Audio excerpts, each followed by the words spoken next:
promise you there's no finish line.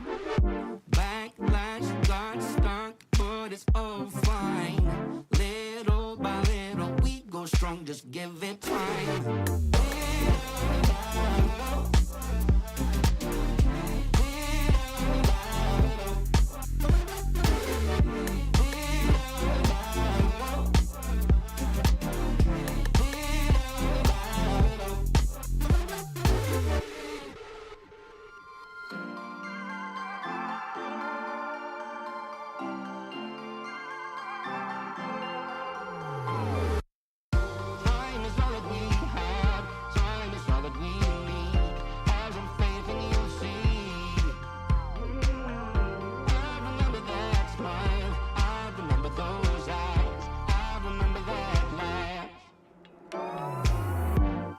Step at a time, said I don't mind. Slow pace, no race, I promise you there's no finish line. Backlash got stuck, but it's all fine. Little by little we go strong, just give it time.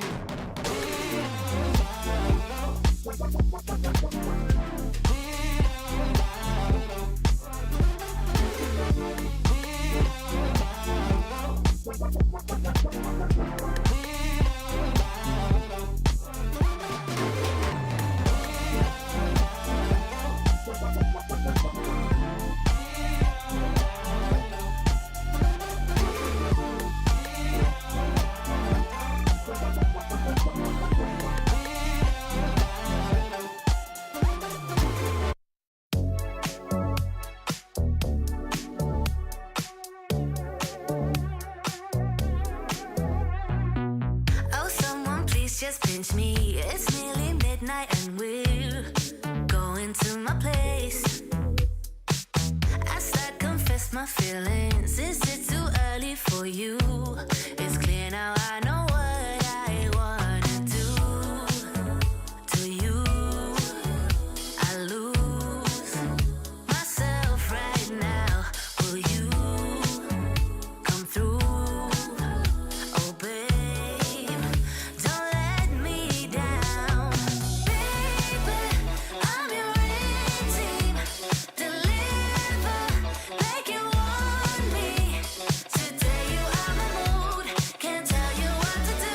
Just treat me as your team. Baby, I'm your team. Deliver like you want me. Today you are my mood. Can't tell you what to do. Just treat me as your team. I woke up late this morning, ready to be alone then. I saw you laying next to me. What? My bad, I'm not used to this, but I can get used to this. I'm all up in my feels right now, so into you I lose myself right now. Will you come through? Oh please, I lose my mind. You know you're just my type. You really caught my eye. You know you make me high. You make me lose my mind. You know you're just my type. You really caught my eye.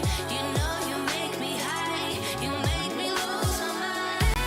Baby, I'm your team. Deliver like you want me. Today you are my mood. Can't tell you what to do. Just treat me as your team. Baby, I'm your team. Deliver like you want me. Today you are my mood. Can't tell you what to do. Just treat me as your team.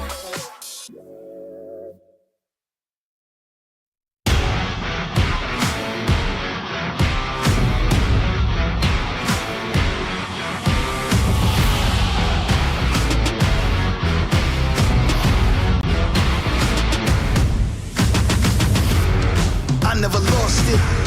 I gotta keep faith. Stay to my goals now. I I gotta see straight.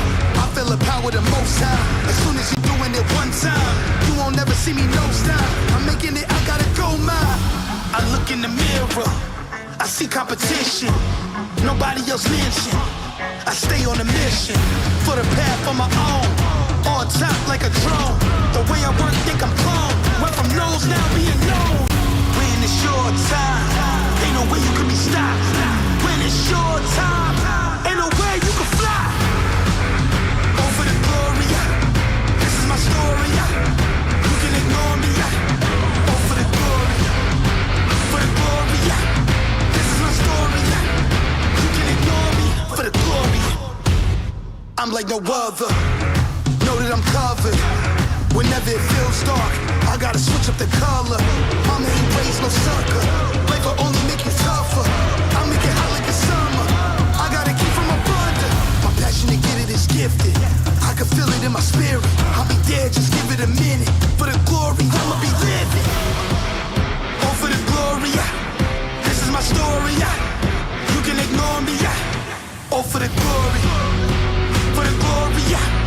this is my story. You can ignore me for the glory. Spirit give the power. Spirit take control. Spirit cause it's ours. Spirit make me whole. Spirit give the power. Spirit take control. Spirit cause it's ours. Spirit make me whole. Oh, for the glory. This is my story. You can ignore me.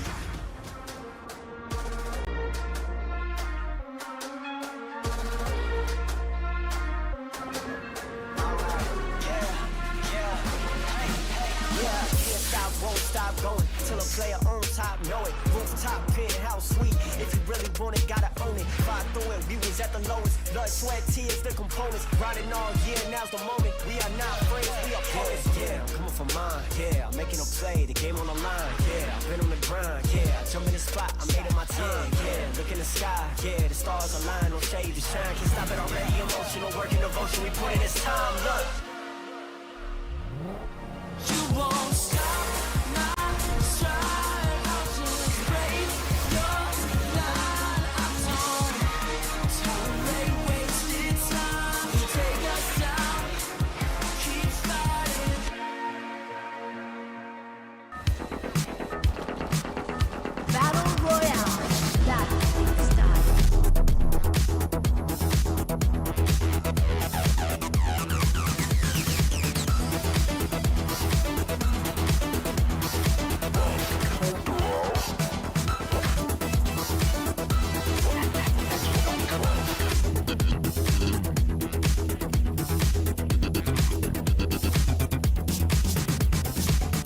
The Snapdragon Pro Series powered by Samsung Galaxy is brought to you by Snapdragon Elite Gaming, Samsung Galaxy S24 Ultra, Monster Energy, and DHL.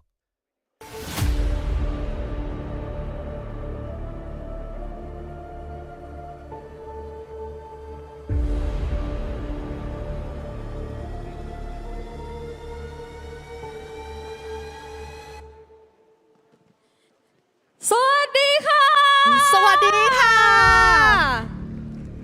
สวัสดีค่ะ ยูกิเด็กยูค่ะ สวัสดีค่ะนุ่น English Afternoons นะคะ วันนี้เราสองคนรับหน้าที่เป็นพิธีกรแล้วก็ต้อนรับทุกคนเข้าสู่ Snapdragon Pro Series freefire Season 3 and this is the Challenge Finals และแน่นอนนะคะตอนนี้เรากำลังถ่ายทอดสดและจัดการแข่งขันณสถานที่แห่งนี้เลยค่ะ3ย่านมิตรทาวน์ฮอลล์กรุงเทพมหานครประเทศไทยและแน่นอนค่ะวันนี้เรามี12 Finalist นะคะที่จะทำการแข่งขันกันเพื่อหา the best of the best ค่ะทุกคนค่ะและจะได้รับถ้วยรางวัลนี้กลับบ้านไปเพราะฉะนั้นแล้วนะคะ if you are ready then let's rise to glory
และตอนนี้ค่ะทุกท่านคะได้เวลาที่เราค่ะจะไปเจอกับ 12 Finalist ของเรากันแล้วค่ะพี่นุ่น ใช่แล้วนะคะถ้าทุกคนพร้อมแล้วไปเจอกับทีมแรกกันเลยดีกว่านะคะ so now let's meet the first team who will rise to glory with us today Team Indostars from Indonesia Hello ladies and gentlemen, this is Husky alongside Fasha Vani live for the English broadcast in the studio, and here we have the introduction of very first team Indostars, formerly known as Poco Stars from Indonesia, walking on the stage right now. They have been performing amazingly, surprisingly as well. They always go in for the first engagement-wise, and even though they do not matter to actually go in for the placing, but they always do well for the kill points to actually qualify for the grand final.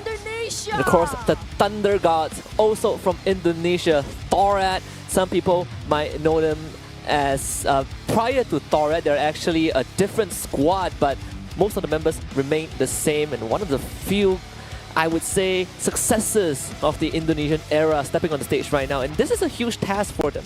I mean, they also talk about how they want to actually maintain the championship in the hands of Indonesia. Let's see if they can do it. Coming up next, we got the attack all-around players coming in.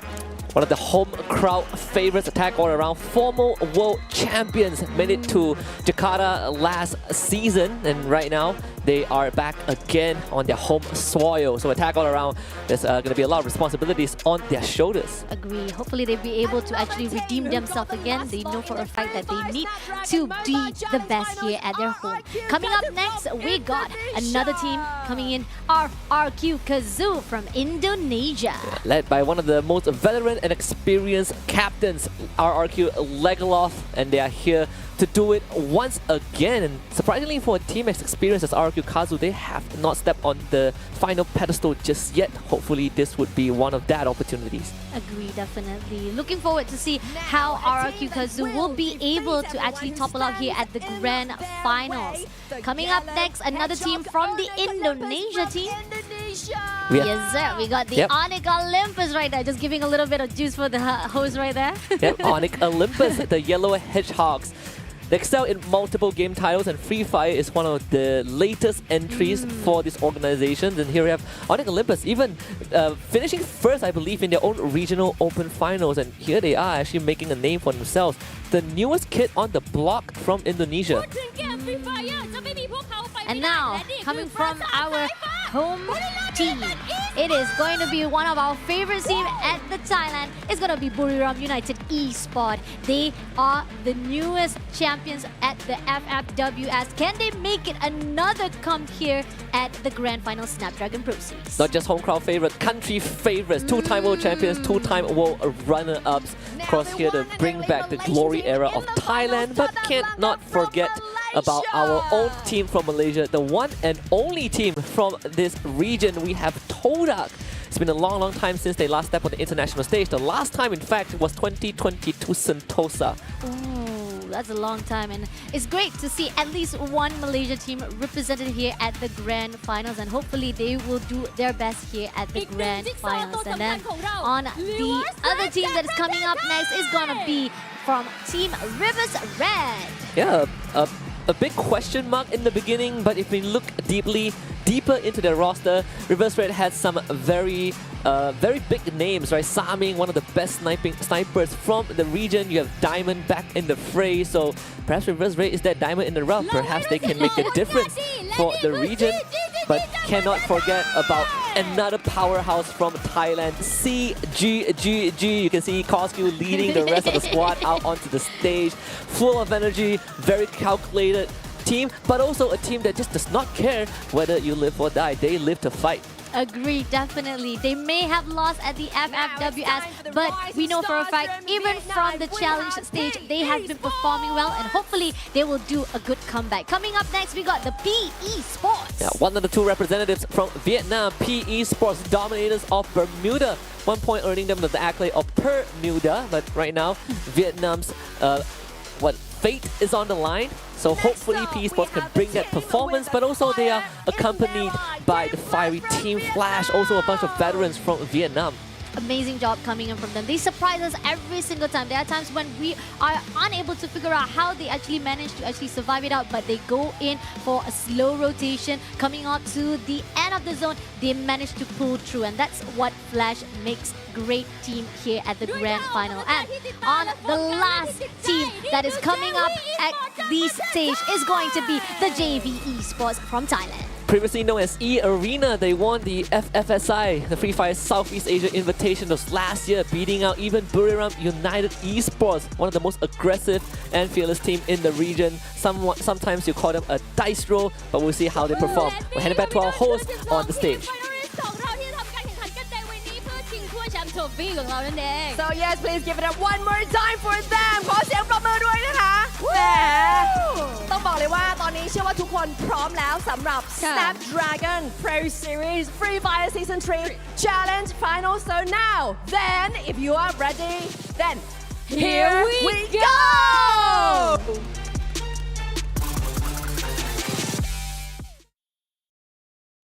ผมมั่นใจว่าการแข่งขันครั้งนี้ผมจะชนะแน่นอนครับ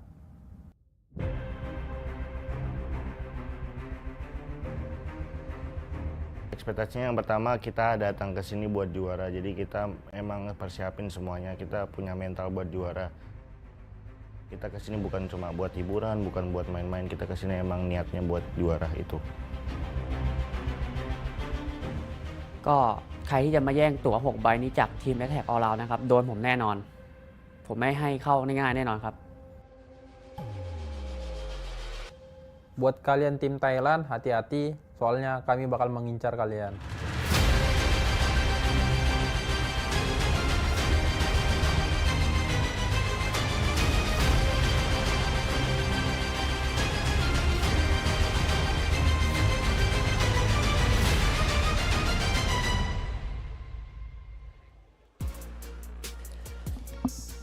What is up, ladies and gentlemen? We are here for the Snapdragon Pro Series Challenge Finals happening live in Samyan Mertown in Bangkok, Thailand. We're here on English broadcast in the studio. My name is Husky and I am joined by Fasha Bunny. It has been a 5-month thrilling adventure as well as filtering of every single teams to go into the grand finals. It's tough. Definitely we're looking for the best of the best, but right here, these are the best of the best representing their own region, coming up to actually crown themselves as the champion here at the SPS season number 3. Absolutely, and quick shout out to our two lovely hosts on the live stage. We have Afternoons and Yuki Dekyu. Amazing opening. I loved every single second of it. You see the teams walk out in the flesh. It's been a long time since we have a LAN event for Free Fire, right? Aside from last year in Jakarta, we talked about how SES Alpine defied expectations and won last year in their home country. Now we're bringing it back to Thailand, and it could signal the reignition of Thailand's era once more. Who could tell? Definitely something that whenever coming into a Thailand home-based game, it's going to be on the side of the home team. That's for sure, because the difference of the momentum as well as energy definitely will come out from their own fans. But who can tell? Definitely, maybe there's a possibility. Some of the Indonesian teams already talk about how they don't even care. If they have to travel to actually go for the crown, they will maintain their momentum as well as their fight will to be the champions, especially coming in from the Indonesian RRQ Kazu, Onyx Olympus. So who knows? But at this moment in time, it is the day number 1 and we're looking forward to see who will actually get the most points and pushing in to day number 2. Yeah, and they say that, you know, the Indonesian players say that they are coming to Thailand to take the crown away. But when you look at a couple months ago, the crown was actually taken by Brazil themselves, right? Magic Squad won FFWS 2023. That'll happen in Bangkok. But we will talk about Brazil in a little bit because we need to run you guys through the challenge finals format. This is where we're at. We got 6 teams from the group stage and 6 more teams from the play-ins to make up the 12 teams we have right now in Thailand. And they will be fighting for not just the Covenant Trophy, but also for the 6 slots to qualify to Mobile Masters happening from 12 to 14 of April. And guess what? It's happening in where Free Fire first started, in Sao Paulo, Brazil. And that's where the trophy of the World Series resides in.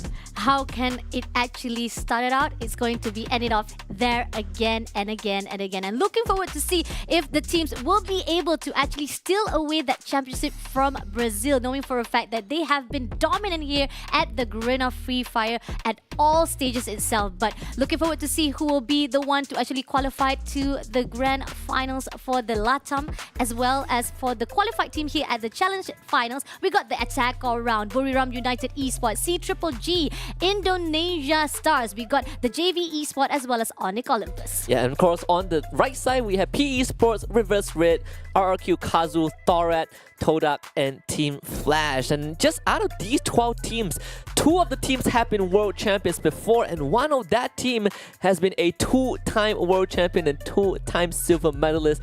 Buriram United is of course the team that I'm talking about, but of course we have returning names, right? Attack All Around, they have won Sentosa before, but they also disappeared for 2 World Series straight. It's great to see them back on the big stage. Agree, definitely. They will be able to actually fight it off alongside with all of the grand finals, because we have been talking about, are they one of the teams that actually going down at their own momentum, at their own presentation for the gameplay, or will they be able to actually catch up with those who have been doing a well done job? Yeah, let's take a look at the prize pool, the big money bags that these teams will be fighting for. Of course, the prize pool for the Challenge Finals will total up to $45,000 with the champions walking away with $13,500. But the most important part, aside from the prize itself, is the first to 6th spot, right? For 7th spot onwards, you only walk away with prize pool, but no ticket to Sao Paulo. So for the teams who are not able to finish first, you just have to finish in top 6. Agree, definitely. That's something that to be hold on to, the slices of the pies that you want to actually take here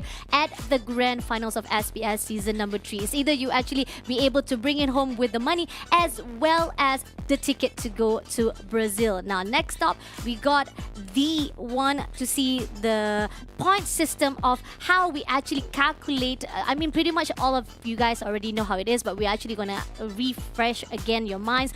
Started out with the first who got the Booyah will get 12 points, coming down to 2nd place until to the 10th place, they have their own points. But if you are shut down immediately at the 11 to 12 spot, you will get 0 point. Unless you at least cover up with your kill points, it might boost you up. But other than that, the tiebreaker will be determined through the numbers of the Booyahs, and if it's still the same, we have to calculate the total kills, and at the last point for actually switching off the tiebreaker, it has to be determined by the placement of the last game. Absolutely. Well, we teased you guys about Mobile Masters, which is going to be happening in Sao Paulo in Brazil. But guess what? The LATAMs have already gotten their representatives, and these are the 6 Latin teams waiting with Alpha 34, INTZ, Loud, Magic Squad, our current world champions, Miners, GG, and Team Solid. And they're just, you know, rubbing their hands, waiting for the 6 representatives from Asia Pacific. And hopefully when we get there, we're going to give them a heck of a fight. But let's take a look at the schedule and map pool for today, or for the weekend,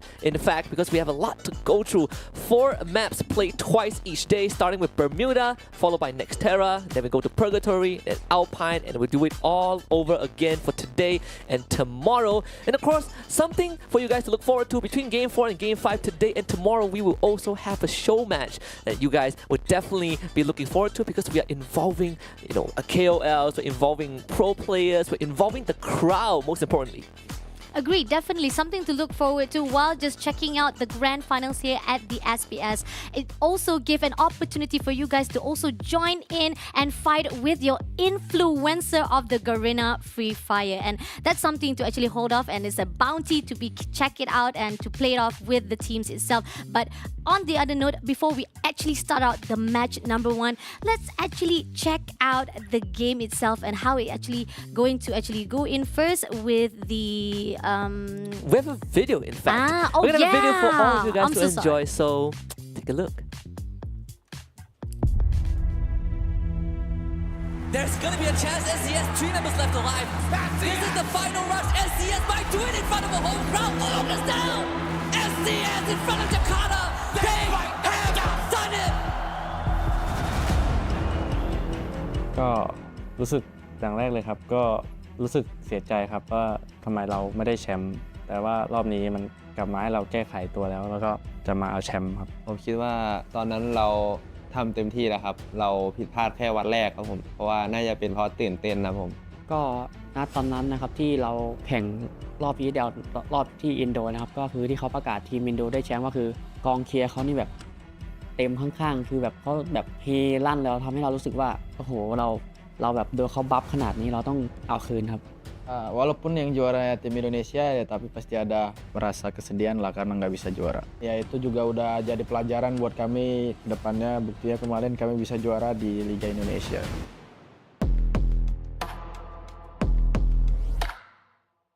ก็มีความรู้สึกมันก็ไม่ต่างกันมากครับแต่แค่ว่าอยู่ที่เราจะทำมันออกมาได้ดีขนาดไหนครับเพราะว่าแต่ละประเทศเขาก็เก่งเหมือนกันนะประมาทใครไม่ได้เลยครับเขาก็มาแข่งบ้านเราก็เขาต้องเดินทางมาเราก็อยู่อันนี้เราเดินทางสะดวกสบายครับน่าจะได้ง่ายกว่า Kita tim Indonesia udah terbiasa dengan penonton banyak gitu soalnya kami sering main offline ก็ผมไม่ได้มองว่ามันเป็นการแข่งขันของทีมไทยกับอินโดครับผมมองว่าเป็นการแข่งขันภายในประเทศมากกว่าเพราะว่ามันแย่งกันที่หนึ่ง Kita tuh kayak mau ngelawan Thailand gitu nggak pengen Thailand mendapatkan juara lagi คิดว่าประเทศไทยเนี่ยกว่าอินโดนีเซียเยอะเลยครับ Kalau menurut saya sama aja, cuma bedanya disiplinnya. Soalnya disiplin ini sangat mempengaruhi. ก็อยากฝากบอกว่าปีนี้ทีมไทยจะเป็นแชมป์ของรายการ ESL ครับ Kita bakal jadi juaranya sih ก็ฝากถึงแฟน วันที่ 9 วันที่ 10 มีนาคมนี้นะครับผมก็ฝากมาเชียร์ด้วยนะครับที่สามย่านมิตรทาวน์นะครับผม ๆก็ไว้เจอกันครับ RRQ คาสุ Buat kalian tim Thailand, hati-hati. Soalnya kami bakal mengincar kalian.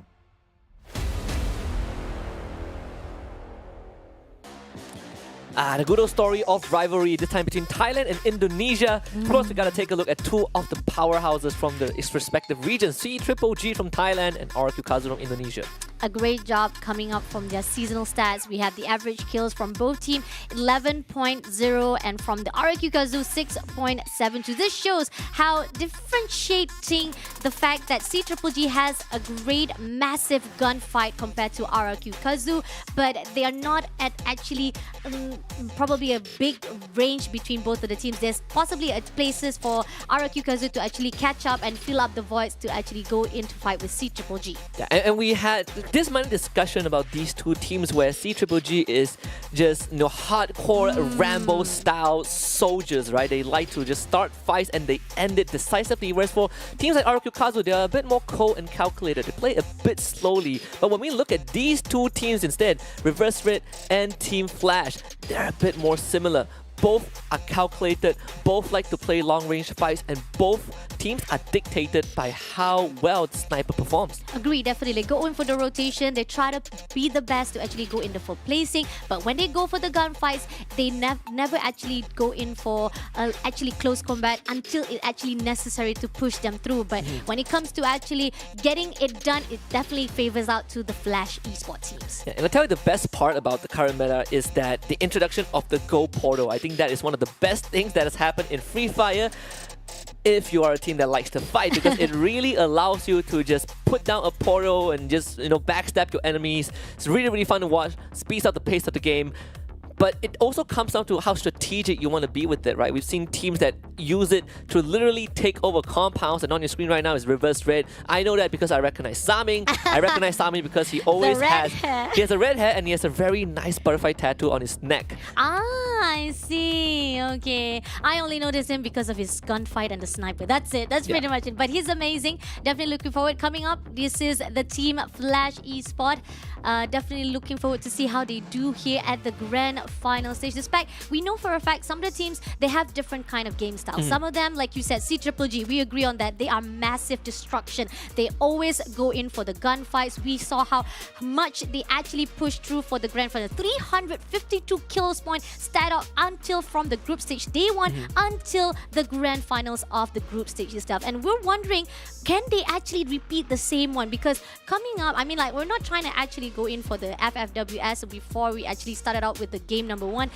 It was actually won by Buriram, and I was like wondering why is going on now. But let's see how it goes for our day number 1. Hopefully it will be in the favor again at C-Triple-G, or maybe it will be for another team. Coming up for the game number 1, we're going to take a break first. So let's see for game number 1 after this, guys. See you guys after this. Battle Royale. That's when it starts. The Snapdragon Pro Series powered by Samsung Galaxy is brought to you by Snapdragon Elite Gaming, Samsung Galaxy S24 Ultra, Monster Energy, and DHL.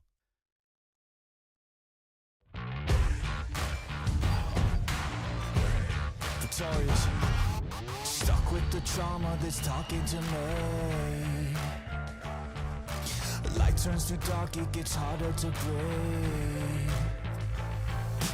Put the past away, take that leap of faith, face your greatest fears, they won't disappear. Till we shut them up, till we shift the mode, lock and load and let's go. Explode, till we're dead, we'll walk this road, 'cause no matter where we go, it's dangerous, we will be victorious. It's a fight not like before, victory will be restored. It's dangerous, we will be victorious, we will be victorious.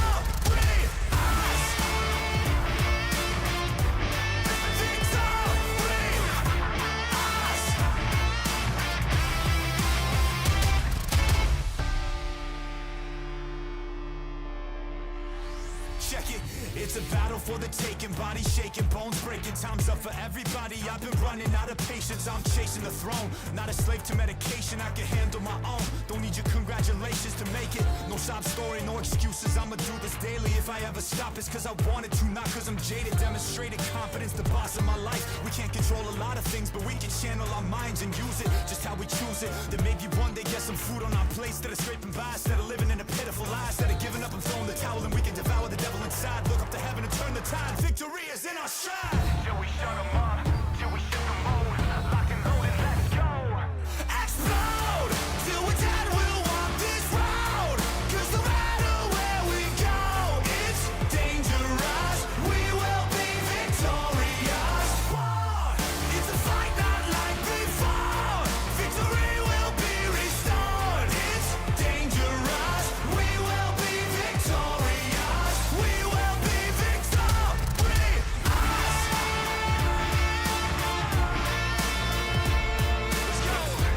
It's dangerous, we will be victorious.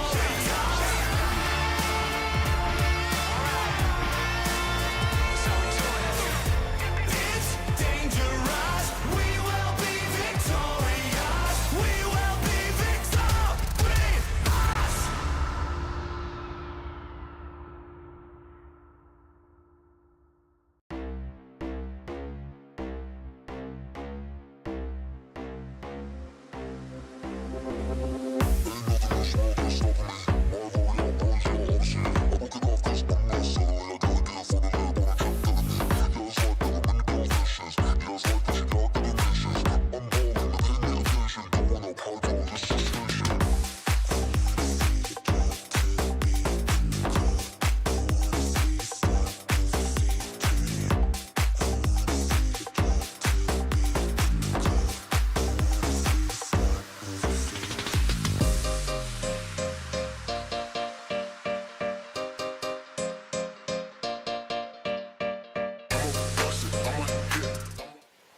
Welcome back to the live studio set for the English broadcast of the Snapdragon Pro Series Free Fire Challenge Finals. The live event actually happened in Bangkok, Thailand right now at the Sam Yan Mer Town Mall. But here we are ready to bring you guys the very, very first game. But before that, we gotta thank the people who made this happen, and of course it has to be Snapdragon Elite Gaming, the core, the pillar, and the soul of this entire tournament. They're the reason why this is even a reality. So when winning matters, you look at Snapdragon. When everything else is on the line, you look at Snapdragon. They have the best chipsets for your devices, and they power your dreams. Agree, definitely. Loving the graphics, by the way. Loving amazing set coming up from our production sites. And that's talking about our sponsors itself. They are the one who made it all happen here for our Snapdragon Pro Series Grand Final Season 3. Now, coming up right here, let's take a look on the teams that has been doing so well in at the Bermuda map. We got the Buriram United, definitely the #1 team to actually get a grade damage at 12.50 average kills. Headshot with 16, 7,571 with the average damage. Survival with 12.07. Yeah, and look at the discrepancies of the stats, right? The distribution of the numbers. Of course, BRU and CGG are high elimination counts, high kill counts team. That one is a given. And then there's Esports. We talked about them having the title of Bermuda at one point, so not a surprise to see them there. And then you compare Esports and Reverse Red, they're actually almost on the same page in terms of average damage dealt on Bermuda. And then you have Thorad, who is dealing twice as much damage. And then you look at the average headshot, they actually are the lowest when it comes to the top 5 teams on Bermuda. We also have a prediction that we want to get you guys in on a board. So if you're watching this on twitch.tv, cast your votes down below in the comment section. Let us know, or let everyone else know, which teams you are supporting. And of course, I also want to talk about our votes. Okay, now you guys have the chance to actually vote it. Can you actually predict the future? Now, for me and Husky, we also predict the future on our own. On my side, I actually voted for Buriram United because I see how it was when they actually go in from the FFWS side. Maybe the momentum still carry out here at the Snapdragon Pro Series, but it seems that you have a different idea. No. Screw the teams. Who found that photo of me? Which guy from graphics found that photo? I don't remember submitting that photo. Did I submit that photo? I probably had. I need to check my Google Drive or my email chains, but I love it. Thank you very much. I'm not in a suit at least. Look how awesome, That was me, by the way. Like, if anyone is questioning, that was exactly me. That was me in 2022. That was me 2 years ago. All right, I chopped off my hair last year. Yeah. That was my COVID hair. So you look awesome, by the way. Now, going back to the votings, you see that we have different kind of prediction from all of our casters. You, JV Esports, now coming in from Gideon, he wants to actually vote on another team. So let's see if our votes will actually come true here for game #1.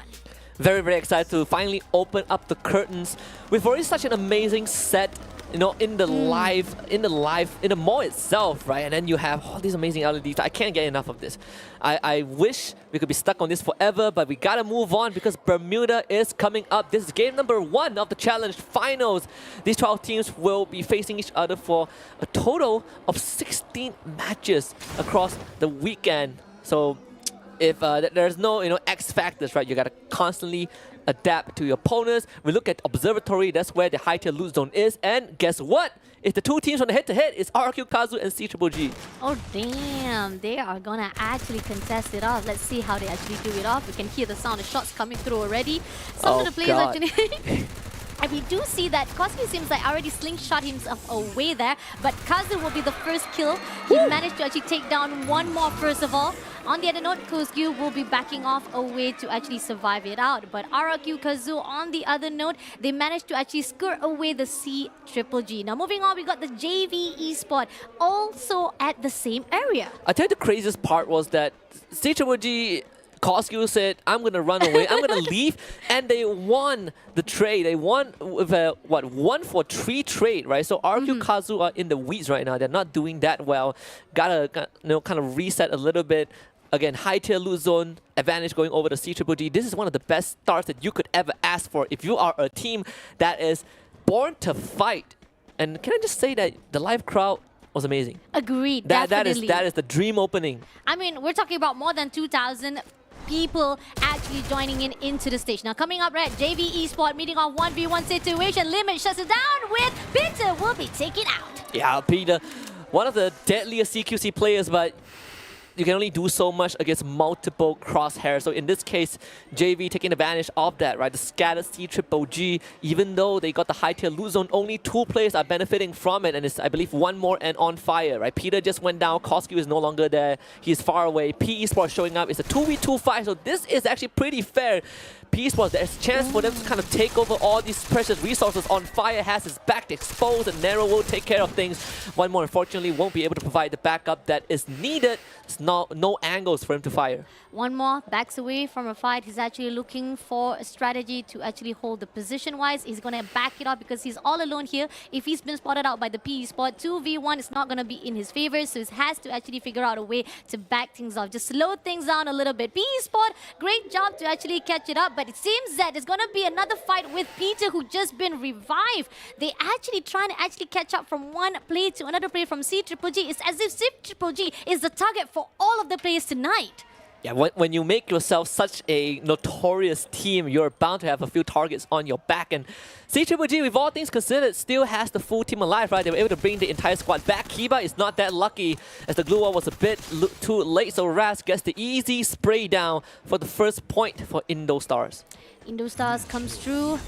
And it seems that our team will be actually looking for the rest of it, coming towards to the C-Triple-G again. Peter, nicely done. It seems that will be taken out by LBT, crashing towards the side of C-Triple-G. Again, they have a marker. It seems that most of the teams are looking forward to take down the C-Triple-G after all of the damage they put through from the group stage itself. But no matter what, C-Triple-G is still rising. They still try their best to actually revive back the whole entire squad, holding off the position. We see that C-Triple-G back again with the full squad, so not to worry much. It's just much of the damage been put out by the rest of their enemies. That's what I love about the revival system, right? You get to constantly get your team back, and oh boy, Indostars issue a kill order onto Wasana as JV Esports finds 2 stragglers from Thorat, and that's going to be 2 more points for the Thai squad. And actually, just now on the picture-in-picture cam, I actually saw someone brought a band to the venue. Wow! Usually, it's an Indonesian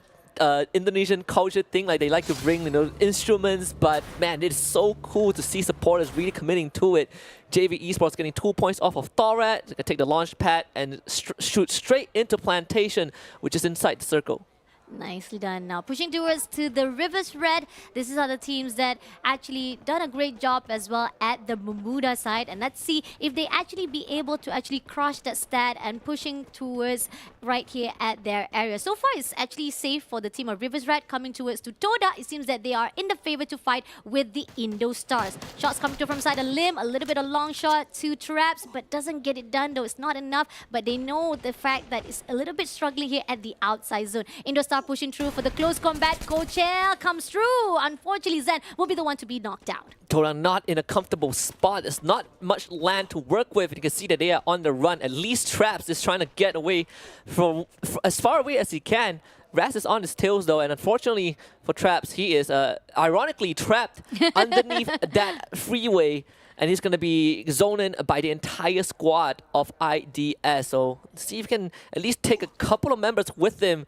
There's going to be a lot of angles to look at. Traps already spotted out by Raz. That is going to be relayed over to Liam, who is now converging on Traps' location. He's going to be fed towards Traps. Turns the 180 to go for a flick. Actually, was able to get rid of Raz with the Trogon. No! It's a well-worth trade if you ask Todak. They took someone with them, and Noki says, I'm going to bring you back, brother. You've done enough. I mean, great trade. Seriously, a great trade, and definitely a good survive-wise from the team of Toda. But nevertheless, they don't need to worry. They still come back with the full squad again for the revival. Now they're pushing it into the safe zone. We have Noki all alone. Will be gatekept by the Onyx Olympus. 3 players right in front of him. Let's see if Jack Gardu will actually push through. We got Gardu will be dashing through into the area. Still doesn't spot Noki though, but he knows the information. Now gonna rotate around, scout him a little bit further, but Noki's right there. He spotted him out. Now he's gonna chase after him, and that information will be relayed by the rest of the team as well, because we've got a full squad Olympus going straight to Toda. Yeah, and this could be kind of what starts to break Todak. It's a good attempt from Noki, but Gardu barely a scratch. There is a kill order issued on Noki, and the binoculars were used, but Todak manages to bring the entire squad back. So this is just an opening match, Fasha, but we have a ton of revivals already. This is a very high revival count, and look at that. Kill orders left, right, and center. Kororo on the tag all around, also having a knife pointed at him right now. I believe that one is issued by BRU. There's a chance it's issued by Buriram United themselves. It's either that or RQ. I mean, there are 2 defensive emblems on the map. The RQ Kazu, they're out for blood. So far, right now, most of the players are actually farming the kills. They're just holding off their position-wise. A great job to actually revive it off. But CGG meeting off with the PE spot yet again. Using the portal right here straight away. Don't cry. Coming in to actually make somebody cry from the CGG. But he's suffering a lot of damages. He will be the one to be taken off instead. And one fire also been taken out. Now PE spot has the advantage. They have the odds number coming up from them. And coming off right here, Peter all alone trying to survive it out. He runs away with a portal to survive all alone. And I think he has resources. If he can get to the vending machine in time, he can bring his teammates back. Can he run far enough? Peter seems like he is forced to fight this entire squad of PE Sport chasing after him. They're going to hunt this guy down from CGG. The crowd is not enough to save him. CGG, the first team to get knocked out of Bermuda. What?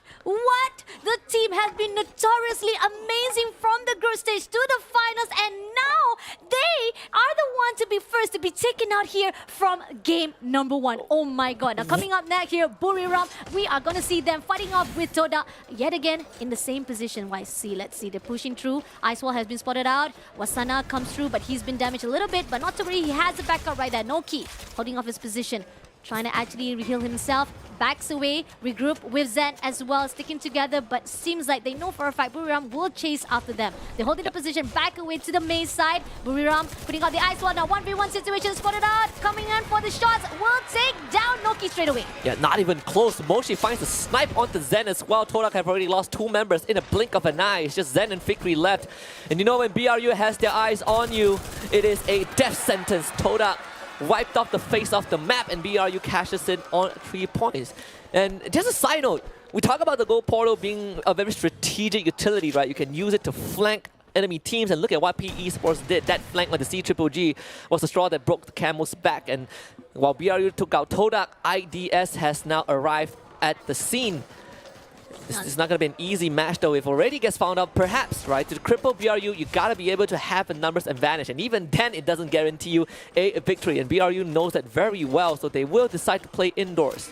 Agree, definitely. They're going to actually trap it out. They know for a fact with the high ground, it's going to give advantage for them to be shoot out easily out at the open. So let's see if Indostar will actually accept that invitation to go in. Pushing on to another area, we got the Onyx Olympus fighting off with the Rivers Red. Now Gardu trying to actually push through, trying to rotate around through the ice wall. Doesn't find out anyone just yet. Going to reheal his up. Grenade been thrown out by Gurry. Can he hit somebody? Nope. It hits the ice wall instead. It doesn't hit anyone, but not to worry. Right here, Gurry going to actually hold it off.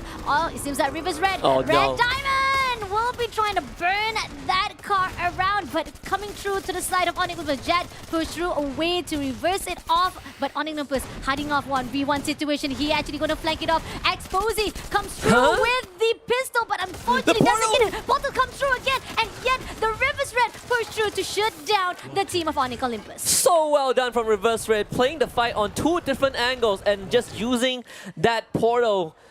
It looks like you're watching a movie. It's like, now you see me, now you don't. What maneuvers from Reverse Red. The BRU now hunting for the next target, and of course it's Team Flash, the team that they have a long extended history with. But BRU wins out most of the times, and seems like it's not going to be any different in this engagement. Team Flash left with just 1 guy, but Reverse Red showing up to fight Big Daddy BRU. Is the full squad of Reverse Red, and Nameless finds the first one onto the captain of BRU. Jonah falls already, and this fight might be decided so much earlier than we expected. Already he's going to be hugging that ice wall. Saming trying to find an angle to really start providing long-range support, and already is trying to hang on for dear life. Moshi with the glue wall melter from the top absolutely misses that one. It's an airborne. Unfortunately. BRU forced to retreat.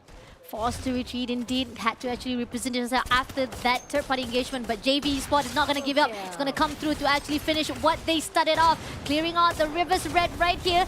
Name is right there, trying to actually push through the ice wall. Cougar actually going to rotate around. Saming is right on the other side. Diamond has already been taken out using the portal with the sniper. Nicely done. Limit shuts down Diamond. Yeah, Moshi also caught Saming as Sami was trying to really interrupt the fight. So now the tables have turned against Reverse Red. Team Flash gets wiped out, and I believe Reverse Red soon to follow. BRU rejoins the fight as they feel like there's an opportunity, but Potato is not going to let that happen with the Charge Buster right in his face. It's JV with 8 points already, and BRU in a really, really rough spot. You still have Moshi playing from that long range, but he needs to provide some god tier support, and it seems like that is not possible as Moshi himself gets found out, and BRU are left with just already, and he's bleeding out in the blue. Nicely done. A great job, but a little bit of a mistake comes through from Buriram as they want to go in for the third party. They lose their teammates. Now JV actually harnesses every single thing. They just farms it all at the fight itself. Now we see the Buriram United has already been taken out. Now we are left with a couple more teams to get into the safe zone. Attack around is safe inside the zone. They don't need to worry much, Husky. And remember we looked at the trailer just now, is the rivalry between Indonesia and Thailand. Well, guess what? We have 3 ID teams and 2 Thai teams left in this game. Is RQ Kazu on the screen right now, but they are actually caught in a bit of a tussle with their own compatriots from Indonesia. Is IDS on the other side of the field. And RQ Kazu definitely on that low ground. Keroro is behind him.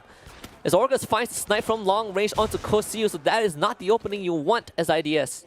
Could be a little bit of tricky. Could have a backstab though, so they gotta be careful there. On the other side, we do see that the team of Indonesia trying to actually put through to the side of JV Esports as well. They want to actually cover out all the angles, but they gotta be careful as well for the backstab though. Now JV Esports getting closer to the IDS with the ice wall. Grenade been thrown out. Beautiful grenade, as well as with the help of Prote to shut down one player, and Indostar will be eliminated at the 5th place. Asleep at the wheel, just not paying attention to their sixes. Naruki Kazu takes the opportunity to start pushing forward. Chogon now just spitting out grenades. It's going to be JV Esports in the sights of RRQ themselves. All 4 remaining teams have the full squad available.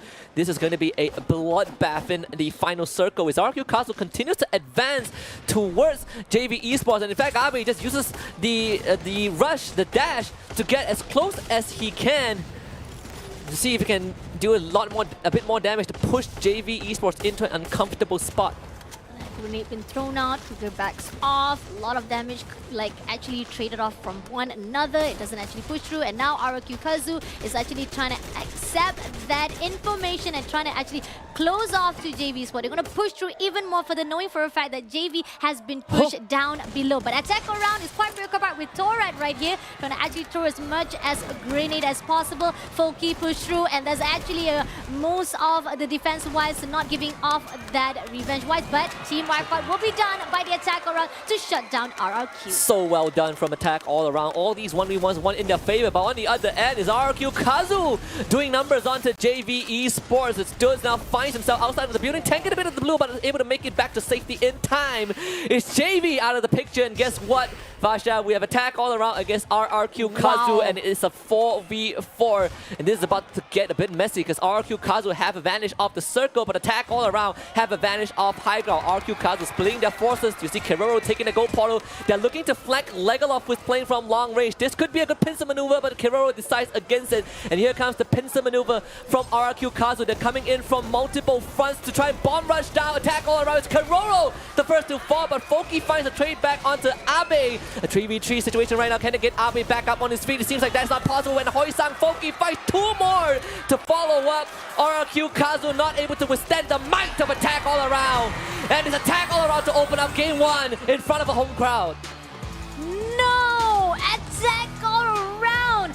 The one who has been missing for 2 years, and we've been wondering, are they actually going down with their performance? But no, they come back alive right here for game number 1 for the first Booyah. Yeah. What an eruption of aggression towards the very end. Of course, the crowd at Samayan Mertown Mall also erupts in ecstasy and excitement as one of the 5 heroes that they have started the round with a booyah. You can see the cheers, the dancers in the Free Fire jersey. You got to love it.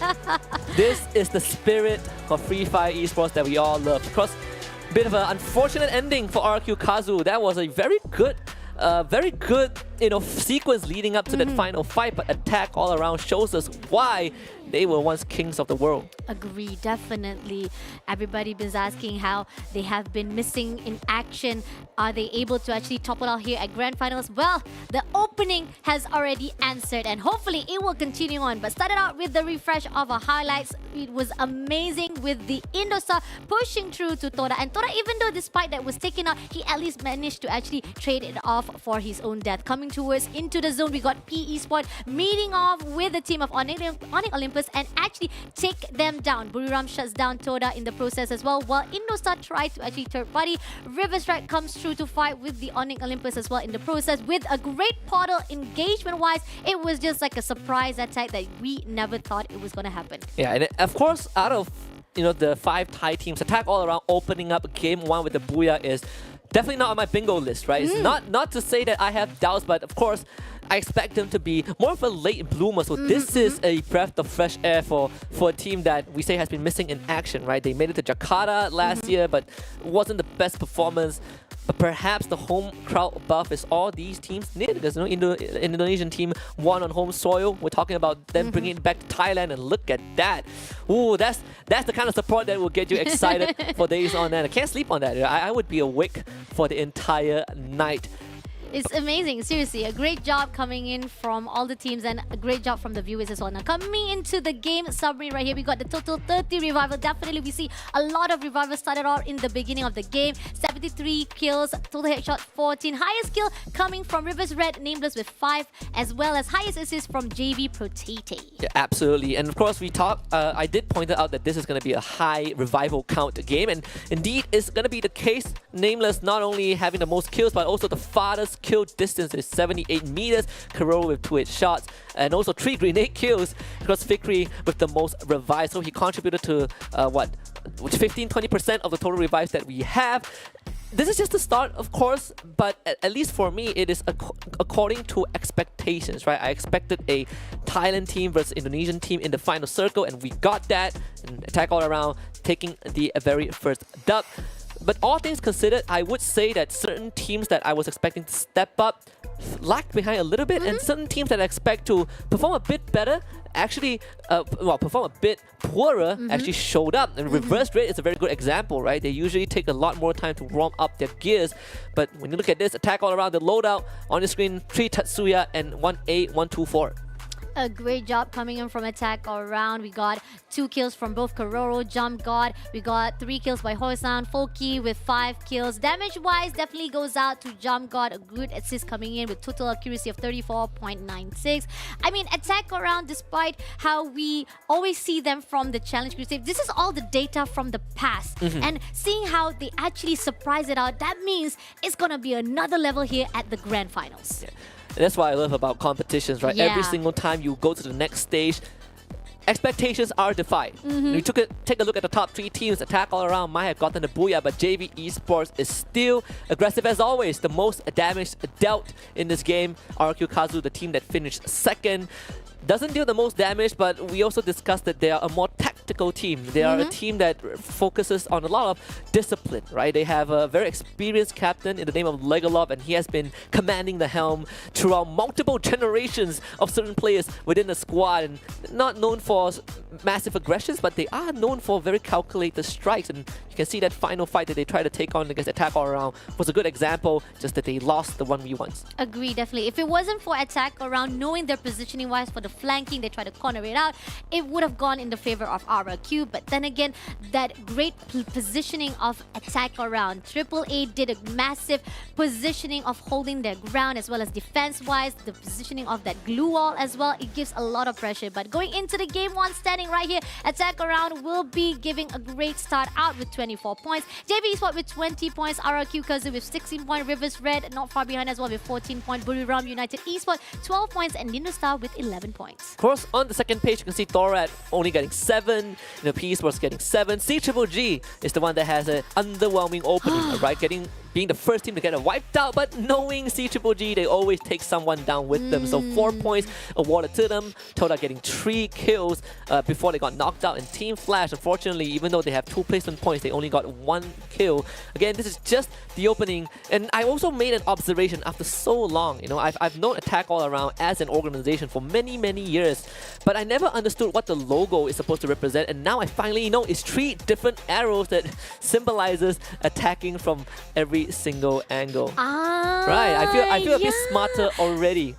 What? You are amazing on analysis these things. Okay, now we see through to all of our teams. Nice.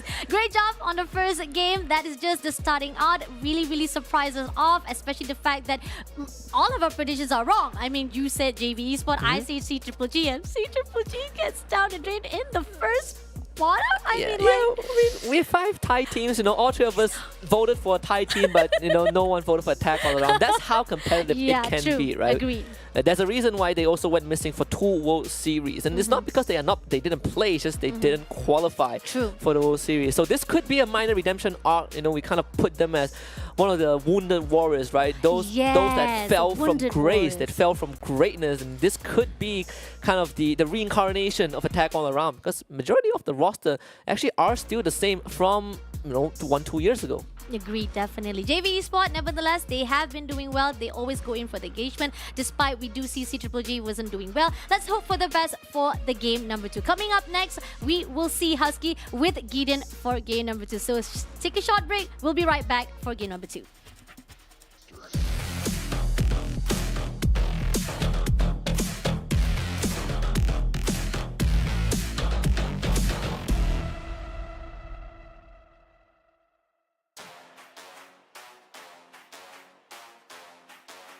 ไปบรรยากาศหลังบ้านก็ทุกคนก็อยากได้แชมป์นะครับก็ทุกคนก็เต็มที่กับทุกๆรายการ Kita kesini bukan cuma buat hiburan, bukan buat main-main. Kita kesini emang niatnya buat juara itu. Kita sih ke tim lain semoga bisa memberi pertandingan yang bagus, perlawanan yang menarik lah. Atmosfernya tuh turnamen yang benar-benar sangat keras gitu loh, sangat kuat. สิ่งที่คาดหวังจากรายการนี้นะครับก็คือทำให้ดีกว่ารอบที่แล้วจากซีซั่นที่แล้วซีซั่นก่อนที่พวกเราได้ที่ 5 ไปกับสังกัด 1 ครับตอนนี้เปลี่ยนสังกัดใหม่แล้วเราจะทำให้ดีกว่าเดิมครับผม Soalnya kita punya roster baru yang belum lama kemarin kita kayak agak struggle di open final. Ya mungkin kita di final ini bisa lah kita coba. Đối với em thì cái đấy nó khá là khó nhưng mà mục tiêu mà em đề ra chính là trong top 4 ạ. ก็ผมคาดหวังว่าอยากได้ตั๋ว6 ทีมนี่ต้องมีทีมผมสักทีมหนึ่งครับอายุน้องปุ่นครับตอนปีนี้รอบนี้ยังลงไม่ได้ครับรอบหน้าผมจะเอาตั๋วให้น้องไปเล่นให้ได้ครับก็รู้สึกตื่นเต้นครับเพราะว่าเป็นรายการเอเชียรายการแรกที่ผมได้มาแข่งกันครับผม Ekspektasi saya tentang challenge final ini ya tentunya ingin menjadi juara dan ingin menjadi top 6 untuk pergi di SPS Brazil. We're the only one that made it here, unlike our other friends and representative, which is at Span and Homeboys. So I hope I can give all my best for the Malaysian.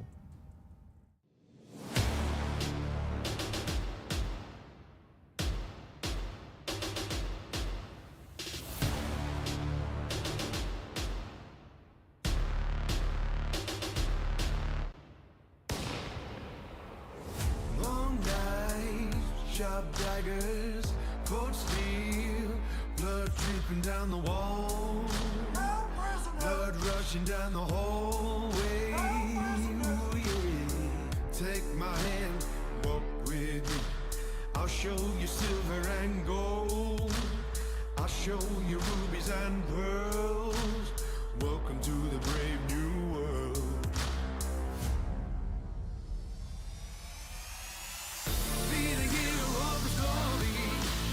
Take no prisoners and reach up for glory. Be the ruler of the city. Victory belongs to the brave. Be the hero of the story. Take no prisoners and reach up for glory. Be the ruler of the city. Victory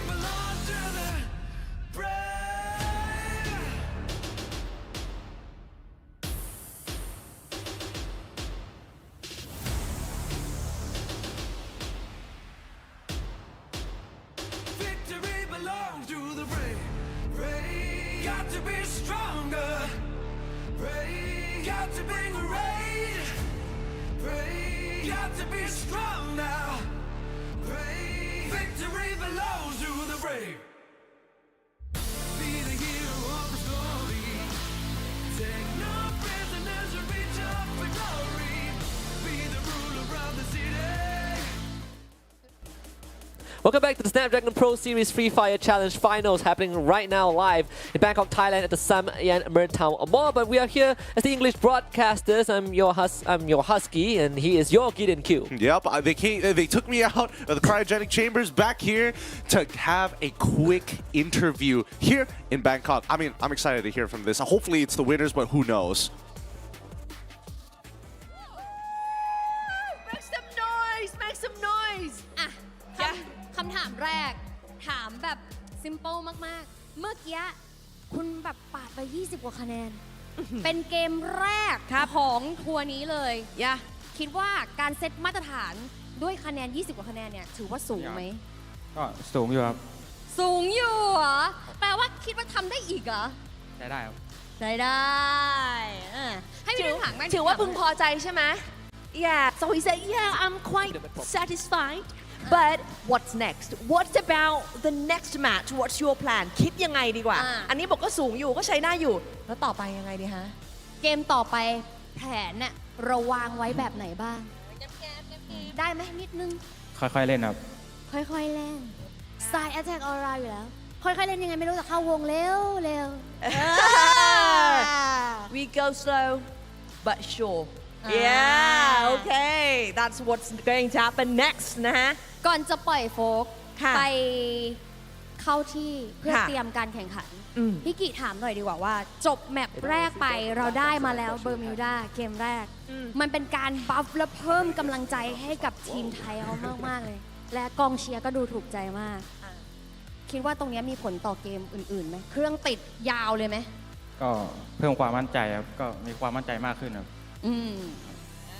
Okay so yeah more confident right okay so have to say can't wait right can't wait รอไม่ไหวใช่ไหมฮะ ถูกต้องค่ะเพราะฉะนั้นตอนนี้นะคะเดี๋ยวเราจะให้น้องพักสักครู่หนึ่งเพื่อไปเตรียมตัวการแข่งขันกันก่อนแต่ว่าตอนนี้ค่ะได้เวลา back to you Jalcaster Thank you very much to our lovely host Yuki Deku and Afternoons. And you heard it from the man himself.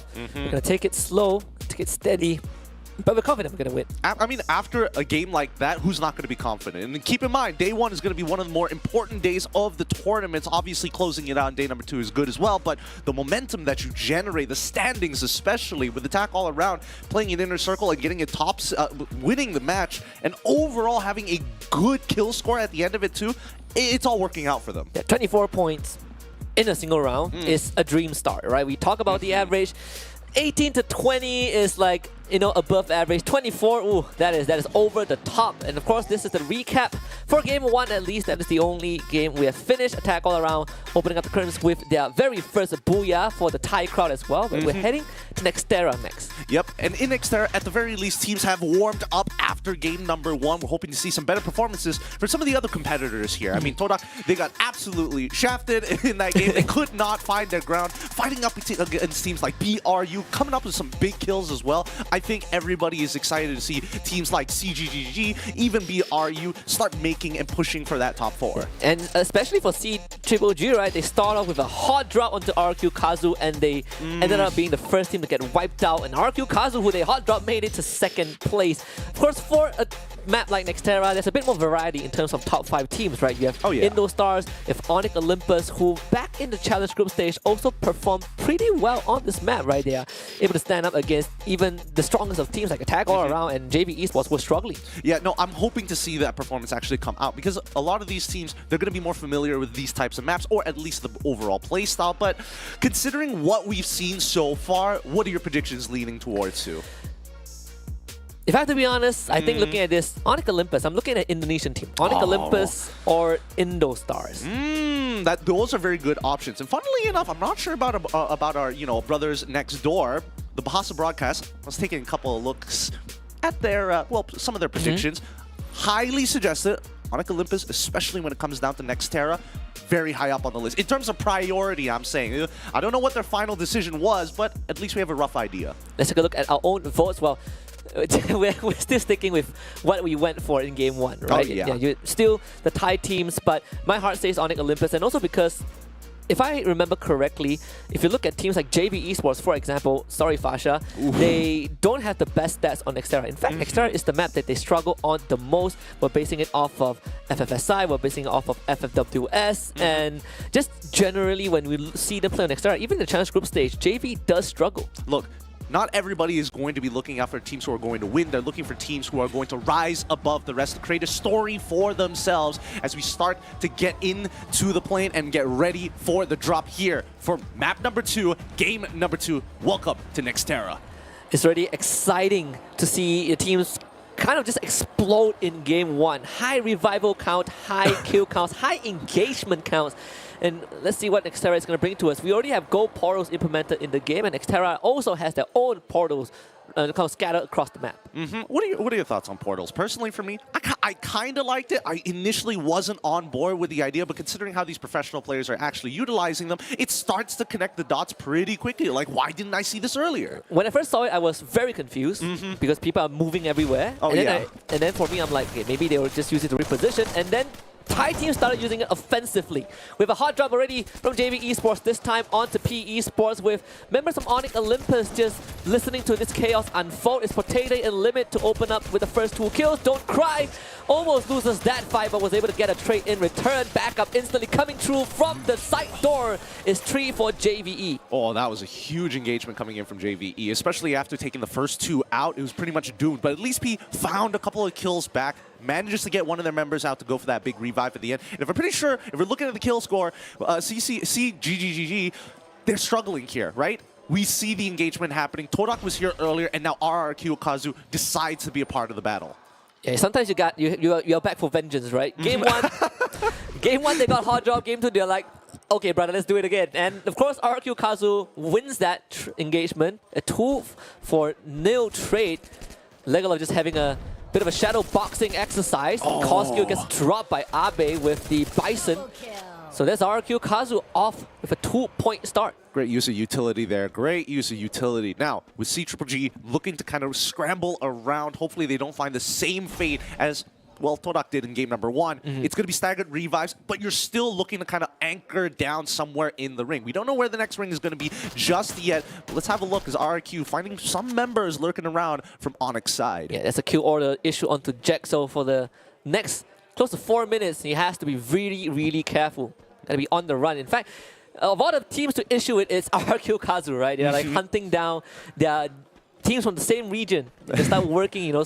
They say, what did they say about starting from home? Starting from home, well, I don't know the entire thing. I'm going to be perfectly honest with you. But considering the confidence that we're seeing coming in from RRQ, I hope they kind of, you know, keep this type of momentum up, right? We do want to see players get proactive in the earlier stages of the game, especially if you're going to be playing on the outer side of the ring. But let's have a look at JV right now. Currently taking their time rotating in. CGG once again still caught in the middle of this crossfire. Wait, hold on. Wait, is that PE just chilling back there? It is. It's one of the PE boys.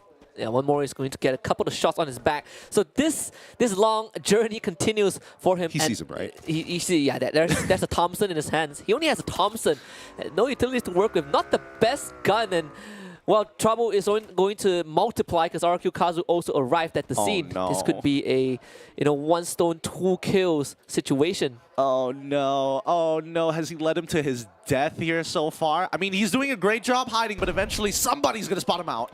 That's the Homer missile, and that should be it. Pinsed by 3 members from multiple angles. Let's see if he can get a trade. That would be the best case scenario. No, PE Sports wipe it out off the face of the earth. And that's what you want to see from RRQ Kazu, right? Find these stagger kills, find these remaining lurkers, find these sleeper agents in the other side as JV once again finding contact with Onyx and actually taking out Kiba in the process. They also lost Gardu as well, so JV finding 2 more points to add on. And look at the map, right? Onyx Olympus, they are also scattering into the wind. Gardu gets brought back by Jack, which is great, but they need to continue to find a safety spot to work with, because JV is one of those teams, if they see you on the map, they will chase you down. Yeah, but the ring is closing in 4 minutes into the game as JV taking their time with this one, harassing anybody around them. They split off into two groups of two just to cover more ground, and more importantly, actually paving the way for the rest of their teammates to come back in case a situation or a bad fight occurs. Screening the southern side of the safe zone itself. The entire south part of Decker Square is getting just ran through by JVE. Even if you look at the kill leaderboards for this game, it's a limit leading, tied up with Abe and Legalov. But of course, 4th and 5th also from JVE, Shut Up and Potato. So far, we have a good idea of which teams are a lot more aggressive from RQ Kazu and JVE. Oh, absolutely. And I think, you know, at this stage of the game, wait, hold on, Thorad, by Intellect Center is going to notice the vehicle pass by them as they control the northern side of that map. CGG just ahead of them. This is going to be a fight for sure, right? I mean, unless CGG decides, you know what, we're not going to take this, we're not going to approach the compound, we're going to decide to come from a different angle, but no, it looks like they're going to commit to this. Oh, that's an interesting move from CGG. Wonder where are the other two members? Because Intellect Center, there's a very slim chance that the final circle will end up there, judging by the trajectory of where it shrinks. BRU getting chased down by Team Flash. Again, these two teams can't seem to separate from each other. You know, it seems like Team Flash is always in the shadow of BRU. And every single time they meet, BRU wins. It's just the unfortunate fate of some teams. The unfortunate fate. But in the meantime, at least they're getting their TVs down. Dropping the plasma screen TV to get to some high ground. So that's not what you're referring to? Yeah. This was partially what I was referring to yesterday. But in the meantime, now with multiple levels of height, this is going to be really awkward for Flash. Because the drop down from Wasana is clearing out the second floor. On ground floor is Jonah to find Shin. He drops down the dome, the time turner, just to keep himself safe and secure. But Yanbei now has a lot of work to do as BRU slowly converges on the location of Shin and instantly guns him down. Backup is just not there for Team Flash, and they are not finding the angles to properly engage with BRU. And Artemis decides, I'm going to take the gold portal, and Volley supports him by taking down Jonah. Really nice angles here coming in from the side of BRU. They are turning back and forth, though. They will find at least the revive in the meantime. But look at this. Look at the connected paths. You can see how complicated it is already. Look at all the gold portals as well. It really does test your awareness, and unfortunately for Artemis, he's just not quick enough. Wasana runs him down, and that's BRU finding another wipe onto Team Flash. At this point of the game, and more importantly, for just personal benefit, as soon as portals entered the game, that's when I knew my time was up, right? That's when I knew that Gen Z has taken over, and I'm just too old for this, because it's very difficult to keep up. You're not entirely sure where each of the portals is going to lead you to, and let's not forget, some of them are your opponent's portals, and you have to keep track of those as well to make sure that you're safe from those angles. It's already pretty difficult to play with the gyro grip. You know, I'm moving 4 fingers at once, and now you want me to multitask, to shoot people, use utils, look at my team, listen to comms, and watch out for portals. No, thank you. Yes, please keep it as an honest gunfight, right? I'll keep myself on the desk. Yeah. Have a timer, wait for noon, and once the bell strikes, that's when you whip out the weapons and start shooting each other. We do have double revolvers. They should do that someday. You know? Maybe for the show match. Ooh, that would be pretty fun. But let's see. CGG right now in contact, so very close to Indostars. Yep, they flying over, attacks Peter on the back, and that is the opening you're looking for as IDS. And just like that, they found, what, 3 drops, 3 kills onto CGG at a cost of just 1. Oh, that was almost a very clean wipe. Even the person making sure that they had Overwatch over their team could not defend them. But now, Indostars going to get pushed out. Red Reverse taking the compounds behind them. It can take the gold portal to get out, but Liam not so lucky. Can't make it to safety in time, and the snipe from afar Traps decides that he wants to be a part of this as well. So Kosiu gets dropped on his way out. Thankfully, 18 is around to bring his teammates back, but the unfortunate part is that Todak has arrived. Now that we get the full drone shot and the full scale of the situation, you can just see that Todak has an incredible setup here. From the highway to the building, they've got all the ground covered, as luckily for the Indostars, the last remaining member at least is able to just kind of sit and rat it out. As the members get revived, Todak's going to notice this, and they might be hungry for kills. Let's see whether the discipline is going to be tested. All right, Todak, duck hunting season is now officially on. Can they get these stragglers from IDS. There's actually not much resources left in those buildings, so Todak can capitalize on a couple of these kills. Even if they don't finish with a booyah, it's decent points for them. Oh, the southern side. This is disgusting. We've got 3 teams all trying to get inside of the ring. One holding the compound, and this is going to be Onyx, right? Wait, no. JV has taken out the high ground here as well. Yeah, BRU also has arrived on the western side of this entire compound. But JV, they are very much spread out. Kuga is taking damage. He's trading his health points to get a better vantage point, but not really sure how long he can stay there. Potato challenged by Gardu and wins that one. Yeah, but just having the Trogon in his hands, ready to go. Great positioning so far, but now BRU taking care of business, coming in clean. Big kills that we're seeing on the kill board. Here comes the cleanup squad. It's Wasana to lead the charge. One of the deadliest CQC players. Glue wall barricaded, he's picking things up, no problem. I'm just gonna look for victim number 2. Oh boy, you also barricaded yourself. Well, guess what? I'm gonna bulldoze through this with just the Trogon. How many glue walls does August have left in his inventory? Not much, as Wasana has broken through, and now it's a free-for-all, but Wasana always wins. He always does. But the rest of his teammates may not have the exact same fate. 2 are already down as they keep on trading back and forth. Oh boy, this is not looking good at all. JV, they managed to get on out of there with the last member of BRU, Wasana, trying. He's got to 1v3 this. And he's going to play around the time turner to try and block out some damage, but not this time. It's Potato finishes the job. It's 13 points so far for JV. Great third, a good decision, and especially with BRU already so invested into that fight, it was a good time to capitalize. But now with RRQ deeper in the circle, watching this whole thing go down, JV have no position whatsoever. Yeah, and Potato, he's tanking the blue, and there's not much angles to work with his RRQ. He's just going to storm the front and take out as much members of JV as they can, but unfortunately for RRQ, JV is still in the game. JV found one member to actually get a better position, but so far, C-Triple-G, after all that hard work, losing 2 members already, coming close to the latter half of the game. Onyx trying to get a trade on fire, goes down. That's only 1 member left of C-Triple-G to kind of carry on that banner. Peter, can he make it out? No. It's real tough here. Yeah, just another round, the C-Triple-G not managing to find the footing at all. Well, Onyx Olympus, they still have someone left alive with reverse red, Thorat, and attack all around in the same vicinity. It's going to be quite of a messy engage, just a little bit with the circle closing in.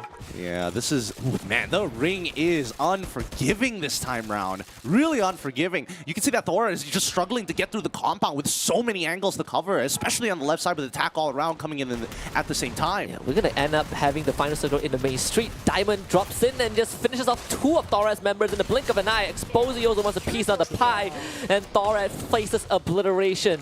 Still have 1 member left alive, and that's the Captain Ika. Well, not anymore. Sniped by Jump God. Oh, man. Indostars in the 1 compound in this ring. They've got a godly position here. Everybody else, you better hope that you have enough glue walls to withstand the upcoming fire. This is going to be a war of attrition as JV Limit continuing to play for placement for his team. How is Todak going to maneuver, though? They were on the freeway, but now it's time to move as the ring is going to start hurting them.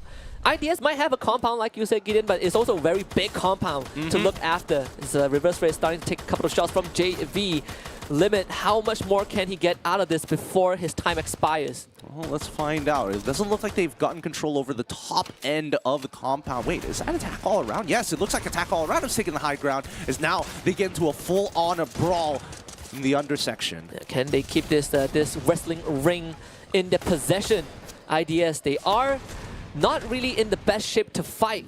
If you look at the weapons, definitely not the ones you want for these end game engagements, but glue walls, they have a few more left, actually. Oh my goodness, it's a Royal Rumble here from the top of the cage, inside of the cage. Literally, this compound is a cesspool. Everybody wants it. Yeah, Todak against RQ on the roof, and we're going to switch our focus to them. Legolas just trying to jump to avoid bullets, and somehow lands a double nade, taking himself out. This guy is not going down alone. He's going to try and take as much people as they can with him. Todak, Zen, and Traps, can they somehow find a maneuver? Is Razor with the backstab. The shotgun pumps to finish the job, and RRQ Kazu are still alive with 4 men strong.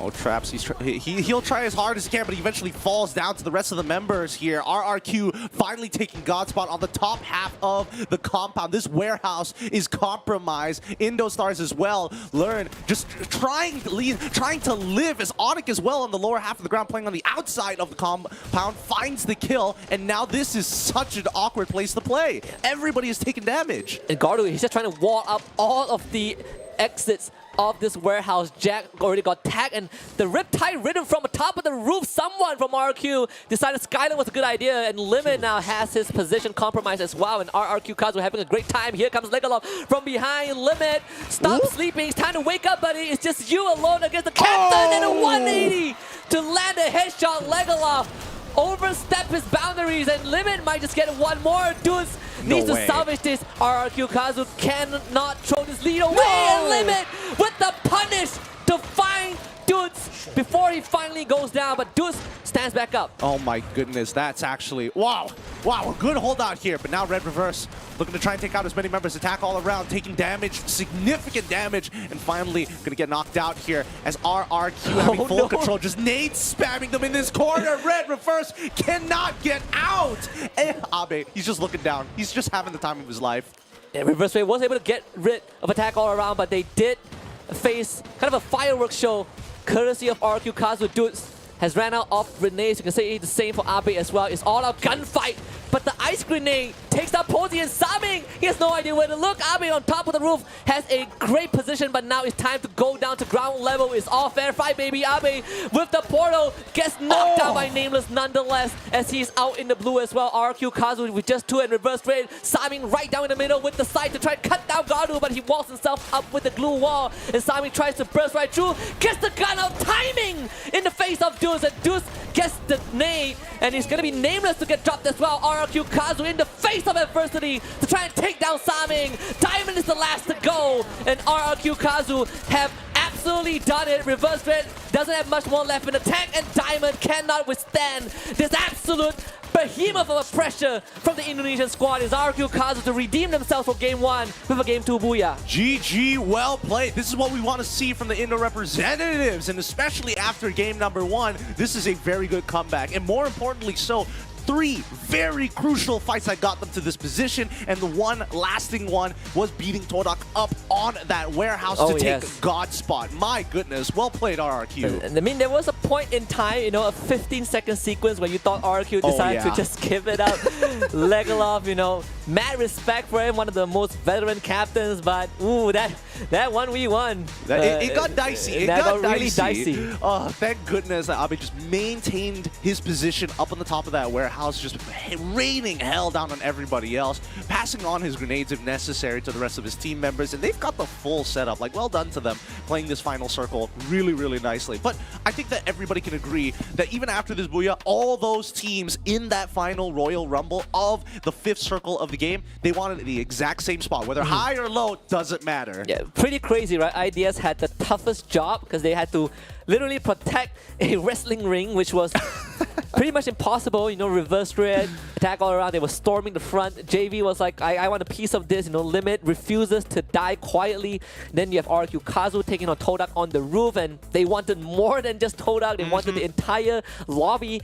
And in the process, the chaos that RQ Kazu was able to create and capitalize on, I think that's what makes them such a formidable team. Yeah, I think they made some great decisions, but most importantly, this is like one of the most ideal situations for them. It's close quarter combat, they can play as a squad, and then once they've kind of gotten their setup, they've hunkered down, they know exactly what they want to do, especially when we're coming into the final 5th and 6th circle of the game. They just have to set up their crossfires, and it's GG well played, right? Picking up resources from literally everybody off the 5th and 6th circle, so plenty of glue walls, plenty of grenades, plenty of ammunition, and health packs to work with. Yeah, and so a couple of some heartbreaking moments, right? BRU getting knocked out very early on. And of course, C-Triple-G also not having a good time. JVE, they made it far enough, but the kill score doesn't really reflect the average performance you would see from them. RQ Kazu, on the other hand, 2 consecutive rounds where they were just absolutely consistent.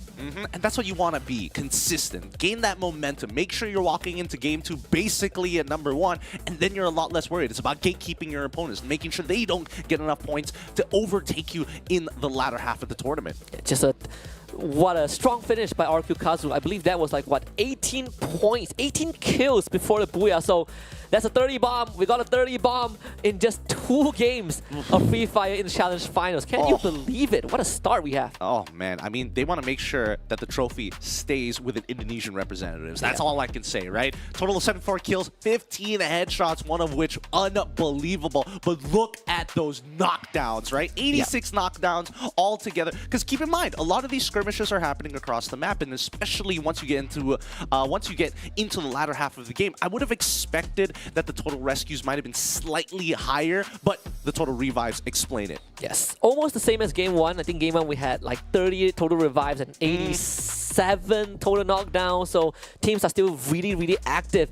And of course, with the game summary, we have Traps with the farthest kill distance, 103 meters.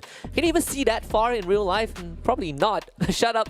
2 headshots, 3 grenade kills, and Jack with 7 revives. I mean, if he did, he's probably long-sighted if he needs to wear glasses to read a book. But I think that JV, as of right now, disgusting performance, right? A great way, a great entry fragger, and more importantly, somebody who's able to create that opening. And that's what you want, right? In a team. When we're looking at RRQ's lineup as well, we're looking for people to kind of set up these crossfires, right? Something a little bit more paced out, you know? Not immediately into the chaos. And I think that RRQ handled that balance very, very well of waiting for that right moment, but at the same time, hey, if we're going to get down and dirty, we better play as a team. Even when you look at the characters that they brought in, right? 2 homers, you don't see homers nowadays, right? They have homing missiles that seek out, slow, and damage targets who are in the area, but most people just decide to go for Tatsuyas and A124s. In this case, RQ brought out something that is unique to them. Disciplined, calculated, cold-blooded team, and they made it work.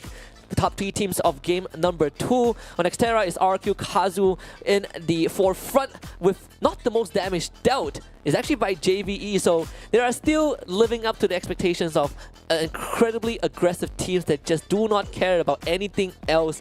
So props to them, despite not finishing Booyah. Well, I mean, they scored 21 points, so yeah, we're not kidding. I mean, they shoot straight up to first place in these standings, man. I'm hoping that that's going to be the case. If my math checks out, it should be. But Red Reverse getting some really, really crucial points at the same time, right? 23 for them. It's going to be a lot better than game number 1. And hopefully, as the maps go on, they can actually be a little bit more competitive and really start to rack up the points. Yeah, RQ Kazu dominating the lobby, right? They are having a feast, 30 points, not even close.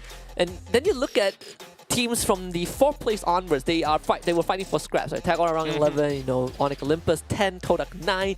Then you look at the 2nd place, C-Triple-G once more having an underwhelming game. Yeah, I think that...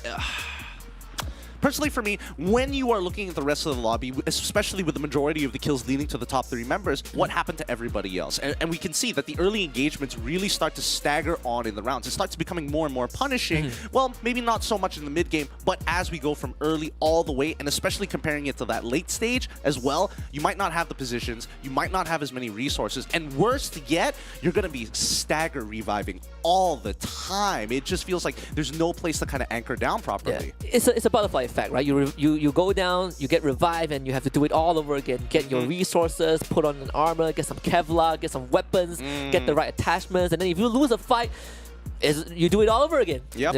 Having money to buy you back doesn't make you happy. That's what I'm going to say. But it's actually just game 2. We have 6 more rounds coming up. We'll go for a short break, and we'll return for game number 3.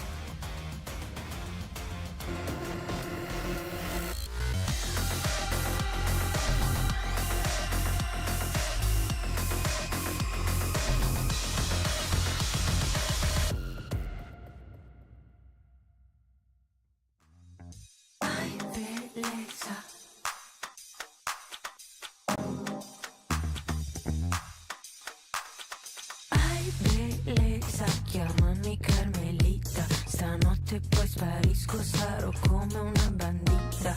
Ai bellezza, insegnami la vita, stanotte poi rinasco, non sarò la tua Lolita. Dice oro che cola,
esa. Mozzarella tu Lolita.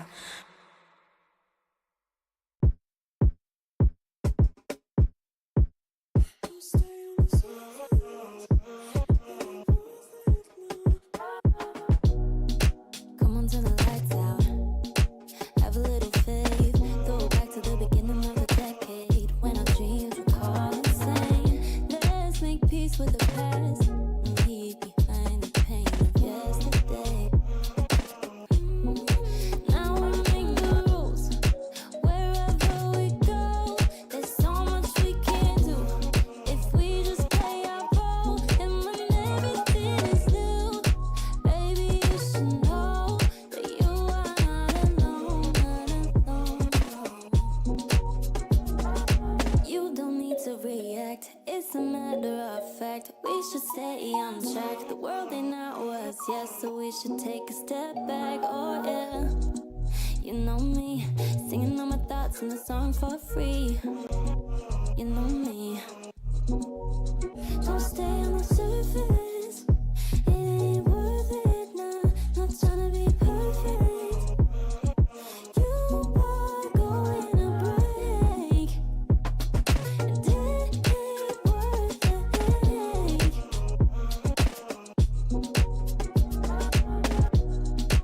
Come a little closer. Don't be afraid. I'ma tell you all of my secrets, so don't you be ashamed. They won't be on your own, babe. Yes, I made mistakes. Don't stay on the surface. It ain't worth it now. Not trying to be perfect. You are going to break, and it ain't worth the headache.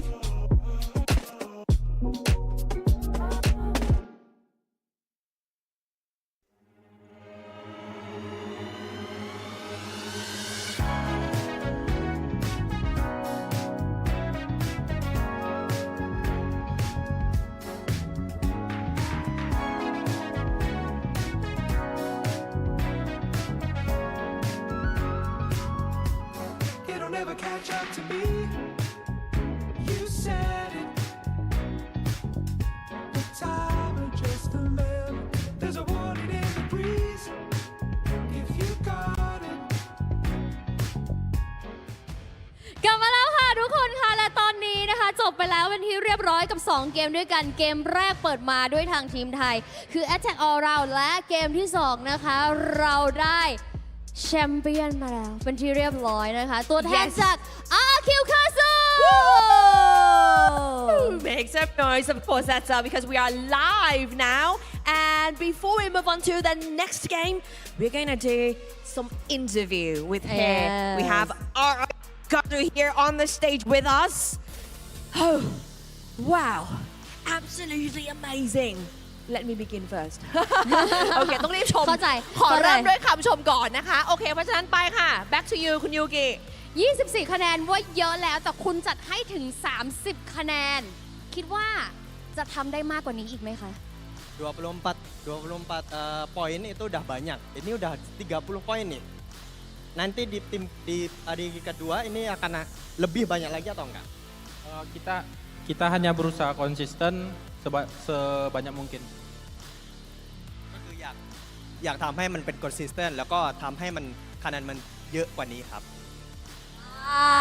24 not enough just going to make it consistent and then yeah more and more coming right อ่ะรอติดตามกันต่อไปนะคะทีนี้ย้ำๆสักหน่อย any words for the fans watching the match Mau katakan apa nih sama fans yang ada di Buat Kingdom yang lagi menonton, terus dukung kami hingga kami selesai menjalani turnamen ini.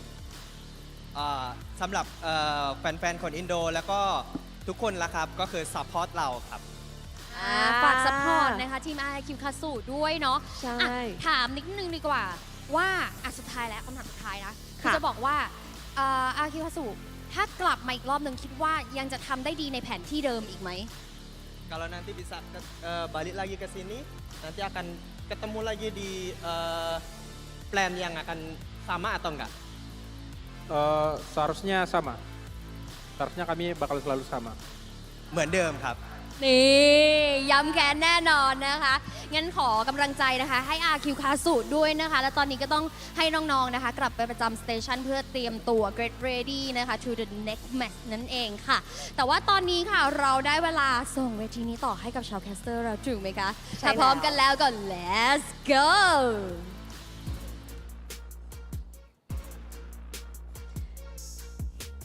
Once again, thank you so much to our host. Great interview with RRQ Kazu. And I'm so impressed. People knowing more than 2 languages here to translate, to do the interviews. You're watching the Snapdragon Pro Series, brought to you by ESL, powered by Samsung Galaxy. The free fire games have been looking insane. Fasha Bunny, my name is Getting Q, by the way. And coming into map number 3, what are some expectations here with RRQ Kazu? Like, again, it's not about the kill score. We heard the question. 20, 28, 24, doesn't even matter. 30, all right, it's about consistency, as you heard it from the man himself. Agree, definitely. Surprised the fact that we know for at the moment, at the time, we've given a lot of our prediction, and turns out a lot of our predictions is going down the drain, my friend. I mean, like, a challenge is waiting up for us soon on day number 2, and hopefully it will not be in anyone's favor right now. I'm really scared, but nevertheless, we want to say thank you to our main sponsor. If it wasn't for them, we would not be here. So Samsung Galaxy, if you're looking for a new phone to actually upgrade, Samsung Galaxy S24 will be the one. Absolutely. Hey, my Samsung Galaxy 4 that I have under this table, could you please come up with a great sponsor reel with the power of AI? Oh, already did it. Thank you very much. Samsung Galaxy is coming up huge this time around, especially if you start looking at the specs and get into the nitty-gritty. It is a league above the rest. And that's why all of our players in Thailand right now, your competitive heroes, are playing on the device itself. Now, couple of problems that some people might be concerned with is how do they deal with it, right? It is clearly a different size than the other competitor phones. True. Does that affect the gameplay? And especially for a player who's like, I'm just used to one size fits all. Agree, definitely. And hopefully this is something that another challenge coming up for all of our players, because grand finals, you got to adapt to every single situation. Adaptation is the key to be the best player, not just on the game itself, but also on the device. Because if you are a really good player, whatever device you play on, it will be the best game you'll be putting out. But the only best game to actually give it out on is going to be the device of Samsung Galaxy. Yep, the S24 is already out. Pick it up for yourself while you still can as we show you the overall standings. Let's have a look at where the teams are currently at with the total tabulated points here at day number 1, because we're already seeing teams nearly breaking the 50-point mark on map number 2, with RQ Kazu sitting on top, 46 total points. JV Esports shooting up real far as well with 41, and Reverse Red at 37. Attack all around has dropped 3 places in 1 map. A great, massive job indeed for those teams that we did not expect. I know there are certain teams that they have been profoundly amazing with their kill points wise. JV Sport, never doubt them. They have been performing well. But here's the thing, going to the second side of our overall standing, what is happening to the teams that we are looking forward to? C-Triple-G, you are still right there down below 11. And here's the thing, a lot of their gunfight is because they are scattered around all alone. And I hear some rumors, some birdie told me that probably C-Triple-G is just trying to dip into the water, just tasting how it is hot enough for them to fight for the first 2 games. But here's the thing, you will be able to stash that jury long enough to a point that it might jeopardize your game itself. So I hope they do not take that risk too long, Gideon. You're telling me that this is a sample size they give out at malls for free just to give you a little bit of a taste? I mean, I don't know, because there's only 2 days and a total of 6 maps. So the rotation's only going to happen twice in these next 2 days. And I think that day number 1 is so important for so many teams. But that could be me, right? I don't like dealing with that kind of pressure going into game number 2. Maybe the pressure is what they need to excel and move forward. Agree. Now let's take a look on the recap itself, how it started out on game number 1. Attack all around. The team that has been missing out in the action suddenly comes through right here for our Bangkok, Thailand game finals, as they had the first booyah. Second booyah, RRQ Kazu, they were denied on the first game. They finally redeemed themselves for the second booyah on game Nextera. Which begs the question, in Purgatory, our upcoming map, game number 3, map number 3. Let's have a look at the top 5 teams, because again, this is going to give us a very good idea of what has been technically working, right? Especially when we're thinking about Purgatory. We have AAA attack all around. They play for. They want to go for some good positioning. Play for inner circle. Todak, they like to harass people. Same style as JV. And I think even for RFQ Kazu, if they're going to play like how they did in map number 1 and 2, hunting people down, going with a double homer composition to really start picking people off,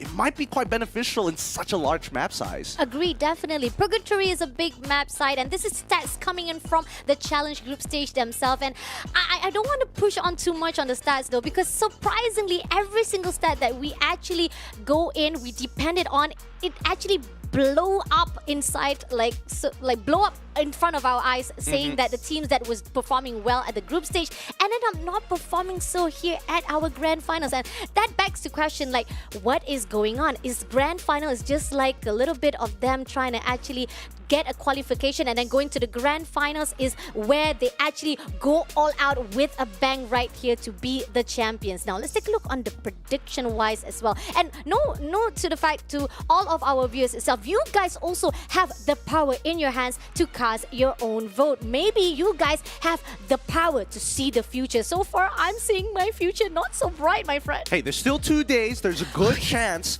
that a team that you're hoping to predict, and I'm curious about your prediction as well for this upcoming match. I saw yours in map number 2. I thought it was interesting at the very least, but then again, I do believe that there could be a turnaround. Oh, all right. So Husky's going for BRU. Respectable prediction here. I think most people are going to be leaning to either CGG or even BRU after their performance at FFWS, but I'm still going to lean towards Todak, and I believe attack all around. What's the reasoning behind it? The thing is, I keep on saying attack around has been performing well for the rotation wise. I did put Rivers Red because I've seen how they were on the Purgatory wise. I did. Actually, I was so hesitant. I was like, do I put JV? I already put JV for the second round, and it didn't went well. And in the point of fight, Rivers Red I put on third round, but then it seems that tonight is all about the surprise. So I'm going to surprise myself for the third round. Let's see who knows it actually gets to the bullseye. Hopefully so. But I like your Malaysian spirit though, always with the Todak teams, and I love it because the fact that Todak, when it comes to representing the Malaysia team, they have been performing well. Top 6 on game number 2, that was amazing, and hopefully it will actually give a little great glimpse of our teams itself to actually get to the top 6 to the grand finals of the Mobile Masters. Hey, that's why I brand myself as the replacement caster, man. They just I don't know why SPS keeps on getting me for free fire. I keep jumping on in, and the first thing I see Todak, that makes sense to me, right? You know, you just gotta stick to things that you know. And the one thing that I do know is Todak at the very least. It doesn't mean that the other competitors are below them. I disagree with that whatsoever. I do understand the realization that Todak, when we talk about the international stage, that's when you start seeing the BRUs. We start seeing the CGGs.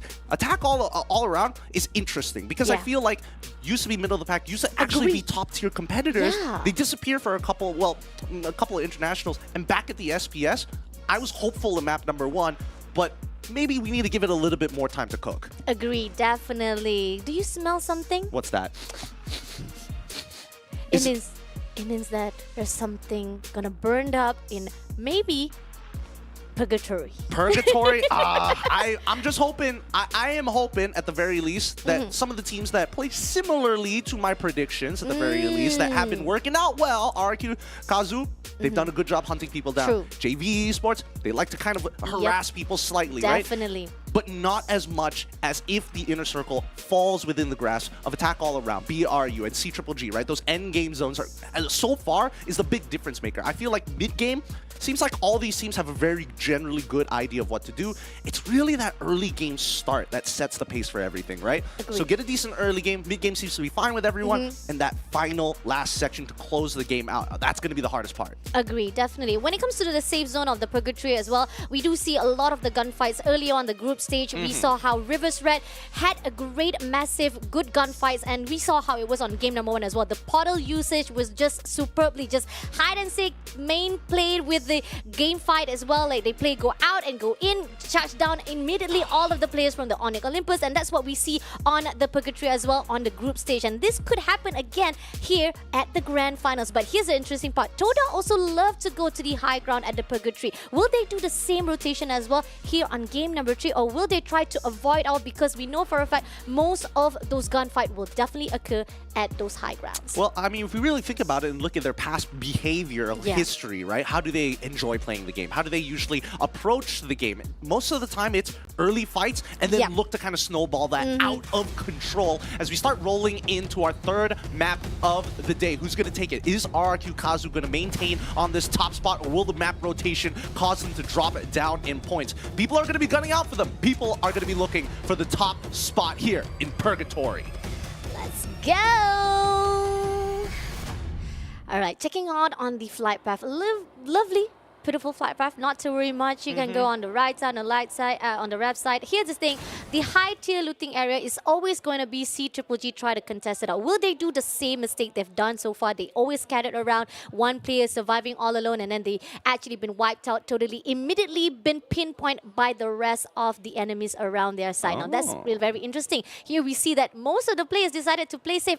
Except for Torat, we do see they are actually nearing the high tier looting area. On the other side, we do see Torat going into the mode house. It's a little bit scattered around. Most of the players are not contesting unless if Flash meets off with a tackle round. Yeah, if we're looking at CGG, I thought they were going to go for the high tier loot zone as well, but you saw how many people were jumping out of the ship at that point, right? RRQ Kazu, attack all around, Team Flash. We even see Thorat as well, jumping a little bit more staggered here, but I think Thorat made the smarter decision, just taking their time, waiting for people to jump first, making the decision afterwards, because now they have a large area to work with. Going into the JV Esports, meeting off LPT, first of all, will be tagged by Limit, first of all, with a long-range shot. Nicely done, Limit. Never doubt him with his long shot. And he will be the one to open up with the blood. On the other note, the P Esports, they don't need to worry much. They will be able to revive it back, so they're back with the full squad. This is just a little bit of farming at the beginning of the game number 3. Here's the thing.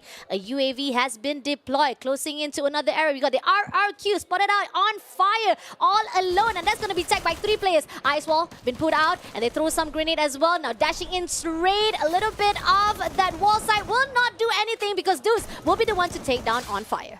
Underlooted, no resources to work with. RRQ are able to get a free pickoff for the rest of CGG. Are going to be locking down this compound, looting up as quickly as they can. They might disengage for this or look to hold the compound, but I think the revive is going to be a little bit more valuable here.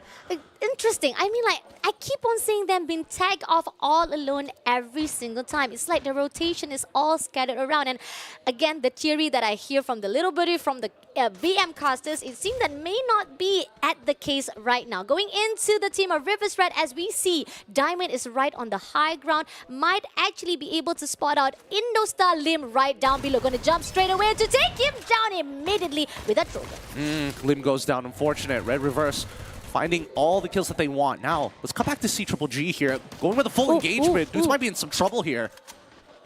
Kozku comes through, ready with a grenade. Gonna throw inside, but he also been returned favor with the grenade. It doesn't hit him though, nevertheless. Deuce has backed away from the fight. Razor comes through to actually back things off. He actually tried to rotate around, flanking off from the trailer side. Still holding their position. This is 4v3 situation as Legolas is right at the backside. Will be flanking to Kozku if he doesn't corner out his awareness for the Watcher 6 back. Abai comes through, and right now one player gets down. It's gonna be Peter. And on the other note, our team of CGG losing it. Kozku comes through, and unfortunately, he's giving himself death immediately and taking another play on fire by Abai. This is like just giving yourself away to the RRQ Kazu. Oh, that's just so unfortunate.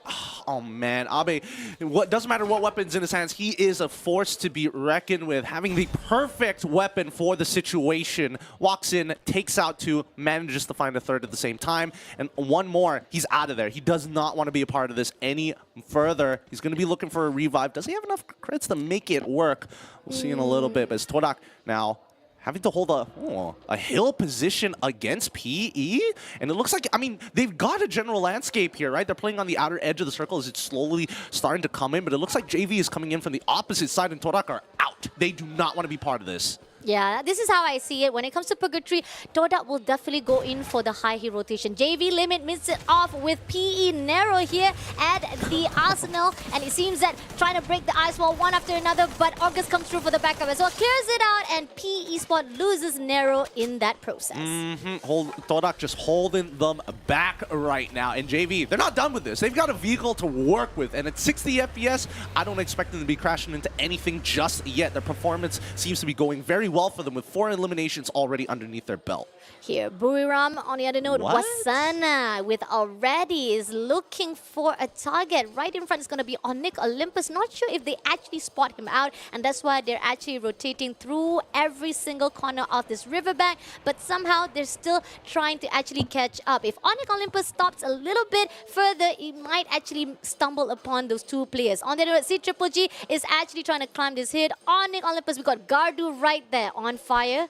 Is right inside this house. Gardu goes in and he dashed through, but he doesn't spot anyone at all. He goes back out through the window, and it seems that On Fire is ready to actually go for 1v1. Ready with the Akimbo. He dashed away and he has a backup right on the rooftop. We have another player coming in from the team as well. Now let's see if they actually go in for the contest-wise.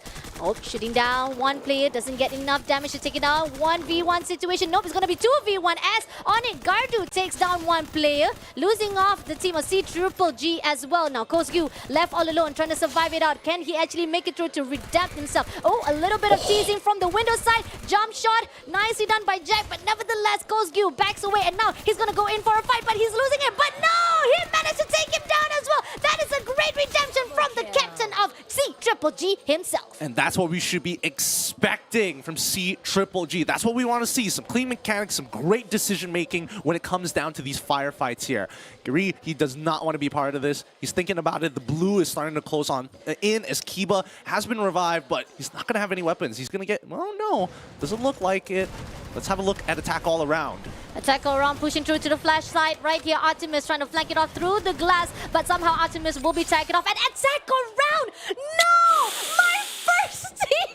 That's a little unlucky there. You have to admit that Team Flash, they're pretty eager. After getting some low placements in map number 1 and number 2, they are eager to start shooting up the standings. 4 eliminations under their belt as well, as they get a free rotation into the circle with nobody to contest them this time round, as they play on towards, if I am looking at this correctly, on towards the southern side of the map. It looks like there is going to be some action, but Team Flash, they've got center of the ring. Flash, as well as Onyx Olympus right here, managed to actually still survive it out. UAV been deployed, looking forward. Moving on to another area, we got Torat fighting off with JV Limit. We'll be meeting off with Loss, and it seems that C-Triple-G will be the second team to be eliminated. And coming up still, we see Luzi still trying to actually squeeze into JV Esports. Torat finally spot a portal. He goes in for the bait wise, trying to shoot it down, but no! That bait is already ready with a trap coming from JV Esports. That's why you got to be so very careful. Great play so far. JV are going to take significant resources back at the very least against Thorat.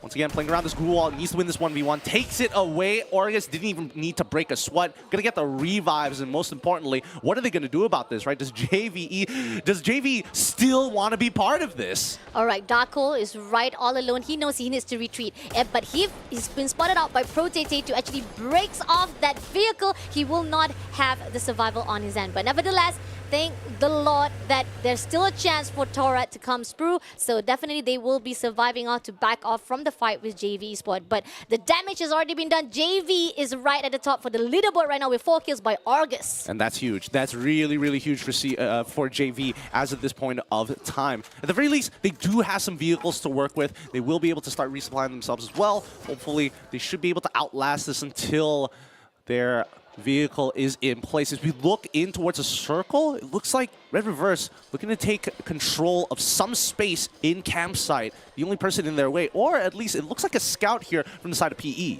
All right, Rivers Red. Diamond's been hit a little bit. It's okay, but it's just going to actually give a little bit of flanking off. Don't cry. It's right in front, getting the coins as well. Rivers Red is just trying to figure out there's going to be an opening or not to fight off. PE Sport also is just overlooking to the side. It seems that they're quite in the open. They got to be careful here. It could be anyone sniping off, and that can actually corner them out immediately. But nevertheless, PE Sport is already rotation, and there you go. Finally pushing through away from the side of the team of Rivers Red. Now coming through to the team of Todak, they're still climbing the hills of Mount Everest right here at the Purgatory. So far, that's how I see it. Every single time when it comes to Purgatory, this is how the main plan of Todak. They will definitely rotate from one hill to another hill. But here's the thing, once they go down the hill, they might meet with the Rivers Red that is already preoccupied with the PE spot. On the other side, we got the Team Flash here with the Indo Stars. What happened to BRU? It looks like they lost one of their members in the meantime, but Indo Stars taking their time. Oh, wait, no. Team Flash has decided to actually poster up here on towards the northern side of the ring. And I think at this point, they generally know. They know they can hear the vehicle start to come on through. And I think for the Indo Stars as well, they got to be careful with this. They know that somebody is going to be looking in on them. Nobody has taken shots thus far, but they have the information nevertheless. They're going to start postering up in a building. Oh, the next ring already revealed. They've got some great positions. They have really great position, not to worry what for the side of Team Flash. On the other note, we got a UAV being used out by the RRQ to actually see out the view right here from the area of Indostar as well as Buriram. Buriram is right on the other side of the building. So let's see if they're actually going to go in for a fight with Indostar, or they're going to hold their position here for a while, as they might actually be gatekeep somehow. 18 deer. Right here, spotted out the Team Flash right there. Right behind is going to be Todak fighting off with the team of Buriram. If there's shots coming through, there could be a contest. But Todak comes through into the building of Buriram right here. Moshi will be spawning them out. Throw some grenade for the damage-wise. Also try to actually clear out some of the traps then put out by Todak as well, because they want to try to contest that second floor. But somehow Buriram is still being closed out. Todak doesn't want to allow it. But now two people come through, dash away. And shots coming through from the side of Buriram. Wasana! Watsini! Can you do it? But somehow Ice Wall is barrier for the side of Todak. Noki holding position, trying to throw as much of that Trogan grenade to the side, but he will be the one to be taken out by the Buriram first of all. Now Mochika takes down another player, trying to actually go in for the quick scope, but doesn't manage to do so. Zen will be the one to be denied any of the kill points again, as Buriram takes down two players. Now goes in for another player. Todak will be eliminated completely by the Buriram United Esports. Well, it looks like both of our predictions aren't going to be making it this far into this map, unfortunately, but Buriram now getting attacked by the Indo Stars, who decided to jump right onto the roof of their building and immediately engage on the second floor. Right here, let's see for the third-party engagement. Lovely! Oh my lord! Rivers Red, Indostar, three-way situation right here. Rivers Red goes down right at the bottom right here, trying to recover back. Lovely. How did they wedge the vehicle in between the buildings? They're cornering out. They're not allowing anyone to get out of this area, man. Seriously, a great job from the teams itself. But Buriram still holding their position well. Great job coming through. But it seems that JV Esports is also joining in the party. There's no other party with 3 or 4 party coming up. And there you go. Rivers Red will be cleared out immediately. But on the other note, JV Esports, they're not done yet. They want to fight out with the Indostar right around the area. Buriram is right still at the second floor. Nobody is contesting them off. Indostar holding their position. It seems that JV has back off. They finally actually farmed enough kill, and they feel like they need to rotate back off. Flash is still on the other side. They're just looking over, and it seems that Indostar is backing off as well. They know for a fact that it's not going to be easy for them to go to the second floor of the team of Buriram. Shots coming through from the other side. Kochil got to be careful here. They back off away again. Kochil, they need to be careful here. Indostar, a little bit too open to be stepping out to take down from one player to another. This is really, really unfortunate, because getting a revive at this state of the game is going to be even harder, right? The buy station is not too far away, but it's stuck between Crossfire, Flash, and RRQ from all angles. JV going to be the main harassers here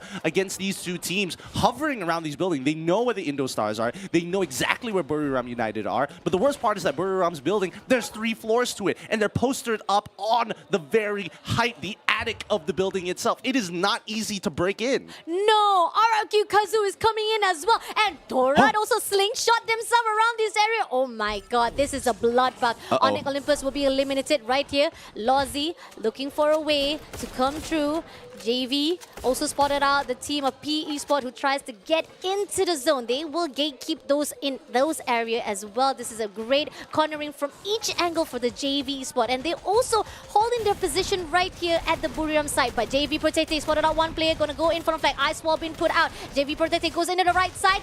PE Nero still holding the position, trying to survive it all. But LBT, can he get it done? He will be able to take down Protete first of all. And then he's gonna rotate to limit as well. But Nero doesn't get it done as well. But JV still ready with August. Throws some August to the side, but somehow not gonna be enough. Grenade being thrown out, and Nero will be the one to flank it off. And one more play to go. PE Esport is doing well to fight off with JV Esport, but they spotted out one player still surviving. Huang takes down, clear it off, and making sure that one player JV Esport will back away from the fight with a portal to be surviving for JV Esport. RRQ! They're coming in and they are in the best situation possible. They've already found two instantaneously, and the new kill lead are coming in huge. It's RRQ Kazu taking them out instantly. Great decision. Snaky slicky RRQ Kazu to just finish off what the PE Sport started off, and JV still surviving with Limit as the last man standing. Now they actually managed to rotate around through the edges, and they're still figuring out how to actually get into the zone because the fact that Buriram still holding their position at that third floor. Now trying to use the portal to get in, trying to actually hold the position as well, and they're trying to actually heal themselves as well in the meantime to actually go in for the rotation. Flash throws grenade as much as possible as they try to get into the zone, but doesn't meet off with anyone. Onyx Olympus is hiding off right inside the building. Will Flash spot him out? I don't see though. It seems that Flash finally meet off with Buriram in the action. Shin suffers some damages, spotted out RRQ. Instead that they actually focus on the team of Buriram, they ended up meeting off with the RRQ Kazu. Grenade been thrown out as one after another, but Shin will be tagged off instead. Now left with Artemis, Yanbin as well as a volley, but they can't actually contest it off with the team of RRQ. They're closing in as well. The fact that they are being backstabbed, trying to break the ice wall, but Yanbin will be taken out, and Flash immediately been eliminated straight away by the RRQ Kazu. They tried to grief RRQ, tried to break their glue walls, tried to make an opening for BRU to take snipes at them, but now it's going to be the Indo Stars doing the exact same thing. They know that RRQ Kazu has the God spot right now, and if the ring closes any further than this, it's going to be very difficult. BRU have finally gotten out of the compound, but have taken and mirrored the position of Flash. No, this is it. You are being a burger patty in between of the roti bun between BRU as well as Indostar. This is going to be difficult for RRQ. Since that RRQ, knowing for a fact they're being sandwiched, we are seeing that Razor finally pull through using the vehicle to run away for survival-wise. He don't say like, no, I'm not going to be sandwiched, man. No way I'm going to fight between Buriram as well as Indostar. And now they finally push through. Wasanawa City takes down Indostar immediately. Amazing job. But Buriram comes through and Tora will be immediately shuts down. It's going to be left with two more teams to go. Buriram versus the team of our Indonesia team. BRU, they're doing a phenomenal job. It's a 3v1 style situation, and instantly Kosil is down, and you can hear that crowd. The Thais are happy that BRU finally come back in map number 3 to take the game. Big booyah for BRU. Oh my lord. Again and again and again, we are seeing the flag of Thailand being raised off right here at the grand final day number 1. This is 2 flags being raised by Thailand. Different teams definitely attack around, and now it's Buriram, the one in the favorites to win our grand final. Can they make it happen? But so far, so good. Even despite that great hideout they had at the second floor of that building-wise, nobody was able to actually break through. They were just hiding out. They just throw some grenade as possible, but it was not even enough to cast it off, and they go out from the compound. They still managed to do some damage to every single player at the end zone. I mean, Buriram United made some really great decisions, right? Hunkering down into the attic was one of them after getting a third, a fourth, maybe even a fifth at a certain stage of the game in that house itself. But let's start with the early game, right? Yeah. The earlier sections of the game, we expected to see teams start duking it out relatively early, right? Especially when it comes on team. We don't expect thirds happening as often, but that's not necessarily the case on the other sides of the map. CGG, for an example, walking into multiple targets, and Onyx just never really finding their feet in this game. Agreed, definitely. The fact that at least there was a lot of the gunfights that CGG did win this time, it gives me some hope for my prediction, but nevertheless, they still still with the team to be knocked down earlier for the game number 3. Now coming out, this is such a mess. Buriram started out to actually take down Toda in their own territory. They go in for second floor, dashing off, and Toda was just immediately been cornered out. Not even a chance for them to go out. The glue wall was just separating because the fact that the room had no window to back through, so that was the reason why Toda was cleared out immediately. Now coming through right now, because of the fact that Buriram has already done a great job inside that building, even though Flash as well as Indosat tried to actually contest it out, they never be able to actually contest it out because Buriram was doing a well done job for the defense wise. Which led to this final circle situation here where you see RRQ, they're fighting for their lives to get God spot at the very end, knowing that the ring would eventually push Buriram United out of their compound, but Team Flash wanted in on this. You saw that even Thorat wanted a little bit of action to hopefully let BRU take out RRQ Kazu, but they made the smarter decision, right? They just punished people walking up to RRQ Kazu because they can't get out of there, right? And eventually, once the members were lowered down, were cut down to 2 members. And finally, the last jumping into that monster truck, they knew they had secured the game. Agree. Now, Total Revival is a bit less compared to game number 1 and game number 2. 20 kills. We got 78 glue destroyed. The highest kill coming in from Wasana, deserving-wise, because he was massively destructive right at the game number 3. And then we got the highest assist from RRQ. Legalo, definitely a great assist from him. The fact that there was a lot of long-range shot coming from the RRQ Kazoo. Glue Breaker, we got Razor with 8. And then we got total kills with 65. I mean, down coming in from game number 3, from game number 1, we do see that there's a lot of tempo being slowed down just a little bit for our game because the fact that some of the teams are finally learning the pattern here. Going into another game summary, we got Sniper Assassin from Volley with 52 meters compared to what we've seen from the previous game, the highest one from Toda himself. That was amazing for the Sniper. On the other hand, we got Headhunter from Wasana as well, and it seems that most of the players had done amazing job. We got 3 Tatsuya here from Buriram and a 1-2-4 by Already. Definitely a good load up for themselves despite whatever we have seen. This is how the meta for all of our Garena Free Fire players. This is the atypical one, right? That's why it was pretty shocking to see what RQ Kazu was running in map number 2, having 2 homers on their side. It makes sense, right? Because at the end of the day, the characters that you play is only going to emphasize the playstyle that you want to have. And I think especially with this type of meta composition, it helps with fast decision making, right? If your team is on board with you, you're on the same page, you see what happens to Todak, there 2 people have already gotten past your break point or your limit point that you're trying to hold. So once again, well done to BRU coming up big time here, but let's not forget about JV and as well as RRQ. No, 9,822. Every single time we keep on seeing them. Yes, they might not be the first top 3. They are at the 3rd place, but somehow the damage they put out from the 6,000 they have done, 6,800, and then game number 2 they got 9,100. Now they even increased more to 9,800.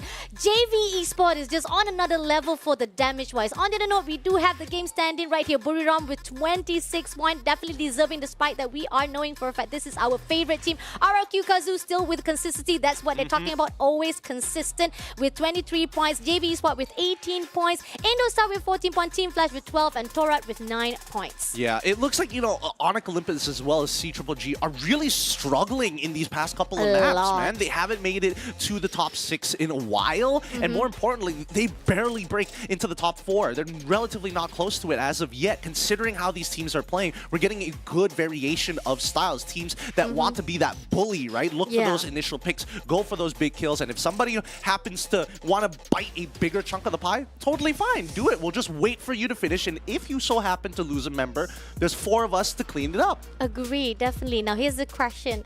Why is it that every single prediction that I made is going even down the hill, my friend? Like every one of my prediction is just so wrongly. It's like as if the world is telling me, Bunny, you don't need to predict anything. Just, you're not seeing the future correctly anymore. Nope. No. Yeah, that's just being too cruel on yourself. Don't worry. There's still plenty of games to actually happen. 3 more maps to conclude day number 1. With that being said, we're going to go on a short break. And when we come back, it's going to be more Free Fire action.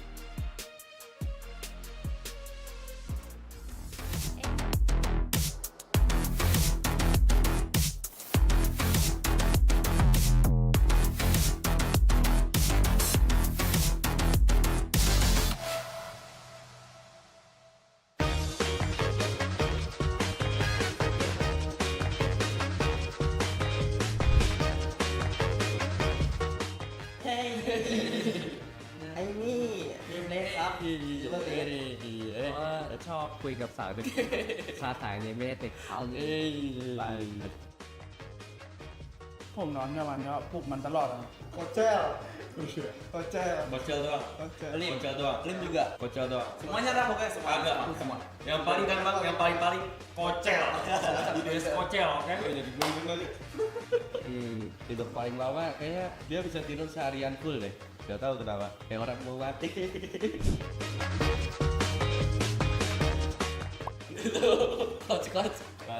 Coach.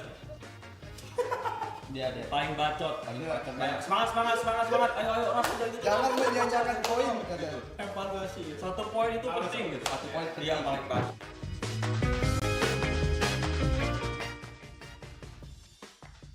Hot Chonlin di lainnya map ini kelihatan safe ya. Kocel. Soalnya main CS mulu. Baterainya jadi 10%. Gua dia sering bucin. Iya sering bucin. Terus gua aja semam dia suruh bener. ตั้งใจแล้วในงานนี้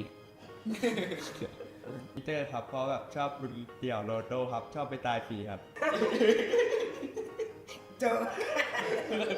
main training terus orang udah latihan dia main training terus udah berhenti itu dia ras IDS ras suka ngetrol aja kalau main tuh nyantai aja ya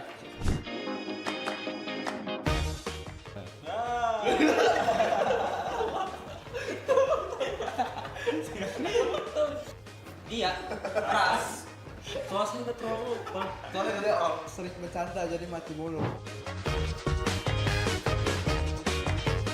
baik kosan top gue door kosong tuh karena dia nggak mau kalah sampai dia menang baru udah kalau musuhnya udah menyerah gitu mau istirahat gitu musuhnya pokoknya nggak mau tapi dia menang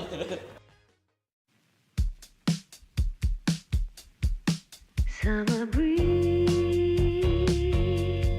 diamonds in the water, on the beach, my mind begins to wander, endlessly, I'm not in a hurry, nowhere to be, not a single word. Dream away the afternoon in a haze, green and blue. Nothing else I wanna do but drift away.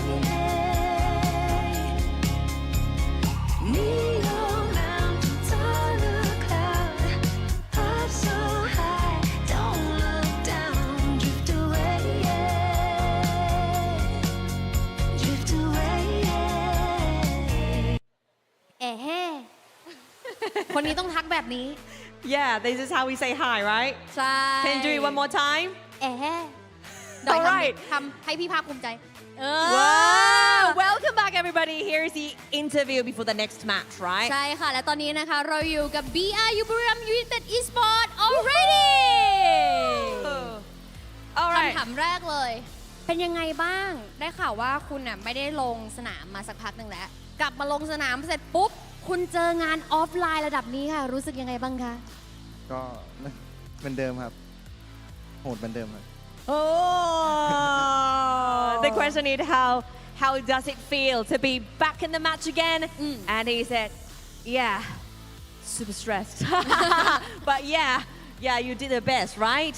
I can tell คือทำแบบดีที่สุดแล้วนะคะ ทีนี้เนี่ยเหนื่อยแบบนี้เจองานโหดงานหินแบบนี้บูสต์พลังด้วยอะไรล่ะคะ How do you usually boost yourself up ต้องกินอะไรหรือเปล่า เติมพลังตัวเองยังไงเวลาเหนื่อยๆอย่างเงี้ยตอนแบบลงแมตช์จริงหรือซ้อมจริงนี่ปกติต้องทำไงคะถึงให้ชีวิตกลับมาแบบว้าว ตอบกล้วยไม่ได้นะ เพราะดิวกินไปแล้ว กินเป๊ปซี่ครับ some kind of fizzy yeah some kind of fizzy drink might help อะไรแบบนี้ เธอถามจริงตื่นเต้นปะเนี่ย สัมภาษณ์ตื่นเต้นกว่า ใช่ไหม really เอาอย่างนี้ก่อนดีกว่า วันนี้ได้ข่าวว่าคุณน่าจะลงยาว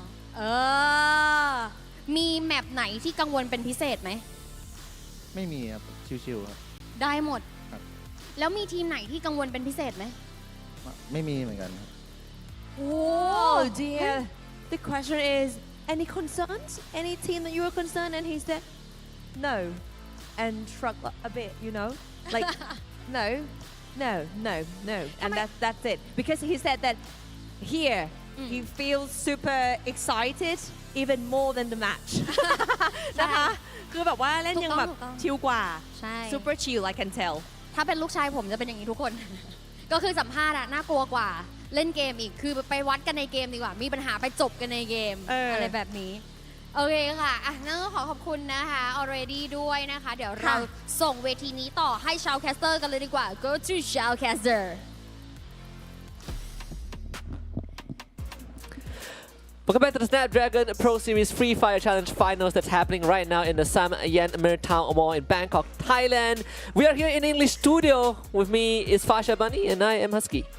Here we go. We got game number 4 coming up next. A great, massive damage coming in from game number 1 to game number 3. Surprise, surprise. But at the end of the day, game number 3 was not a surprise because it is coming from your favorite team, which is Buriram. But nevertheless, we still want to say thank you to our sponsors. This is the main event. They are the reason why we are here. So thank you to Snapdragon Elite Gaming. If you guys want to look for a chipset, you got to go for the Snapdragon chipset. They make your winning matters. Yeah, and of course, the chipset is implemented in the new Galaxy S24 Ultra. And of course, the power of AI is here. Galaxy AI is here. So give that a look out as well, because I've seen some functions and I absolutely love it. And I know we all love the same thing when it comes to Monster Energy, the pink fruit punch flavor to unleash the beast within you.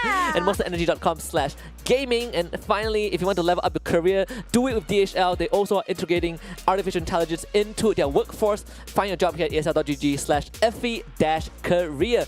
There's one talking point I want to bring up, right? Okay. C-triple-G. What is happening? What is happening? So last game, I mean, we did the first 2 games, right? Now I did the first game and the second game. Third game, I was on break and I'm like, perhaps I was the problem, right? Perhaps I was causing. I was saying the same thing to Gideon I was as giving well. them the stage fright. So maybe me taking a back seat Stage fright? would Did you change not even something. see how they walk out like, ghost kill me all the way? And Well, too bad. Well, now we're starting to see a bit of the side effects, right?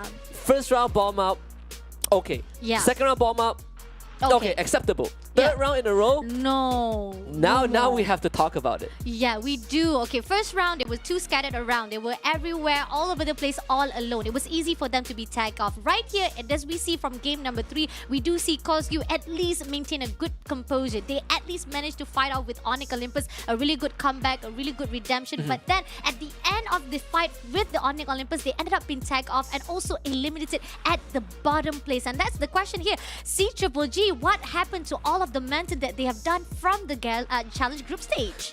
Does not feel like C-triple-G at all. Yeah. But hopefully, I still have hope. Game 4 could be in, right? Maybe they pull the Buriram effect and come back after a couple of beatings. Of course, submit your votes in the Twitch chat if you're watching on twitch.tv, because it's time to talk about our votes as well for game number 4. We're moving to the snowy Alps of Alpine. Okay, here's the thing. I have jinxed all of my prediction and I don't feel good around this, okay? I'm not even confident at all, but I'm just gonna put out a line like, say like, you know what? As long as it is, if anybody wins, that's good enough for you guys. But so far, we have Husky with Thorat, I'm with Rivers Red, and JV Esport with Gideon. So far, both of me and Gideon were top out with game number 3, where Toda as well as the team of Attack Around was taken out too earlier on. So let's see how game number 4 will be like. Are you really confident with Thorat for this one? I'm a bit more confident for Thorat. I think for the more newer maps, right? Nextera and Alpine is a slightly more unconventional. Especially for me, Alpine is more of a vertical map. Yeah. For me, at least. So I think that's where teams like Thorat, teams like IndoStars can show up a bit more. And it's also the map funnily enough, it's a map that certain Thai teams struggle on, right? When we talk about Nextera, I told Gideon that, well, CGG struggles on Nextera a lot, and indeed they struggle on Nextera, right? And then we went to Purgatory, and they continue to struggle in Purgatory. I think you might see the same effect for Alpine. I would apply that to JVE as well. Yeah. So Thorat, this is a good chance. I think RQ Kazu might also have a good chance as well because they have been on a roll. So let's see if they can make it 4 in a row because we're jumping into Alpine right now. Let's go. Game number 4 starting out right here at the Alpine. Loving the whole entire graphic. The countdown is just really building up the immense intensity at the Bangkok Samyan Midtown. I mean, like, if you are there, you can feel the emotion, the intensity, the thrilling motion of every single player to fight off at the grand finals. I feel it in the studio, right? I can hear the crowd through my headset. That is how insane that is. It's good to see the culture really spreading to not just, you know, in a single region, it's spreading across a what do you call that? A continent. Yeah. Now, coming in for the flight path, it seems that game number 3, a lot of players decided to back off from the high tier. They know for a fact 2 games in a row, you keep on contesting at the same spot, you're going to actually taken down too early on. And that's what we've seen from CGG. Now, we do see there's a little bit staggering of coming from the side of Toda. CGG decided to go in for the early jumps at the Blueville side. There is going to be one team that is brave enough to go at the high tier. Not just one, but I think there could be a contest. 2 teams, Flash as well as the team of Buriram United Esports. Okay, this is going to be interesting. The eternal rivals. They just cannot seem to separate from one another, and we might have a very early first team wipe. Jonah, first one to grab a gun. That means Artemis is going to be sent on the run already. First one happening on off screen, but it's BRU against Team Flash that we are all excited about. Is Yanbin to win that one? Instantly traded back by Wasana as BRU continues to power on the pressure. This early fight means a lot. High tier lose zone is going to decide whether they get to the mid game. Yanbin has already been eliminated. It's Artemis down in the red. But both teams still have 3 more men left alive and make it 2 as BRU loses a second member. Volley gets absolutely ambushed. Jonah trying to play ring around the rosy, jumps around the entrances, but Artemis quick on his wits and focus like a warrior to take him down. Team Flash have just won this one, and it's just up to the last member, Moshi, to bring this back to life. Asana as his wingman as Team Flash gets this patch at Snowfall, and none's the wiser. BRU becoming the winner. Artemis getting the vehicle and decided to back off. This is the retreat that they needed to fight. Despite the fact that knowing the high tier team will be in the side of the team of Buriram United, they know for a fact they have lost this match. Might as well just come back alive again for the next match and just try to get as much coins to revive back the teammate. Only Yabin will be the only one to be covered up. The rest of the players needs to hold off their own position to see if they can find more coins to be revived again. But somehow we do see Buriram also been revived, and here Legalot is taking a really deep into the ocean somehow all alone. What is he doing? What is happening? I mean, this is the first time that we see RQ Kazu, you know, have a rough start, at least at this degree. Of course, we also have the Snapdragon performance meter, just constant 59-60 FPS, peak gameplay performance. That's what you like. I believe the one in the Samsung S24 Ultra is the Gen 8 one. So that one, that one is a doozy. I love it. In fact, if you're not at the venue right now and you want to be there, just take a selfie and use the generative edit and make the background the Samyang Mertau Mall. That's how you nice. do it. I've seen friends you do already edits with sound like a promo dude, man. Seriously. Give me that phone, baby. That's all I'm asking for. Get me your ambassador already. Give me that phone. Artemis, I mean, like, one of the players from the Flash, I mean, Shin was taken out by Indostar. 18 Deer spot him out all alone by himself, and that was a really good long-range shot. Now, JVE spot meeting off with Onyx Olympus. High ground goes out to them, but again, this is not really a high ground. It's actually a really landscape. Difference-wise, it's going to be Onyx Olympus who try to actually go in for the terminal-wise, but somehow, Kiba will be holding the position on the high ground. Cougar jumps down. Great usage of that portal to hide away, but Cougar is not going to give up. He's going to actually go in for the flank. Jug is right there. He's going to backstab, and Team Onyx Olympus loses one player, and it seems that they also shut down the rest of the players, and Onyx Olympus will be the second team to be wiped out right here at game number 4. Clean as a whistle, joining Team Flash in the lobby, while The goal portal was a bit questionable. The range not as far-reaching as they would have liked. Attack all around. Not really sure if they want to take on this fight. Foki can try, but it seems like he's already being pressured. And Orgus decides to back off. I mean, JVE, they've done more than enough, and now he's trying to scout out where the members of Attack all around are at. It seems like Hoysang is trying to push up, gets tagged through the glue wall. Grenade launcher in hand. That's the RGS 50 if I ever seen one.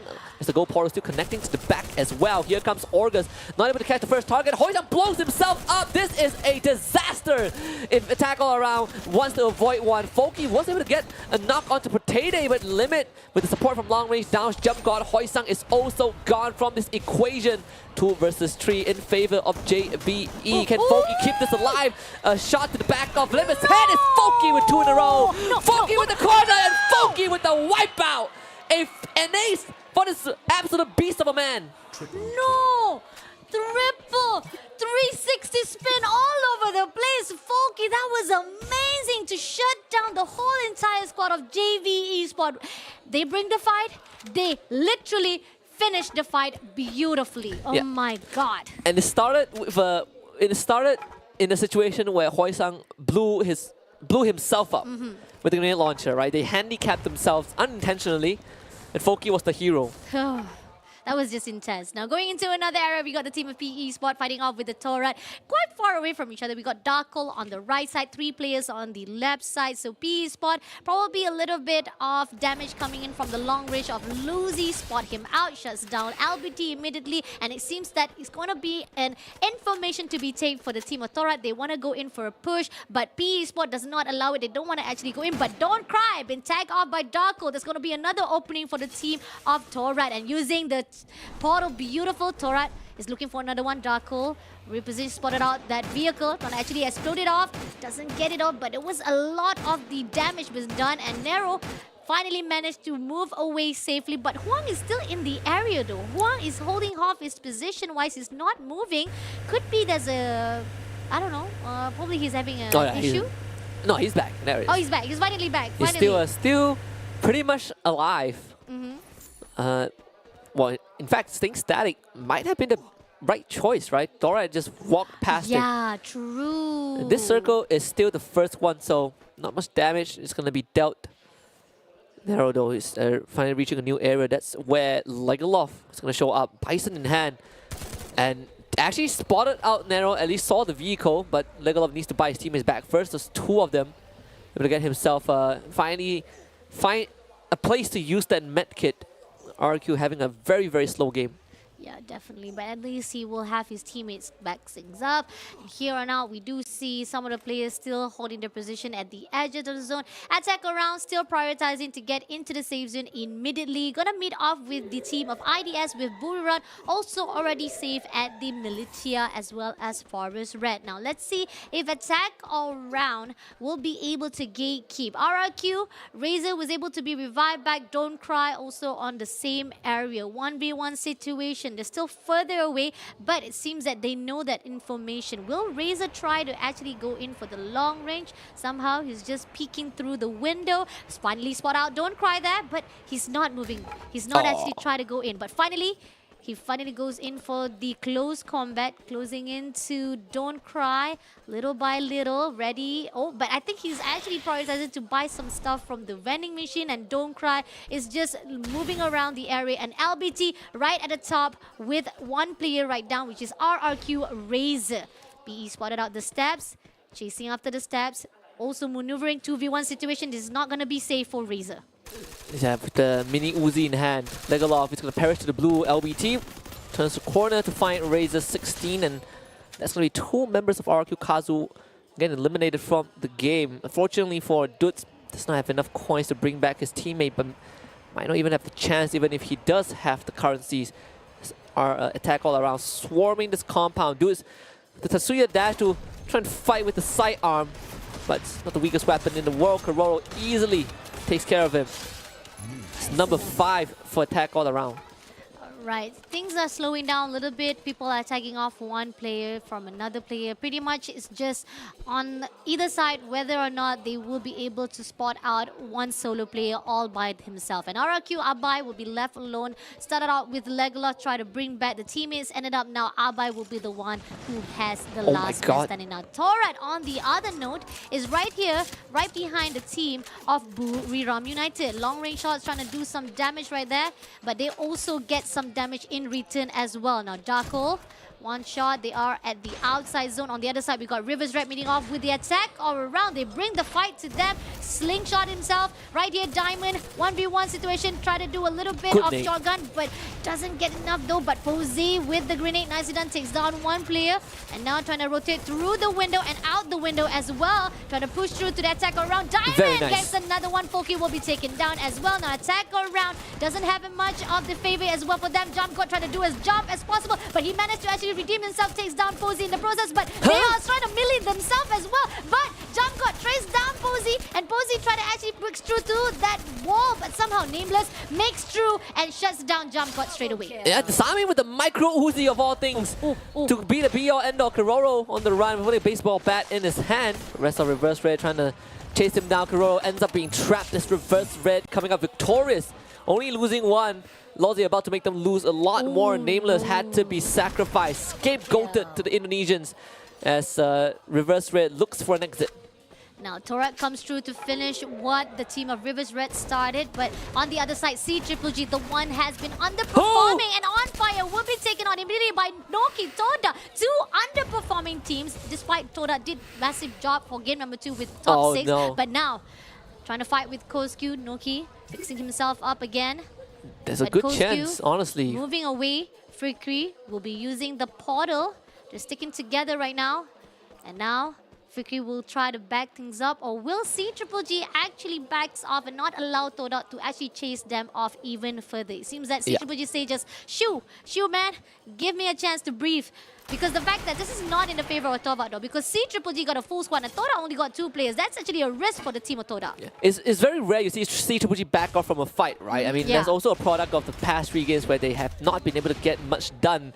Koskyu gets sniped again, and Koskyu is one of the 4 members that actually has a good inventory. If Noki wins this, which he will, might be disastrous, but thankfully there was a trade coming back on fire now. Under a lot of pressure is Fikri to show up to the match and try to end things off. He's on fire, gets down, but a good trade come back.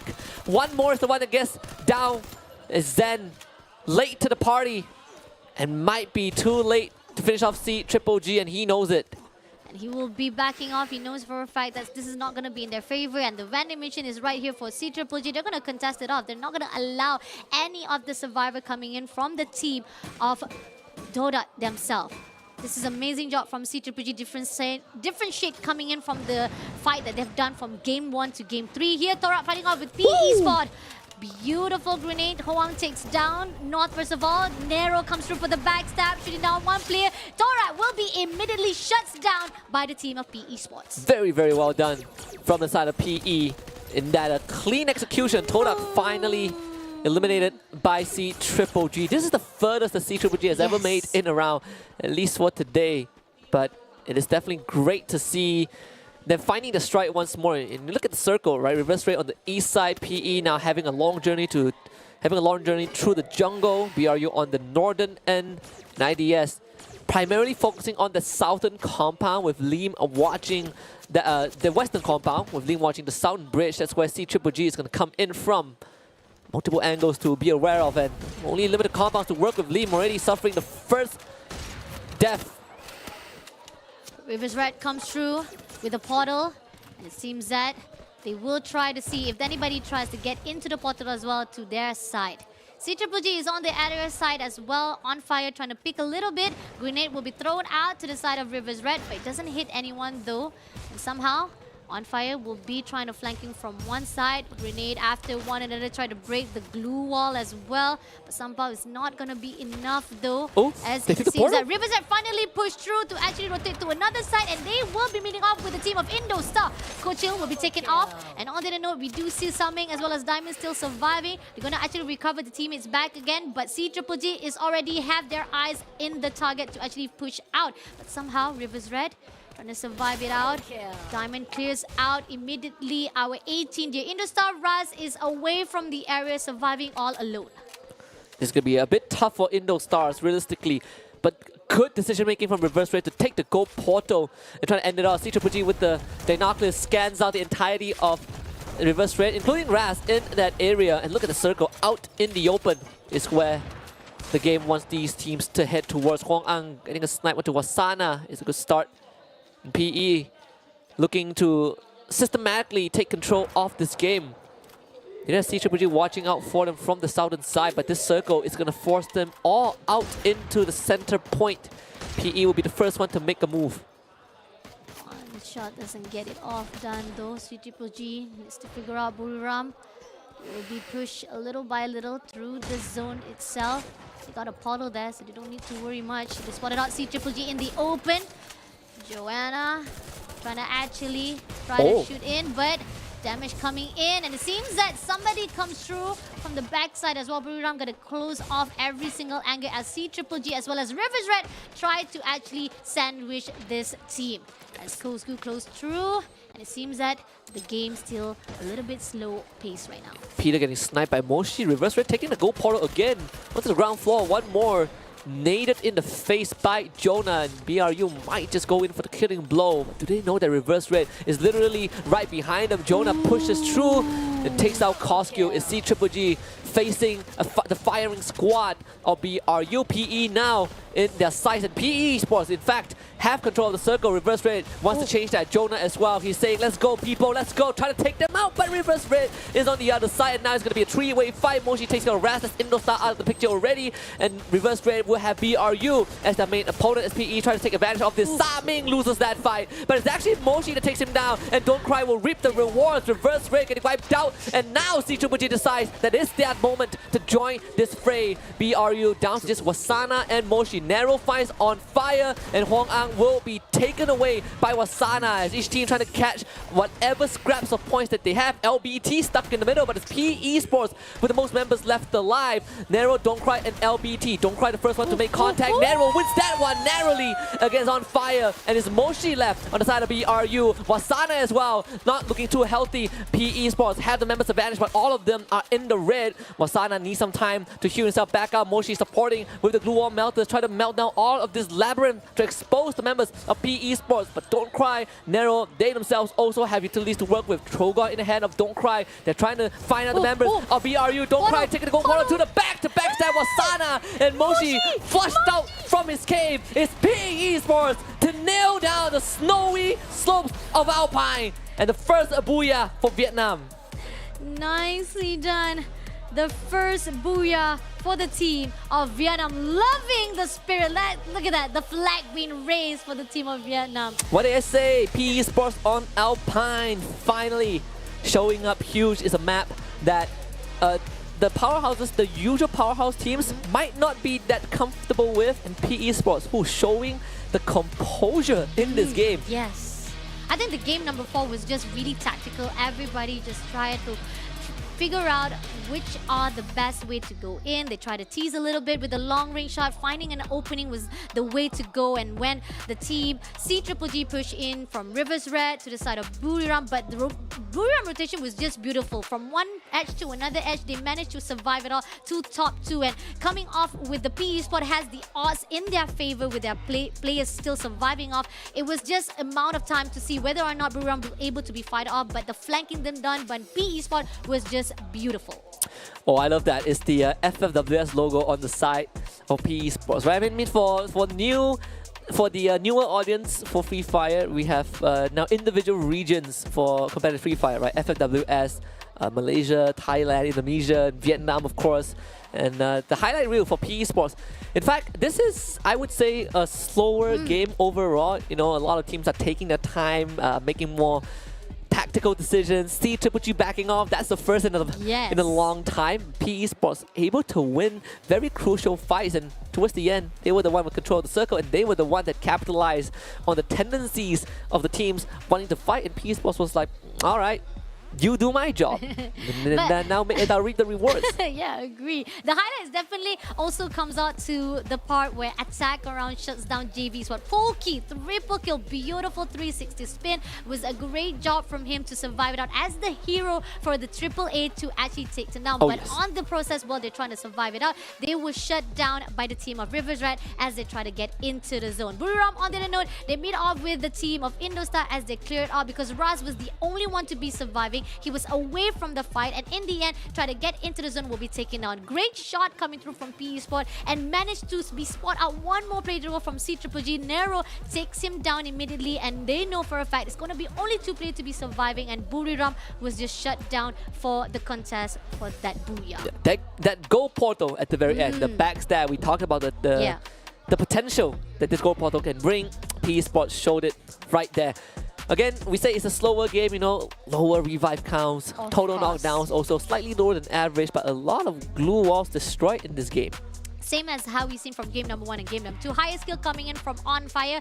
He was the top 3 players who had the highest kill from the challenge group stage and he is not disappointing here at the grand finals as well. Highest is coming in from PELBT, great damage wise with 37,615. Definitely the slowest game from all of the 4 rounds that we have start for the first session for today, and hopefully it will actually be a little bit better for the next season, next session, because the fact that most of the time teams will definitely build up even more potential and as well as their own momentum to fight out for the second session. Now coming in for the Sniper Assassin, 82 middle kill points by the IDS 18 gear. Still not as far as Toda Zen has done. Headhunter coming in from BRU Moshi, definitely he deserved that. Moshi also actually combining both of the Headhunter as well as Grenade. He is dominating both of that skill as well as Combat Medic coming in from RRQ Latgalula with 3 revives. Yeah, so we see a couple of situations this game, right?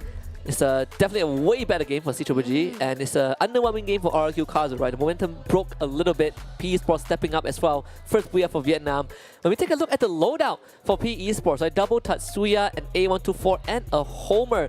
And may I just say, it's really nice to see Homer finally kind of making a comeback, right? True. Back then I remember some teams run 4 homers and if you get tagged by 1 homer, it is like, man, I'm in trouble. You get tagged by 4 homers, you just, you know, you just take your hands off your phone. That's it. You're destined to get eliminated. Agree. We got 3 kills by Nero and LBT, 2 by Huang and Don't Cry. So definitely the kill points does not stack us as we see from the rest of the game. Because again, as we stated already, this is a really slow-paced game. Most of the teams are not actually hungry for the blood. They really try to survive it out and trying to figure out which strategy will be the best to fight it off. Damage-wise, the highest damage I've seen so far, it comes from RRQ themselves with 3,000 damage they've done, and here on out from the side of PE Sport, 1,000 each from themselves. So again, the game slow definitely is the team for game number 4. And maybe because it's cold, maybe it's because it's a bit cold and chilly in Alpine, right? They're not the most well-dressed people. Right? I see. I mean, Kevlar doesn't really protect you from the cold. Top 3 teams though for Alpine, BRU with the most damage dealt, but it's PE Sport that came out superior with the booyah. Reverse rate also in the equation. Nothing much out of the ordinary right here, so I would say props to PE Sports. Is a good start. We talked about them and Team Flash during the walk-in. They are one of the 2 pillars of Vietnamese freefire, right? And in fact, PE Sports, I think this is probably the 2nd year in the competitive scene, or at least on a higher level outside of Vietnam. And they have been consistent ever since. You always see them on the big stage, so that is great. Game 4 standings is PE Sports with the booyah and 10 kills, and that's 22 points for them. BRU closing in on behind with 18, and then Reverse Rate with 17, and C-Triple-G finally showing up big time with 15 points. Attack around with 8 points, tying up with Tora. Toda has been pushed back again at the second side of our scoreboard. Indostar with 8 points as well. JV Esports not doing as they did before with game number 1 and game number 3. RRQ Kazu also dropped down immediately for this game number 4. Team Flash maintained with 2 points at 11th place. And Onyx Olympus, one of the teams that has been doing so well. I am loving and missing their IQ 3000 because whenever we've seen them fighting at the group stage wise, they always have a massive idea to survive. But here on out on grand finals, it's just different. All of the players that, like we said, all of the teams that has been performing well, they're not performing here at the grand final, which leads to a question. Is it the adrenaline rush? Is it because of the pressure that you are on a different place that you are comparing? Because we see most of the teams that are performing well is coming in from the Thailand team, except for CGGG finally pushed through for this game number 4. But other than that, we do see a lot of the tension coming in from other region that is going into Thailand to fight here at the grand final. Do you agree on that? I do. I think it's a combination of multiple factors, right? Your stage jitters, the adrenaline, right? Sometimes you overheat and you make rash decisions. There can also be the inexperience. Some players are newer, right? Like for example, you look at the best example from Toda, right? 3 out of the 4 players have never been on an international stage before. Traps, Noki, Zen, this is their first time. Victory, he was there with Sem9 last year in Jakarta, but that was pretty much it, right? So I think these all does contribute to the gameplay. And also because it's Free Fire, it's Battle Royale, right? Every single stage changes. The meta changes between every single stage. So if you're not adapting, you might just fall behind. But thankfully, we have more games to go. And coming up is actually a show match. But we're going to let everyone do the preparations. And we'll return in a bit for the show match of the day. Hey.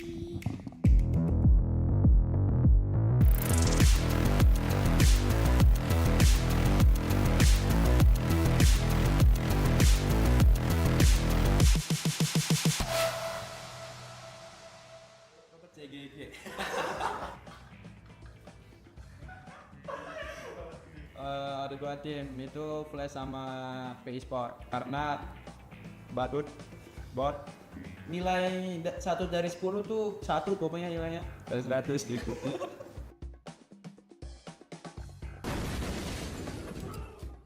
Dan 2 tim mungkin yang pertama Onit dari Indonesia lah. Dia kayak mainnya lebih ke apa ya, lebih placement gitulah. Kedua mungkin ada Indostar, dia ngikutin zona aja, kayak jalanin aja, kalau dapat kill dapat, kalau enggak ya udah. CGGG karena Peter sama On Fire itu gila banget sih. Buriram suasananya sendirian kuat banget ya, menjaga barat. CW กับ Buriram CGG and Buriram karena dari teman-teman sebelumnya mereka terlihat agresif. CG Elite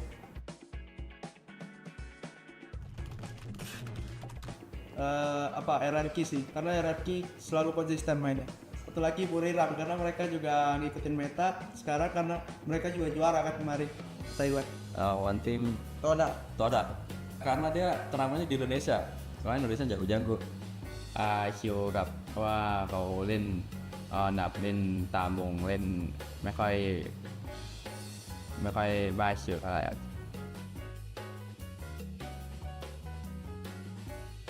Udah pasti kita sih, lihat aja nanti kita bakal bantai tim Thailand, Vietnam, Malaysia, semua kita bantai. Semua role itu lebih ke arah Buriram sih, soalnya role nya isi semua. Itu yang paling lengkap, dia perfect. Liverless and PE Esports เพราะว่าทีมผมเก่งที่สุดแล้วครับแล้วก็ PE เขาก็ได้จะเก่งครับผมคิดว่ากัน Toda aja. Yes, Onyx. Main Olympus, Onyx Jack. Buriram United Esports because perfect team and the best coach. Itu pertama RRQ sih. Iya, nice sih. Altrow semua sih playernya. เป็นแฟกต์ครับว่ามันมีการเล่นที่หลากหลายแต่ก็เป็นขนมปลุกให้ผมยิงเหมือนเดิม Yes. Toda. Toda. Kan dia main sendiri aja udah. Satu lagi itu sih mungkin siapa, si Flash, karena mereka juga mainnya ngasal, kurang bagus lah. Mungkin tim Vietnam lah, karena mainnya nggak nentu, nggak tahu arah, apa kocak lah. Toda and fake. Vietnam sama Malaysia. Enggak, karena mereka jago bang. Boy. Tim PE dari Vietnam. Ngendok beda, ngebayang senjata. Gobet gitu doang. Dah itu. nggak punya mental buat perang. Buriram and Todak.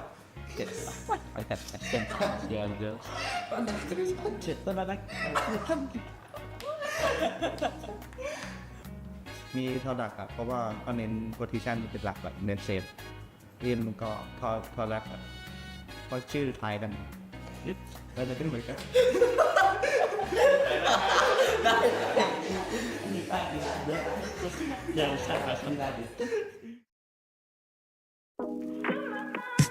Sun is going down, moon is coming out. It's a mood. Picking up my dress, wanting to impress you. I'll tell you what I wanna do now, baby. Wanna live it up tonight. Let me know if you can come through, baby. 'Cause we only got one life. Let's give them summer vibes. Feeling so damn high. With you. Summer vibes. Feeling so damn high. With you. Sipping on tequila. Tell me that you feel it too. Summer vibes. Feeling so damn high. Walk into the club, tell my guy what's up, it's a mood. VIP access, you're rolling with the best. You know I'll tell you what I wanna do now, baby. Wanna live it up tonight. Let me know if you can come through, baby. 'Cause we only got one life. Let's give them summer vibes. Feeling so damn high. With you. Summer vibes. Feeling so damn high. With you. Sipping on tequila. Tell me that you feel it too. Summer vibes. Feeling so damn high. With you.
yes, so we should take a step back. Oh yeah, you know me, singing all my thoughts in the song for free.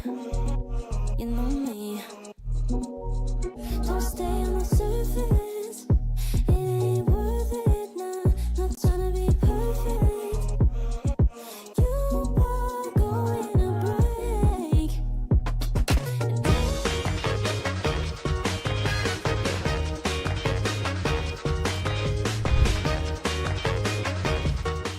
Hey ไอ้นี่ทีมเล็กครับ ปกติดีชอบคุยกับสาวเป็นภาษานี้ไม่ได้ติดเขาผมนอนในวันก็ปลุกมันตลอดอ่ะHotel doang. Bocel doang. Lim juga. Bocel doang. Semuanya dah pokoknya semua. Agak semua. Yang paling kan bang, yang paling kocel. Ide kocel, oke? Jadi gue lagi. Tidur paling lama kayaknya dia bisa tidur seharian full deh. Gak tahu kenapa. Kayak orang mau mati.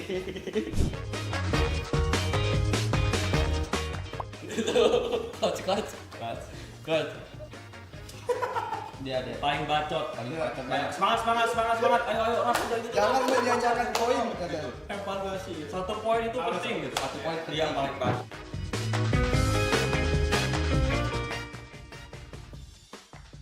Oke, cuman ini nilainya map iniเคยถึง 10 เลยครับ Kocel. Soalnya main CS mulu. Baterainya jadi 10%, gua dia sering bucin. Iya, sering bucin. Iya. Terus gua aja semam dia suruh bener. ตั้งใจแล้วในนั้นแค่นี้ พีเตอร์ครับเพราะแบบชอบบุญเดี่ยวโรโดครับชอบไปตายฟรีครับ Main training terus ya, orang udah latihan dia main training terus udah berhenti. Itu dia ras. IDS ras suka ngetrol aja. Kalau main tuh nyantai aja ya.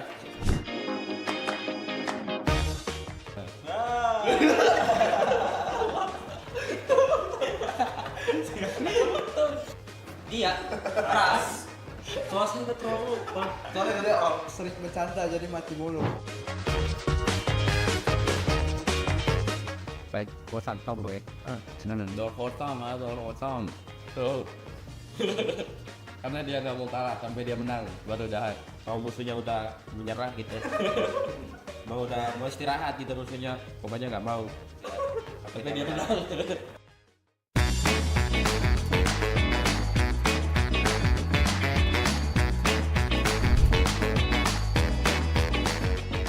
Kenapa? Karena dia cacat banget bang, banyak tolol. ท้อได้ครับเพราะว่าเจอทีไรก็แพ้พวกผมตลอดหวานเจี๊ยบเลยครับคะแนนฟรี Buriram, Nuk, Moshi. Esports yang bakalan jadi makanan di turnamen ini. ตาคิวได้เลยเพราะว่าถ้าเป็นเทียร์ก็เป็น S นะครับแต่ถ้าพวกผมก็ S บวกบารู Em nghĩ là đó là tại vì em thì thấy thì có thể thấy quá là bình thường so với mọi người đánh giá. CGG sih. Mereka belum tentu mainnya di offline bagus karena kan nggak pernah main offline ditonton rame-rame. Lihat aja nanti. Buriram sih karena kalau setiap ketemu tim lain menang terus, tapi kalau ketemu tim gua kalah terus. เนมเลยครับเหมือนทำทรงไม่ใช่ครับ ออวัชอินเดียครับเพราะว่าเขาไม่ได้เก่งครับแล้วก็จริงๆก็ผู้เล่นเขาก็ไม่ได้เก่ง จาวิทครับ เพราะว่าเสือ2 ตัวอยู่ทำเดียวกันไม่ได้ครับ Satu, Todak, TOD angka. Lolos hoki doang dia. Hoki doang. Buriram. ไม่ควรมีทีมไหนเลยครับในลีกควรมีแค่ทีมผมทีมเดียว Thailand because Thailand the best all time Very good. Indonesia. Karena kita habis juara. Udah pasti Indonesia karena kita itu kuat di offline. Mental Thailand itu masih di bawah kita. Ya optimis Indonesia lah. Dạ sẽ nói bây giờ dù phảiอยากเป็นแชมป์นะคิวครับเพราะว่าเขาเต้นแต่ผมครับทีมอื่นก็ไม่ค่อยได้นะครับโดนทีมผมตบยับเกมครับ Buriram karena kan mereka juara terus bang, mau nggak mau mereka juara lagi.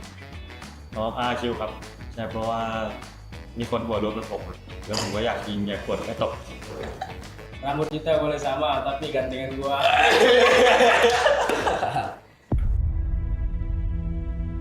There's gonna be a chance SCS 3 numbers left alive. This is the final rush. SCS might do it in front of a home crowd. Look us down. SCS in front of Jakarta. They have done it. ก็รู้สึกอย่างแรกเลยครับก็รู้สึกเสียใจครับว่าทำไมเราไม่ได้แชมป์แต่ว่ารอบนี้มันกลับมาให้เราแก้ไขตัวแล้วก็จะมาเอาแชมป์ครับผมคิดว่าตอนนั้นเราทำเต็มที่แล้วครับเราผิดพลาดแค่วันแรกครับผมเพราะว่าน่าจะเป็นเพราะตื่นเต้นนะผมก็ณตอนนั้นนะครับที่เราแข่งรอบESLรอบที่อินโดนะครับก็คือที่เขาประกาศทีมอินโดได้แชมป์ก็คือกองเชียร์เขานี่แบบเต็มข้างๆคือแบบเขาแบบเฮลั่นแล้วทำให้เรารู้สึกว่าโอ้โหเราแบบโดนเขาบัฟขนาดนี้เราต้องเอาคืนครับWalaupun yang juara tim Indonesia ya tapi pasti ada merasa kesedihan lah karena nggak bisa juara. Ya itu juga udah jadi pelajaran buat kami ke depannya. Buktinya kemarin kami bisa juara di Liga Indonesia.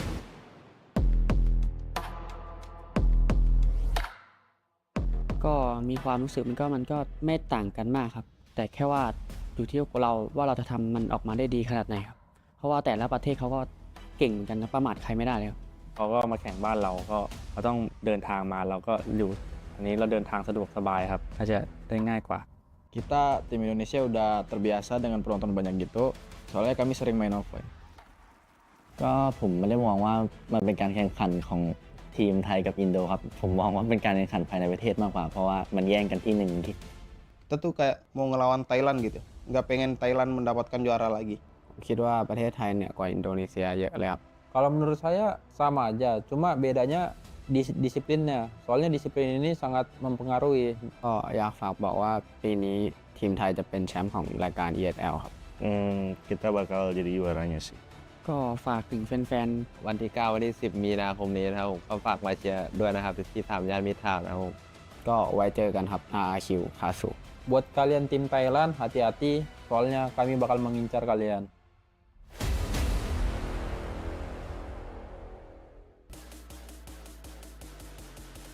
Alright, welcome back everyone.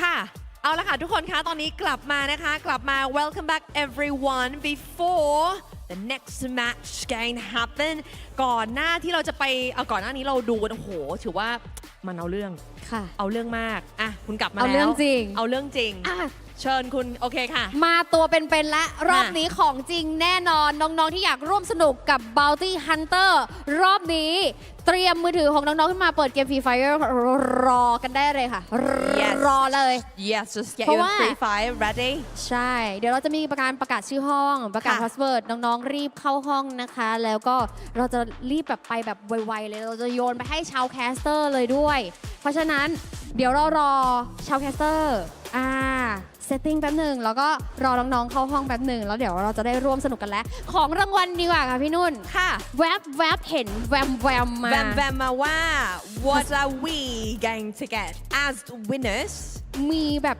กระเป๋าผ้าโอเคมีตุ๊กตาเยติtote bag a Yeti doll ใช่สวยมากว้าวมีแล้วก็มีของรางวัลมีไอเทมอีกเยอะแยะมากมายโอเคแสดงว่า we have a lot to offer เรามีเยอะมากในวันนี้เอาเป็นว่าทุกคนเตรียมฟรีไฟล์ของตัวเองให้พร้อมมันขึ้นอยู่กับดวงค่ะและฝีมือของคุณแล้วอย่างที่บอกกันไปว่าเราจะสร้างห้องแบบลีกเดี๋ยวไปหาห้องแบบลีกนะคะแล้วก็เข้าไปแล้วบอกไปแล้วนะห้ามใช้ปืนนะคะทีมงานบอกว่าอยากได้แบบมิลลีอะพี่กี่มือล้วนๆเมื่อกี้คุยกันแล้วมิลลีคืออะไรคือไม่ใช่ปืนค่ะนอกเหนือจากปืนใช้ไปเลยทำเลยใช้ไปเลย yeah whatever นะ whatever you wanna do โอเคอย่างที่บอกเมื่อกี้เราคุยกันไปแล้วนะคะว่าคุณอาจจะเจอกับกล้วยรองเท้าแตะแล้วก็มือเปล่านะคะอะไรแบบนี้โอเคนะคะ so that's we're gonna do some kind of activity so you have your free fire ready we're gonna show you the password and also the room นะคะ and this is the bounty hunt bounty hunter ค่ะ bounty แปลว่าอะไรคะพี่มันก็คือต้องมันแล้วไงคะงานนี้มันคือต้องล่าแบบขอเน้นขอมันขอแบบแน่นนักล่าข้าหัวอะไรอย่างงี้ใช่ไหมอย่างนั้นเลยโอ เค มีศัพท์อะไรไหมคะที่แบบว่ามันแบบสุดยอดมันสนุกมันแบบว้าวมากๆเลยภาษาอังกฤษ Actually you can just say yeah that kills that kills this is how you do it right man that kills you know oh that slays that kills โอ้สเรคิว โอเคค่ะ so guys are you ready ถ้าน้องๆพร้อมแล้วนะคะ ตอนนี้เราจะขึ้นห้อง Bounty Hunter แล้วเราขึ้นรหัสแล้วเตรียมเข้าห้องเลยเพราะว่าตอนนี้ทุกๆคนพร้อมหรือยังถ้าพร้อมกันแล้วขออนุญาตยกเวทีนี้ต่อให้กับชาวแคสเซอร์ไปมันกันเลย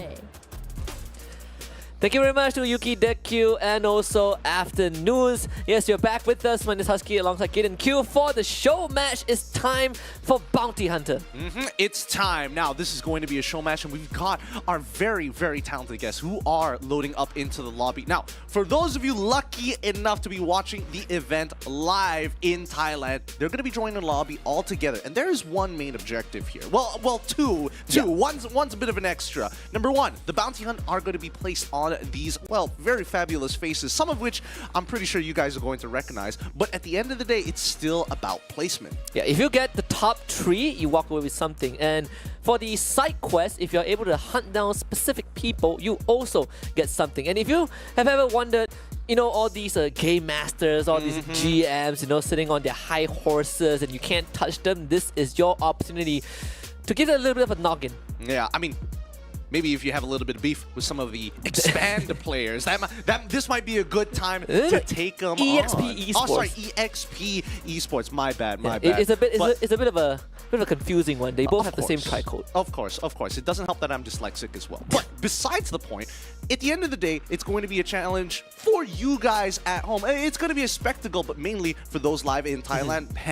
Man, oh boy. I don't know how they're going to figure it out, right? I don't know how they're going to figure out the spots. I don't know if they're allowed to actually look at the overall screen because they're in the audience to identify where some of these guests are. But it's time to be jumping into Nextera for the show match. And by the way, if you guys are at the live venue and you're watching this broadcast, what are you doing? You're at the live venue. All right, just enjoy the broadcast there. But most importantly, for Nextera, we actually were not told what map it's going to be, so it's great to have Nextera as the map of choice. Well, I'm glad that it's just not Kalahari, you know, anything but that. You know, it's a good, whew, dodge some bullets there, right? Just a quick dip as we see the teams start to split on over. Now, let's have a look at where exactly our talented team is, the Bounty Hunt team, in a matter of fact. I'm trying to figure out whether on the southern side or the eastern side, a lot of teams are already pretty quickly stuck together. I just want to say, I think this is individual. Yeah. Is this the individual match? Yeah, everyone is on their own. Oh, this is looking interesting, yeah, right? so I just learned that you can easily have 48 different colors. I didn't even know that. So we've already lost 2 of them. One of them got executed by Katana off screen. Thank God we didn't see that one. Oh, Dolphin, he's trying to get on out of there. But it doesn't look like his chaser is going to give up just yet. He's going for the punch out. Fight back, man. Fight back. He's got glue walls. He's going to make an attempt. There's a pan. And he's not fighting back. Yeah, the pan beats the fist, all right? Come on, Dolphin. He drops it. He drops it. Hey, but his chaser at least isn't picking it up. We haven't seen a single gun just yet. And I think especially for Dolphin, he realizes we run at the exact same speed. He's going to get the health off in that time, I think. Yes. Oh, he's close. No, he gets away. He gets away. The punch out doesn't go through. Both teams, well, both individuals here, understanding that there is a bit of a lead. Oh, well, that's just unfair. See, you should have picked up the pan. If he had the pan right now. Oh, wait, hold on. Goes into McMahon's hitting every slash. It's cutting the air so far. But no, not Dolphin. Oh, the Sonya pop. No, can't reset in time. Can't reset in time. A bit unlucky there. But at the end of the day, I'm surprised nobody had a weapon unless this is an all-melee match now that I'm thinking about it. Now that I think of it, yeah. Wait, yeah, there are no weapons lying around on the ground. There should be in a couple of atypical spots here. So it looks like it's an all-melee brawl bounty hunt. Where's the GMs? Where are the special guests? Oh yeah, where are our special guests? I remember, I haven't seen any of them on the kill score. Are they just hiding? They could be. Yeah. I mean, they do hold the bounty on top of their heads. It would make sense to actually hold it out, especially when you don't have to worry about weaponry, right? I think the best part is that They're not even using their main when IGN. You don't even know which is which. Okay, I actually see. Is that Kororo? That's a different Kororo. That's it. Did they change the O's for zeros? Or I don't see something? WAG. I'm not sure if it is the team from Vietnam. The push tactics. Wait, that's actually genius. The moves, the plays. He's going around the Did he blue get wall. outplayed? Okay. But he still gets clipped at the very end. No, I gotta say that looks pretty good. Is this one of the our GMs or our targets? Looks like it. I mean, we have the player cam. Yeah, we gotta play. If we got a player cam, that's most likely the best case scenario, right? Oh, the 1v1 here is actually dangerous here. Both sides not making contact with each other just yet. Plenty of health to go around. Plenty of melee weapons. Everybody wishing they had a gun. Okay, let's go. Sword fight. Come on, come on. Okay, that's a bit short. Ooh. Cleaved in half. Yeah, this is literally Ninja Kamui the game. This is what we've always been waiting for. Oh, that's so nice. So there's a baseball bat with a Steedu. Dude, I am so unprepared for this because this is one of the few situations where having a different melee, having a specific melee weapon is going to be better than the rest.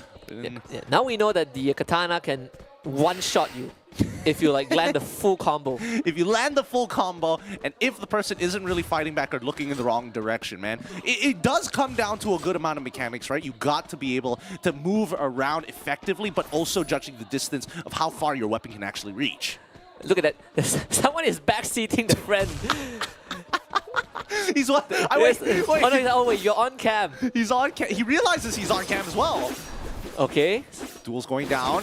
Oh, one more hit until it's over here. The HP lead is huge. Wait, he's not taking any damage at all. This man is tanking it. Wait, he's figured it out. He's figured it out.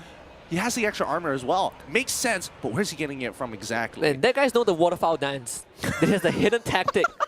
Guy, he has the iframes. Hey, just check out my breathing technique. I'll show you. I believe this is the sun breathing one. Okay. A little bit of extra EP on his side. It's going to be able to tank a couple more hits than the usual. Next ring is already closing in, but it's not in a complete brawl just yet. I'm curious to see if anybody's taken the passive approach, right? Take the passive approach, just wait it out. There's honestly no real benefit to getting extra kills other than the bounty itself. I think we just found one. Oh, really? Yes, it is. Thanks, Obi. Thank you. Appreciate it. The guy's been chilling. That's the strat that I'm talking yeah, about, man. He has the onesie on, you know. It's not here to fight. He's here to snooze, baby. He's here to snooze. He's waiting to take his nap. I'm starting to feel like, you know, the full Thai IGNs are actually the important people. Is that possible? I mean, it could be. Oh, wait. Actually, no. It's actually genius that they changed the IGNs because then they can't get sniped by the people in the crowd. Exactly. Ah, so there is a level playing field. Okay, so we just got info that Stadio is one of it. Uh-oh. Oh my God, it's a grenade. He's booking it. He is booking All right, who's gonna fight it? Gets blocked by the glue wall. Very nice placement, in fact. There's Tatsuya dash. Oh! Whoa! That was so close. The great escape. What an escape. You got to give it to him. That was pretty fire. That was a good move. Where are you going to jump to, buddy? You can't get rid of this wall just yet. Wait, was that Stadium's glue wall? If there was that is just 10,000 IQ plays. Actually 10,000 IQ. I'm actually not 100% sure about that. It could be people griefing each other so they don't get the bounty, because again, only one person can claim that bonus. By the way, he also brought Orion with him, which is also pretty genius, right? You siphon health and you go invulnerable. Yeah. Oh my goodness. And you can use it twice, right? If you have full EP, you use it twice. Oh my goodness. That's actually really, really smart. Figuring out to gamify even a show match using your in-game knowledge to your advantage here. You see, the problem with Calm is that he's never going to be able to hide because he leaves trails. He literally leaves a trail. Are people in the onesies all... Are they all wearing the onesies? Oh, they got Stadio. Oh. He's down a half. Oh, wait, they've got the squad rolling up on him. I think, yeah, Stadio has... The whole village is chasing him down. Wait, does number 6 actually see them? No. Number 38 does find a target here. Yeah, they're wearing the onesies. Okay, so they are the onesies.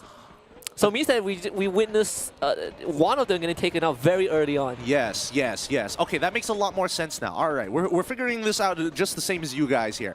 As the onesies are on the run. Is that a UAV or is that? Okay, it's not. He's getting out of the way. He doesn't want to reveal his position. All right, there's someone converging. It's 23 on the side, from the side. Oh. That's one Tatsuya dash. All right, it's guy's trying to grief the one who is closer to calm. That's why we like, friendly fire. Yeah, that's what we like to. That's what we like to see, right? Oh, I can't wait for the spoof game. What the calm just says like if I live long enough, you get something, right? I can offer you something better than actually you taking me out. Wait, now that I think about it, right? It doesn't say the player count of how many people are still alive in the lobby. I'm curious to see by round 5. 21. 21 people. Oh, yeah, because each one is an individual squad. 21 people are still alive. We got about a minute until we get to about the 4th ring, and I think that's where it's going to be interesting once we start bleeding into 5th and 6th. He's building a train. It's an endurance test, right? It's an endurance test. Everyone is trying to see how far you can keep up this run. So that Tatsuya dash is coming up in just a little bit. He's getting griefed again. Uh-oh. He's just giving up? No, he's not giving up. What? He's just outplaying them. He's just like, yes, use your abilities, close the distance. Ah, here he comes. Okay. Oh, he can't deal with 4. He can't deal with 4. It's over.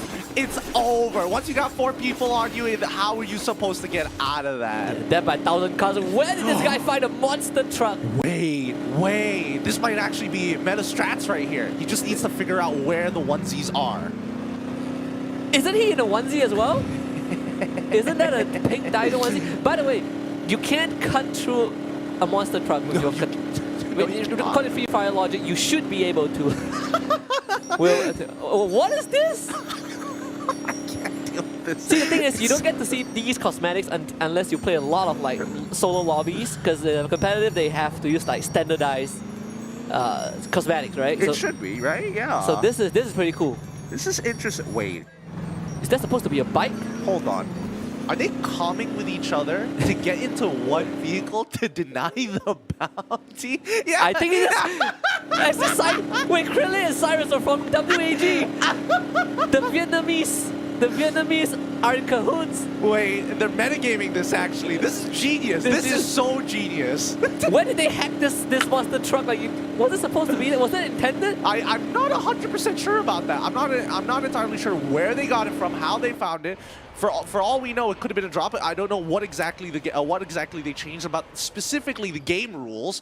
But better pick up a GM on your way, because that banhammer's coming down pretty soon. You better find that guy. That's true. Oh wait, actually, now that I look at it, right, there are people who are looking for the bounties, and there are clear people who don't want to participate at all. Some are hiding on the southern side of the map, right? And now with the ring closing in, wait, Stadium is back? Huh? What? How did he get? Didn't we see him go down? I'm pretty sure we saw him go down. He was like dead by 1,000 cuts. Or maybe there were 2 people, except their IGNs had slight different. One with like a dot and the other one with like a space or something. 2 Stadium? Something is going on. Is this Stadium? Wait, this one has a double exclamation mark against it. So which is the real one? The first one has 3? I'm not 100%. Did we have 2 Stadiums all along? Dude, I'm not 100% sure. Now, knowing that he's got Demon Slayer, he knows he's got the breathing techniques. He's got to be careful with this. Oh, they're trying to even close out the numbers, maybe? So we have 16 people left. God damn. The game is going to end it for them. So 15. You can sort of like rat your way. That's the actual Stadium. He has Orion. How did he get back? Then you have someone casually just mowing through blue walls. It's very nice to know. This is great. Like, Cyrus knows that this is it. He's like, yeah, we just have to sit in there. We just win. We don't have to do anything. As long as nobody hops into our vehicle alongside of us, this is GG well played, right? What happens when the circle fully closes in? So Orion has an advantage. This dump truck definitely does. It's gonna run over like everyone. Wait, somebody actually has a gun! What? Wait, do they all have, they have the secondaries? That's not a medic gun, right? No. It didn't look like the medic gun. It doesn't sound like it. That was a sidearm. Could it be, wait, hold on. It's like, oh, sorry, I mispressed. That's my bad, guys. It's my bad. Don't worry. He's put it back down. He's put it back down with the monster truck still running. They want to get it on it so bad, but it's impossible. I just want to say Stadio also has Claw, which buffs your melee attack damage. Ooh, Mona Lisa found the nade! Wait! That's the monster truck guy! So Krillin goes down already. Wait, he gave it up? Can't even matter game that if someone has a nade. He gets back in. Oh, he's back in. Oh! The truck transforms. Okay, Cyrus has a better truck skin, for sure. He's taking major damage here. 29 HP to actually work with. 35, 36. He's getting the regen. It's looking good, but how long until somebody figures it out? How long until somebody... I mean, he's got some fans chasing him down. If you look at how most of the remaining players move, it's like musical chairs. You know, they're moving in the circle. They're skirting the circumference of the zone, while Cyrus is... he's gone. He's dead. He is gone. Done for. Good attempt to try to get inside. What? Huh? What? Who has this grenade? The second nade from Mona Lisa. Who is this? Who is Mona Lisa? Who is this guy? Who's got the... the grenade launcher! What? Where are they getting it from? How are they finding these? What if they were all like they all say let's just play with melee and someone started breaking the rules and now everyone is breaking the rules? I mean, one thing, breaking the rules is one thing. The second thing is a question: how do you deal with this monster truck? It is getting so much value. It is not even funny anymore. Glue walls, get rid of it. None of that here. Say night. That got ran down. Good night. Sweet Prince. Stu is still alive. There's 3 people in the vehicle. What? They're trading each other one after the other. Finally, the vehicle goes down. It really depends on what you have left here. Can they hold out? They're putting out the guns as well, so down to just 6. Someone has a gun. Who is that goat? Who is that person? Top 4, top 3. Stadio actually goes down, and now the circles have ended. Oh, it's a bloodbath. In the middle is Ice. No, Ice is dead. It's Mona Lisa who survives. Now get that dude on cam. Get that dude. That lady, whoever that is, who is Mona Lisa? I want to know right now. Oh my goodness. What a game we have here. And I mean, clearly you're having people having fun in the audience itself. Interesting and smart tactics, I will say. I just want to say, whoever Mona Lisa is, where did you find those 2 nades? I don't know. Nobody knows where the nades came from. We don't even know where the vehicle came from. Someone brought a grenade launcher into the final circle. That too. I'm surprised they didn't get more kills. Oh, that was a fun match. Oh, a lot of unexpected twists and turns here for the show match at the very least. I'm hoping that the people recording this, or at least the people who got the kills off of the main bounty targets, are going to get rewarded, of course. Again, difficult game. I will say painstakingly difficult for those chasing them. Yeah, especially whoever was chasing Stadio, because clearly that guy came back. I thought I was tripping, but apparently not. It was him. Look, I don't know how they did it. I don't know why they decided to come back in that fashion. But somewhere there is a loop. There is a loophole that we're unsure about. The question is, who did it? Because it can't be he himself, unless he has that kind of power. I don't think GMs don't have that kind of power, especially when the game is running. No, I don't think so. Well, we just have to find out. We're gonna send it back to the stage for Afternoons, and Yuki, thank you to take it away.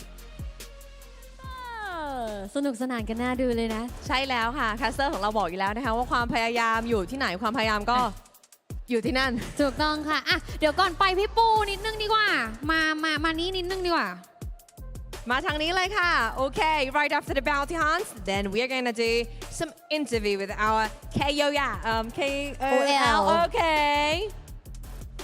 อ่ะแล้วก็โปรเพลเยอร์นั่นเองมาค่ะเป็นยังไงบ้างเมื่อกี้ผลสรุปคุณจบไวหรือจบช้าจบเร็วไปนิดนึงครับตายด้วยอะไรคะคาตานะเลยเต็มแล้วดิวอะโดนทั้งรถโดนทั้งระเบิดโดนทั้งมีดทุกอย่างให้เธอแล้วจริงๆ cars right run over oh dear that's sad okay what about you it's katana yeah so katana okay back there what about that side you're good ตายด้วยอะไรคะโดนใครฟันก็ไม่รู้อะครับคนขับรถไม่ดีขับรถไม่ดูกับระเบิดไม่ดูอะไรเลยครับ Okay because of the reckless driver oh I see about reckless driver นะคะใครก็ไม่รู้ขับรถไม่ดีคือทางเนี้ยโล่งรถไม่ไปทางเนี้ยเห็นแล้วป่าแล้วง้างแล้วตืดรถขวาใช่ไหมลูกอย่างนี้เลยไม่แหมถ้าอยากเห็นลีลาการเล่นไหมไปตามต่อที่ช่องพวกคุณไง คอนเทนต์อ่ะแล้ว GM ของเราเป็นไงคะได้ข่าวว่าเวลามีงาน GM ทีไรคนนี้เป็นหน้าตาของ GM เลยนะอ๋อจริงๆก็มีหลายคนครับอาจจะแบบนั่งกระจายอยู่ตามงานนี้ก็ใครเจอ GM ก็ทักทายกันได้ครับ GM เป็นอะไรเนี่ยนั่งกระจายอยู่ตามงานฟังแล้วดูเป็น Are you really a GM or spy or something เพราะว่า GM นั่งกระจายเลยไม่แน่ใจนะคะว่ายังไงรู้ป่าวว่าเขาชอบซ่อนตัวด้วยนะ They like to hide อ่ะแต่ anyway ทุกคนคะใครที่เป็น winner นะคะอย่าลืมค่ะคุณสามารถไปเก็บรางวัลไปกวาดรางวัลมาได้ที่จุดลงทะเบียนนะคะ make sure you claim your prize at the registration area พูดง่ายๆก็คือคนที่ได้อันดับ 1 2 3 เมื่อกี้ 1 2 และ 3 นะ 3 รางวัลนี้ไปเอาที่จุดลงทะเบียน และนอกจากนี้คนที่เป็นคน QKOL Pro Player แล้วก็ GM อีก 6 รางวัลไปเอาที่จุดลงทะเบียนจ้าก็ต้องขอบคุณนะคะ KOL ของเรานะน้องจีโน่น้องซีโรสนะคะ GM ของเราพี่ทาพี่ปูนแล้วก็ Pro Player ของเราซอฟแล้วก็ดิวขอบคุณค่ะ Thank you so much นะคะขอบคุณมากๆเลยนะคะวันนี้ที่จอยอย่าลืมนะคะไปเก็บรางวัลของคุณกันด้วยคนที่เป็น winner ใช่ค่ะงั้นเดี๋ยวเราพักเวทีกันสักครู่หนึ่งแล้วเดี๋ยวเราจะกลับมาพร้อมกับการสัมภาษณ์ผู้ชนะบูย่าจากแบตเมื่อกี้แล้วก็จะไปเกมต่อไปกันเลยใช่แล้ว we'll come back for more actions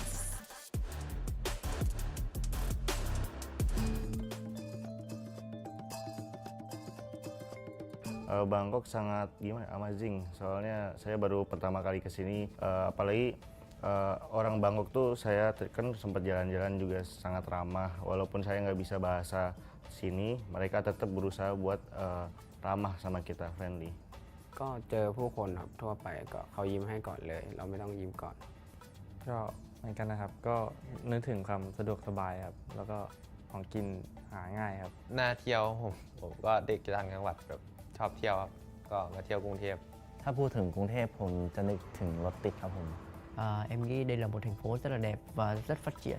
Em cũng rất là muốn đến một lần trong đời. Kalau tentang Bangkok sih cuman destinasi mungkin Chatuchak mungkin. Pikiran pertama saya waktu tiba di Bangkok yaitu pasar Chatuchak. Gajah dan tim freefire yang sangat kuat. เมื่อนึกถึงกรุงเทพมหานครก็อาหารครับพวกส้มตำแล้วก็หลายอย่างครับcó một số món mà mình thích ở đây là xôi xoài hoặc là món sườn cay อาหารเผ็ดๆครับแบบต้มยำกุ้งแนะนำอาหารอีสานครับแนะนำส้มตำหนึ่งในอาหารที่ผมชอบที่สุดนะครับก็เป็นกะเพราหมูกรอบครับ Buat penggemar kami di Bangkok tetap dukung kami supaya kita bisa mendapatkan juara 1. ก็ฝากเชียร์ JV ด้วยนะครับผมก็ฝากทุกคนเชียร์ด้วยครับวันที่9วันที่10นี้เต็มที่แน่นอนครับก็ขอบคุณนะครับที่มาตามเชียร์กันแล้วก็การแข่งขันที่ถึงนี้ผมจะทำให้ดีที่สุดครับผมไม่ทำให้ผิดหวังครับ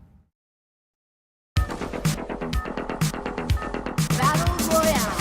That's it's time.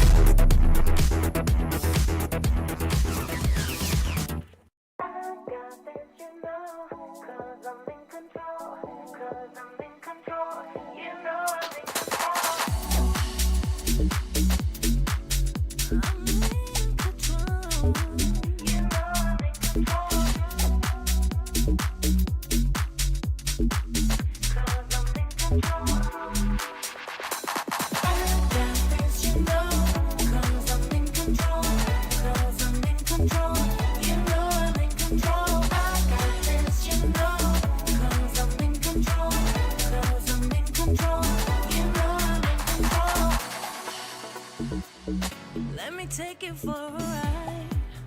Close your eyes, come with me. It's a heaven in disguise, just for you.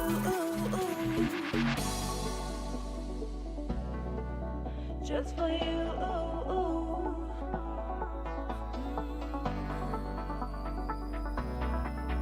Just for you.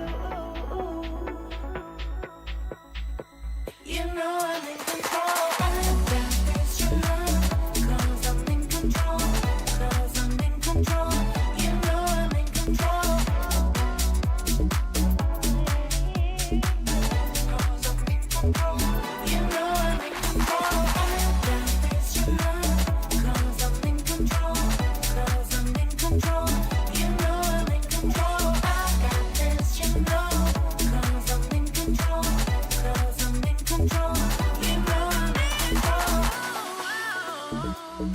Let me take it for a ride. Close your eyes, come with me. It's a heaven in disguise, just for you.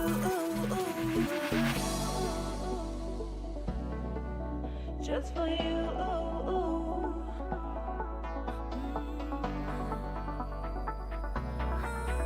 Just for you.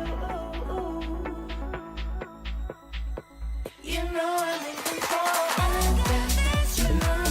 'Cause I'm in control. 'Cause I'm in control. You know. Yeah, here we go again, and standing right next to me, rising star from Vietnam, Esports. Yeah. Woo!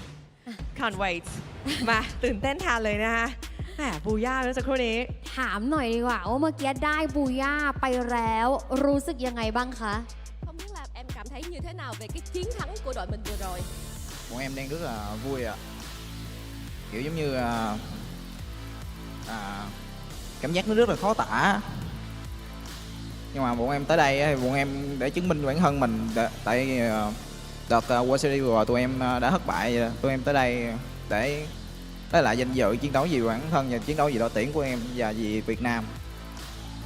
คือตอนนี้ค่ะผมรู้สึกนะคะผมกับทีมค่ะรู้สึกดีใจมากๆเลยค่ะแล้วก็ตื่นเต้นมากๆนะคะแล้วการที่ผมได้มาที่นี่นะคะไม่ใช่แค่เพื่อความชัยชนะแต่เนื่องจากรอบที่แล้วอะค่ะทีมผมเล่นไม่ดีเพราะฉะนั้นวันนี้มาเพื่อพิสูจน์นะคะว่าทีมเวียดนามมีความสามารถนะคะไม่ใช่แค่ทีมเวียดนามแต่เพื่อประเทศเวียดนามด้วยครับ So Esports, they said that they're super excited, not here just for win, but to prove that they're among the best. Yeah, alright. Representing Vietnam ไม่อยากจะเชื่อ แต่ว่าเมื่อกี้ถือว่าหนักเอาการอยู่นะ เมื่อสักครู่นี้ I believe that you must be very, very tired. So again, how do you boost yourself up for the next match? Trong trận đấu vừa rồi thì chắc là rất là mệt mỏi đúng không? Như vậy thì các em đã làm như thế nào để mà có thể gọi là thúc đẩy được cái tinh thần của mình? Mà thì tụi em cũng có mệt nhưng mà nó không là gì với so chức vô địch này cả.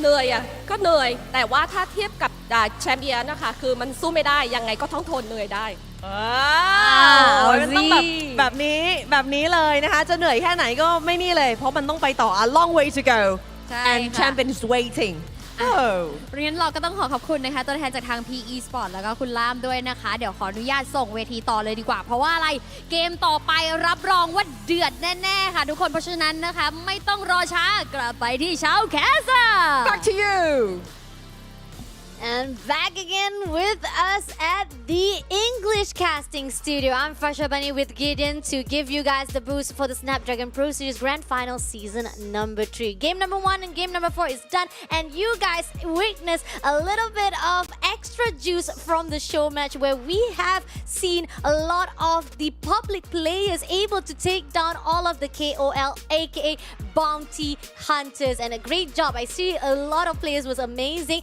and it has to be because they were boosted out by our main sponsor Monster Energy. You gotta get the energy from that drink, man, because it's a whole nother level when you drink Monster Energy. And if you guys have any information you want to check it out, go to the website www.monsterenergy.com. I have confirmation that a majority of the players in that show match itself all had Monster Energy drink in their hands or had it with a friend. Some were backseating each other, so obviously you got to give them that support. And they're like, here, drink this. Okay, focus on this. I'll look at the map. You focus on the game. But that's some good stuff, right? Because when we talk about the 0.1% of the percentile of the players here in Southeast Asia, we have them here today coming up for our next map. This one is going to be interesting because now they've dipped their toes into the water.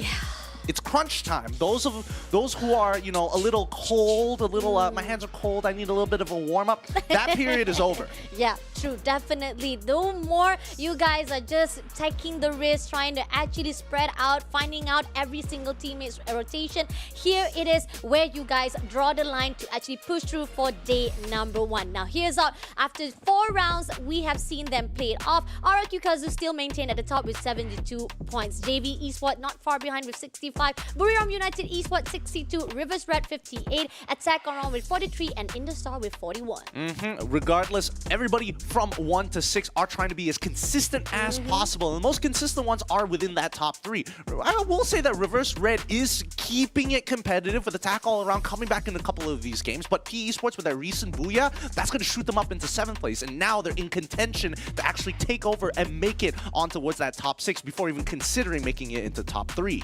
Agree, definitely. Now here's the thing, going into the second side, this is the interesting part. Oh my god, all the teams that we are rooting for when we thought they were doing so well, the stat is already, let's just throw out into the bin. That's it. I'm throwing all of my stat from the challenge group thing. It's not gonna work anymore here. C-Triple-G, if they don't do something right here, right now for the next session, they are gonna go even down further for day number 2, unless there's a miracle hope. But again, this is like a late game for the C-Triple-G. I know that after game number 4, they finally have a good rotation. They finally made through for the kill point wise with the engagement, but it's still not enough to break through to top 6. And we are talking about Onyx Olympus also doing the same thing, not having enough strength to pull through. P Esports, nonetheless, it's like a balance. They do lost some of the heat fight, but they still maintain with a lot of composure with the placement point. But nevertheless, we do see P Esports maintain a good composure for the game number 4 to get that booyah. Hopefully that's going to be enough to try and well, I want to say build up some momentum, right? And I think that's going to be the important thing, especially for some of these teams. We know how hot they can actually get once they have 2 games in the bag, and they can snowball that out of control. And maybe that can spill over into day number 2 to secure them an entire championship. But in the meantime, I think so far the story has been written. The more consistent teams, and especially after that interview with RRQ Kazu, he speaks, I mean, they speak the truth. It's about consistency for the first couple of days. And so far, if you make it into top 3 consistently, you have a pretty easy day number 2. Agree, definitely. RRQ Kazu not only maintain a good consistency for the kill point wise, placement point wise as well, because the fact that that's where you actually do a good job to maintain your position. Now, going back to the recap of our own map plans, whereby first out, attack all around surprises off. The fact that they have been missing out in the action, they really go out for the beginning for the game itself. Game number 2, we got RRQ Kazu, the first Indonesian to get the booyah, and then the third game is by Buriram back to the Thailand team, and our first Vietnam team, the only team, managed to actually get the booyah for game number 4. Now we're back again for the rotation for the second session. Bermuda, Nextera, Purgatory, and Alpine. Here's the thing, we have done all the stats from the challenge group stage. This is going to be another ranking site to see how Bermuda has been doing well for the rest of the team here at the grand final day. And especially for the teams who were invited, right? I think that's the most exceptional part. We're expecting the teams who are invited to actually be able to get booyahs consistently, or at least get 2 in a row in their first day. That's what we were expecting, right? But so far, none of them who have won the maps have been able to repeat that process in a row, or if not within the day. We'll just have to see once we look at Bermuda, look at their stats, because right now BRU sitting on top, of course, with an average kills of 11.89. Let's round it up to 12 for a nice big round number. But CGGG is the one I think most people are expecting, hey, they should be doing a lot better. What is going on with them? Is this crowd, like this home crowd, really making them nervous on stage? I have another theory from the BM caster. They say no, it's not because they're nervous, it's because they're falling in love to the host because they're too beautiful. Now that's another theory off the record, man. Come on. I mean, girls can be pretty, but money is more prettier, my friend. Oh, wait. Oh, hey, don't quote me on that. I would rather not make a comment on the situation. But I will say, they got to keep their eyes on the game itself. True, definitely agree on that. That's going to be number 1. Thorad, on the other hand, is another team that I was expecting to do decently well. I was expecting them maybe to win maybe a map for the day. They usually have a bit of a slow start, but so far, it's been kind of difficult. True, definitely. A lot of their rotation is not doing well. Some of them are scattered, and every time they try to actually survive all alone, they ended up being pinpointed by those teams that managed to fight out at the open. At the end of the day, this is struggling for them, and they have to figure out where to actually contest it out and how they actually pull through and try to retreat back just a little bit if they know for a fact they cannot win those gunfights. Well, knowing all of this, right, this begs the question, what are your predictions, right? From you in the audience to ours here at the studio. We're curious to see what you guys have to say about it, because again, I think most people are going to be all over the place, supporting their represented country. But the hardest part about it is that when you are looking at the stats, and obviously with certain situations, like you mentioned before, it becomes really shaky to stand behind a team, especially with so many variables and the continuous changing of playstyles for some of these teams who are in below the top 6. Now, I have jinxed my prediction time after time. I mean, I'm gonna close my eyes now for my team prediction. I mean, I think you guys have a better prediction of what's gonna happen, so please make sure to cast your vote at Twitch to figure out if maybe you guys have the money on the bet for the side of team that might have the next booyah. And it doesn't necessarily have to be money. It could be a temporary tattoo. It could be shaving your head. You know, a lot of things could go down. So I'm really hoping that teams that I have predicted do just a little bit better than what we see right now. I know, perfect, but you still keep up and actually supporting them. Now, looking back to the talent prediction for the game number 5 here, I'm still with Husky. Look at this. Husky is like really fated with me. He's still holding on the hope to C-Triple-G. Because the fact is, this is the story to be told. Because if C-Triple-G does not step up right here at game number 4, it's the end for them. Because we know for a fact second session is how portrayal of how it's going to be like for day number 2. And if they don't pick up the pace, it's the end. Now, what about your story of still choosing Toda and having high hopes on them? Hey man, I'm a simple man. I see Malaysian, I'm like, yeah, that's the Malaysian. I love that. I love that. Look, it's just the prediction. At the end of the day, we still are looking for the best teams possible. Let's have a look at some of the featured players here. And obviously, we have to talk about Abe. He has been crushing it. Like, there's a lot of situations where you're expecting their CQC master to go on and take people out, take heads, and he's averaging 2 kills. He would not necessarily wants the entry frag, but he definitely finds these moments, these opportunities, these windows to jump through, very literal windows to find kills. I mean, the fact that I've seen a lot of his clutch moments inside from the challenge group stage, from the open finals,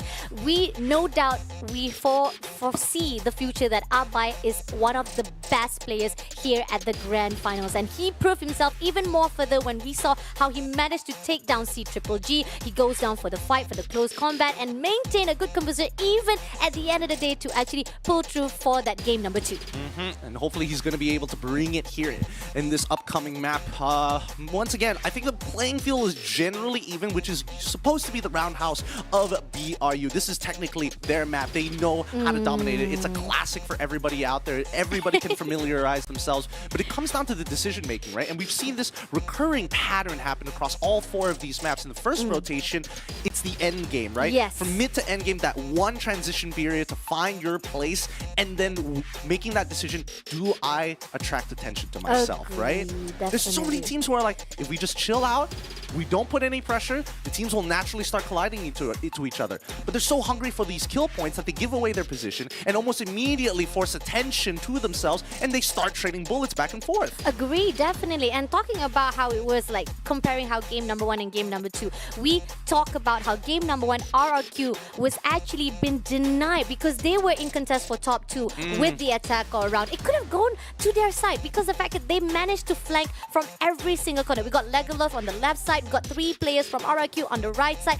but attack around, great positioning of that ice wall, making sure that none of the RRQ Kazoo will be able to break through, and they defend it very beautifully to a point that RRQ Kazoo was losing all of those gunfights. But again, it was denied only for game number 1. After game number 2, RRQ Kazoo say, no, we were denied on game number 1. I want that booyah again for game number 2. And let's see if there's a possibility for them to actually push through for Bermuda for this game number 4. Now, we have a short video to show you guys. Now, let's see first before we start our game number 5.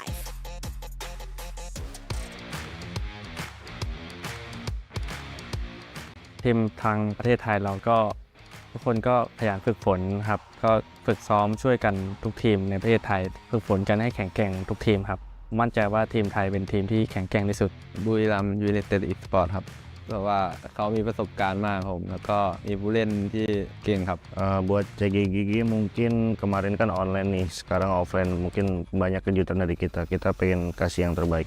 Kita bakalan nabrak tim-tim yang bakalan di atas sih. Kita nggak bisa membiarkan mereka menang dengan mudah. Apalagi kalau poin kita tipis, kita juga pengen juara, kita pasti tabrak. Tim Thailand tuh kuat karena strateginya udah mapan, pemainnya udah mapan. Kalau pengen kita temuin tuh sekarang Buriram ya, karena Buriram sekarang masuknya pun tuh tambah lebih kuat, jadi mereka tuh kayak team fight-nya kuat banget gitu. ก็ผมก็คิดว่าทีมไทยก็เป็นทีมที่ไฟท์แข็งมากแล้วก็จริงๆครับอย่างที่เขาพูดถึง เพราะว่าด้วยการที่แข่งมามีให้เห็นครับว่าได้แชมป์โลก 2 สมัยแล้วก็ในทีมที่ลองมาจาก Attack All ก็คือมันก็ผมว่าฝีมือก็เท่าๆกันหมดนะครับอยู่ที่ Em biết là Buriram tại vì họ là nhà vô địch thế giới và phong độ của họ đang rất là mạnh. Em nghĩ là chắc trong phong cách của họ và họ là một tập thể khá là rất là đoàn kết. Menurut saya, tim Thailand itu kuat karena faktanya juga mereka berkali-kali juara dunia, sedangkan Indonesia baru 1 kali. Pantas saja mereka sangat kuat. คิดว่าจริงครับเพราะว่าคนไทยเป็นคนที่ขยันแล้วก็ซ้อมหนักเต็มที่กับสิ่งนั้นบุรีรัมย์ครับเขาเป็นทีมที่มีผู้เล่นแต่ละคนนี่เก่งทุกคน Kalau untuk kekuatan Indonesia apa Thailand sih, kalau saat ini masih dibilang ya kita ngelihat hasilnya ya Thailand lebih kuat sih. Tapi belum tentu nanti di final Thailand bisa lebih kuat dari Indonesia. Obviously, all of us, all of the qualified team, they bring the same energy, you know. We may be strong, but we have our own ways to beat them. ฝากเป็นกำลังใจให้กับทีม CG ด้วยครับ ถ้าเราพลาดแชมป์ครั้งนี้ก็ฝากแชมป์อยู่ที่ประเทศไทยด้วยครับ ก็ฝากบอกทีมประเทศไทยด้วยนะครับก็สู้ๆครับเราจะผ่านไปด้วยกันทั้งหมด5 ทีมครับ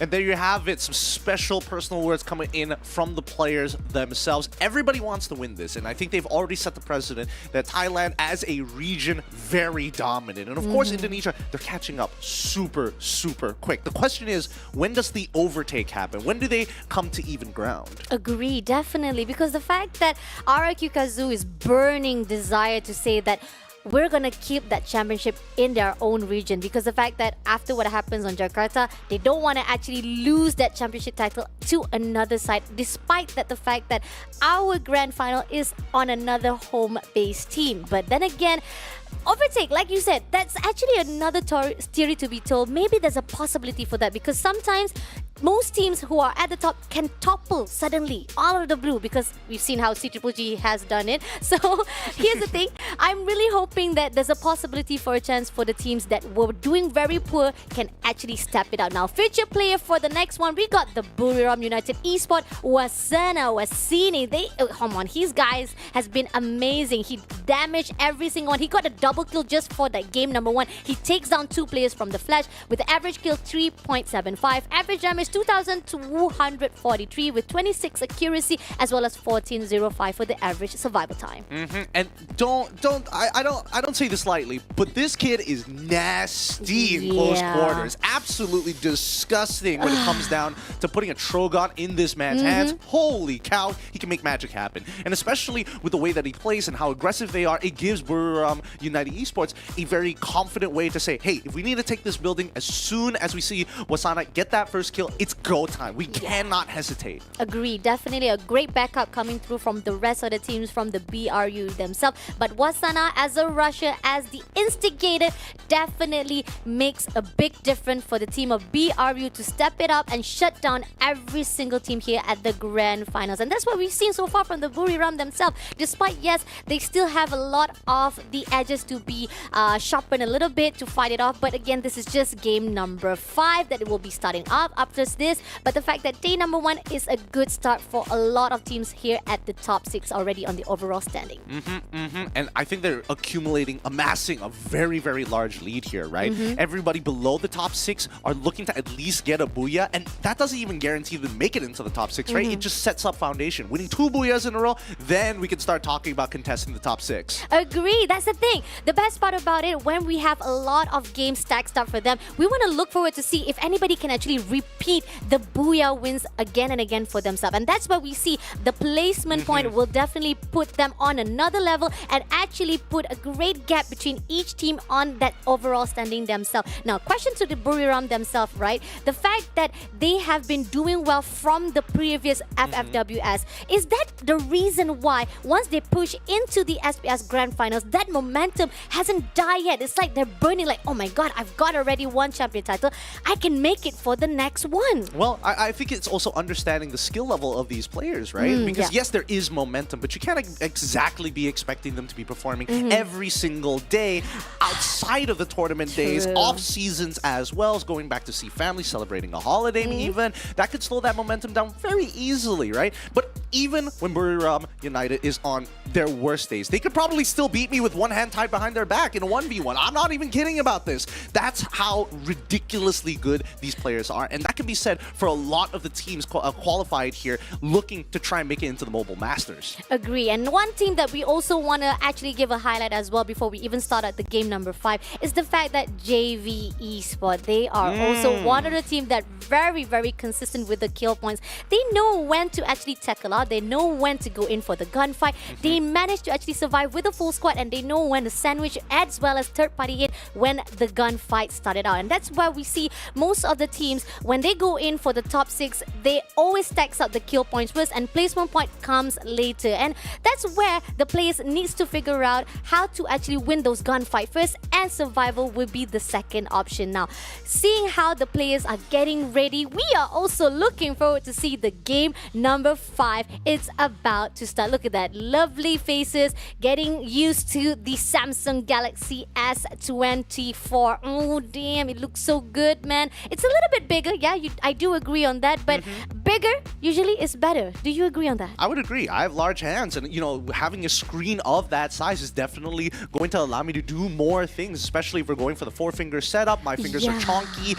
I don't want to accidentally be pressing the wrong buttons because my screen is too small. So therefore, I mean, it looks gigantic in their hands, but I'm telling you, it is an advantage once you start getting used to it. Agree, definitely. See, Triple G, come on. I mean, like, you guys really surprised us off tonight. And here, RRQ Kazoo, Legolas, was seen snoozing a little bit just now. Probably he's tired, thinking so much strategy for the teammate. But nevertheless, we hope for the consistency that they have put out and say, oh, is that a little bit of... Hey, man. It's called personality. I love the fact that at least RRQ Kazu are willing to say something, are willing to talk smack, and obviously when we come into the FPS genre of esports, that's where it gets a little bit of, I want to be in your face, I'm looking for that disrespect, we're playing for pride sort of situation. Agree. And look at the crowds. Look at those beautiful faces of the crowd. I'm loving the spirit.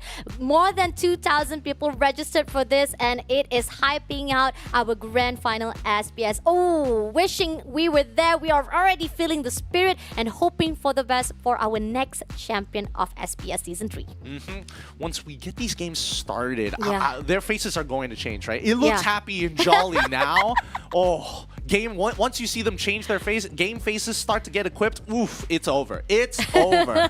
Wait, I'm seeing a bunch of claps here. Does that mean that the game is about to begin, or are they just doing the cheer? Oh, they are doing the cheer. Oh, we can do this. Give it to Thor. Wait, do they have... Are those Thorad...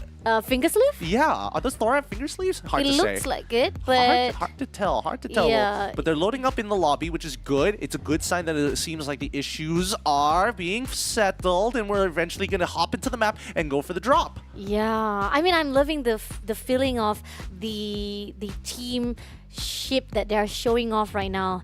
Toda, lovely. I know, I love the fact that Fikri say, yes, they may be strong. A lot of teams are stronger than them, but we will find a way. And I really hope so, because that's your team. And I mean, like, yes, despite I am fully focusing on CGGG, we are also Malaysian patriotic inside our hearts. So hopefully Malaysia also be able to go into the Mobile Master. Again, there's a prize pool up in stake. There's a bragging right for the championship, and there is a chance to go to the next level of our Garena Free Fire Mobile Masters. Keep in mind, 6 other teams from Latam are waiting, are watching this, watching the Southeast Asian representatives duke it out and figure out how to counter it as soon as they get into the Mobile Masters, right? Again, the competition doesn't just end here, and that's why everybody's fighting for the top 6. Agree, definitely. A lot of them is at stake to survive and at least try to make sure that the next champions of Mobile Master will at least go back to them, because the fact that Brazil has actually do a wonderful job to dominate, and now finally we got the cue. We're moving into the next session of our day number 1. Here on out, game number 5 in 10 seconds countdown. Let's go. This is going to be an exciting one. The next rotation is here to kick things off here at the SBS Free Fire. And now it's time. Welcome, everybody, as we start to load into the game and begin the drops. The map is Bermuda. Bermuda. Let's go. Oh, thanks for spelling it out. I mean, it's great that you remembered that I was dyslexic. And, no, you know, I didn't say that. Apparently also illiterate at the same time. Yeah, I would have never been able to do that. That's crazy. Now, teams are going to be dropping into Bermuda once again. Again, we've been having very standard flight paths these past 5 maps. Agree, definitely. The Garena God probably is giving a lot of the opportunity for the players to jump. You're going to go to the left, go ahead. You want to go to the right, go ahead. But here, high tier looting area, game number 4, a lot of players actually avoided out. Will there be any contest for game number 5? Since that RRQ Kazoo has finally jumped into the high tier, as close as by, we do see that IDS is there, but Torat will be the one to actually go in for the engagement. We do see North coming in, but he will be the one to be taken out from Onyx Olympus Gardu. Oh no, he wasn't expecting it from that side. This is on the northern side of the map as well here. It's interesting because we saw C-Triple-G actually not go for the hotspot at all. Didn't want the high tier loot, decided to go for a safe drop this time around to actually look for some placement points. But Onyx having to deal with Flash as well on their rear. Flash not going to make it easy. They've already got some loot on their hands, and more importantly, they've got structures to work with. Let's see. Gardu managed to go into the building safely without volley spotted out. Oh, Rivers Red is also around the area as well. It seems that there's a lot of scattered players around this corner out, and it seems that Gardu will be left all alone to survive for the Onyx Olympus. Come in from the Flash side for the long range shot. It seems that our team Onyx Olympus will be the first one to be eliminated by Team Flash. Oh my goodness, Team Flash. It just came into them, right? They just walked in and they were able to pick up kills for themselves. This is good to see from the side of team, from the side of Flash. And if they keep this up, right, and especially if they win this next upcoming fight, this is going to set them up for the future. We've seen the trend here so far. Win that early stage of the game, have a decent mid-game like you've always played it, and finally close it out in that end circle. Nameless becoming a stairs for Summing to actually just jump out to spot out the enemy, but seems that Diamond will be the one to take the damage first of all. Flash is inside the compound. Nobody from the reverse again. Summing trying to use Nameless as the stairs again, but now Flash comes through for the second floor, and instead they hold their position. And it seems that Artemis spotted out, try to do a little bit of sneak peek through the window, but doesn't get anyone. But Rivers Red sees that opportunity as if it's an invitation to go in for a fight. Will they dash to the second floor? Nameless, holding the position, just hold it off, wait just a little bit longer, just try to find a way to open when the Team Flash least expected. Now finally goes out from the window, splash it out to Yombin, but doesn't get it off. Instead, Nameless takes out Artemis instead, and now trying to push in for the rest of the Flash, but in the process, Shin managed to actually redeem and takes down Diamond as well as Summing in the process, and Tora comes in for the third party engagement! No! Wait, it's only 2 knockdowns so far, but the rest of Thorite is coming in to clean this up. And they also pick up the kills on Bovali and as well as Artemis. Flash is on the run. They're not going to let him go. One of them should be able to survive this. High call. He does find Shin. Yombin! No! He didn't run. He gets spotted out. And now, with a vehicle in hand, he can maybe be able to sneak this out. North, it's up to him. He has to land the shot. No! He gets punted out of the way. 36 HP in a dream. And North takes him down instead, and Torat was wiped. Oh, Torat immediately wiped out Flash instead. Like, oh my god, that was crazy. But again, that was actually a little bit of questioning. Why did Flash just stay behind? He could have actually go in for the retreat though, but then was tagged off again, and especially after the fact that they tried to run away, they would take it out. Now Torat meeting off with the team of Indostar. It seems that they managed to shut down one player. Now Noki goes in for the 360 spin, but ended up being taken out, and it seems that Zen comes through for the backup, shuts down 18J, and will be recovering him back again. Man, just unfortunate situations sometimes, right? They've been trading back and forth, the buys continuously happening from both sides, right, to get them back up to speed. But unfortunately, in some of these close quarter combats, the SMG is going to be coming up on top. It doesn't seem like anybody has a shotgun at that point of time. It's not like they have the best loot in the world, but still, it is a struggle to keep on trading resources like this. Oops, spotted out. The baby's been revived, trying to shoot them through the mid-air. Beautiful shot, if I must say so. But then again, Indonesia Stars right here. Kochil spotted out Toda. Gonna use the glue wall. Noki on the other note. Gonna actually go in for the flank. Rotation through every single fences out. Now 1v1 situation. He spreads it out. He goes for the ice wall. Raz still holding the position. Got 164% left. He goes for the flank on the right side, but doesn't get anyone. He's still holding out for that glue wall, but backstab comes through from Zen. 2v1 situation. Can he make it done? No, he doesn't break anyone at all at the moment right now. Raz has been cornered out, and ice wall every single corner right here. He's trying to survive it out, but will Toda allow it? They are spreading everywhere. Kochil also trying to back things up. Managed to take down Noki in the process. Now jumps through from that glue wall. Shuts down for a trade. Kochil will be taken out. Nicely done from the side of Todak, and now Raz, he's trapped. He can't really do anything about it. There's just so many glue walls to get through here. They've got to be able to find these trades somehow. It's been the 3v3 for the longest of times, but they've already got one. Raz finally goes down, and it's a double kill coming in for Zeb. Big time for Todak, winning the Sentosa fight, and Liam, he's out of there. He is out of there for good. He knows for a fact he is outnumbered, and that's where you know the fine line to draw so that you can able to figure out a way to revive back the teammate, or unless you might actually have to survive as the last man standing. Rivers Red on the other side has gone away from the area side that Lim just comes through. I think that Lim is safe for now because Rivers Red doesn't even spot him out. He just needs to figure out to find a vending machine to actually get back Raz as well as Kochil. 18 Deer coming back for this game number 5. Yep. I mean, so far the action has been pretty hot so far, but let's have a look at PE and as well as RRQ. Looks like some TPs have been set up towards, is that the attic or the second floor? Or it could be outside the compound. I can't see where the end of that tether is. Yeah, true though, but Deuce trying to do a long range shot to Huang. A lot of damage been done. Got a portal right there, actually connecting the two buildings. On the other side, we do see that the area of our safe zone is in the midst, and attack around again, they always in the favor, but coming in for the PE spot, trying to shoot down to that high ground grenade. Gonna use that portal straight away to go in for the close combat. Deuce will be clear out immediately for the kill points, and it seems that the RRQ Kazu has backs off away. Alpine knows that information that PE just jumps into their area, and cause Razor 16 trying to actually do as much damage as Nero, surviving all alone. He has a lot of damage to be surviving off, but PE LBT meeting off with Legalov 1v1, trying to shoot it off, but 2v1 situation. Legalov will not be in the favor. Instead, he will be taken out, and Alpine trying to survive it out, trying to redeem himself. Nero will be shut down by himself. He's the survivor. He's the hero right now to make sure that RRQ Kazu can redeem themselves. But in the corner, we do see that PE still survive with Huang as well as Don't Cry.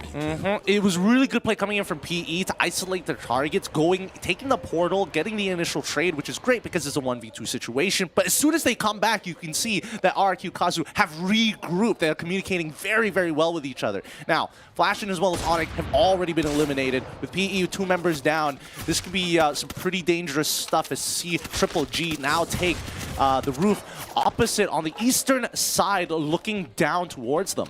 Seems that somebody has spotted them out, and C-Triple-G got to back off away. It's a little bit too open to be sniped out too easily. So good rotation, I think most of the time that C-Triple-G has realized that they have been too ambitious from game number 1 to game number 4. So this is where they draw a line that C-Triple-G needs to be cautious for the grand finals. Now, Indonesia Star, we got 18 game been spotted out by Lozzy.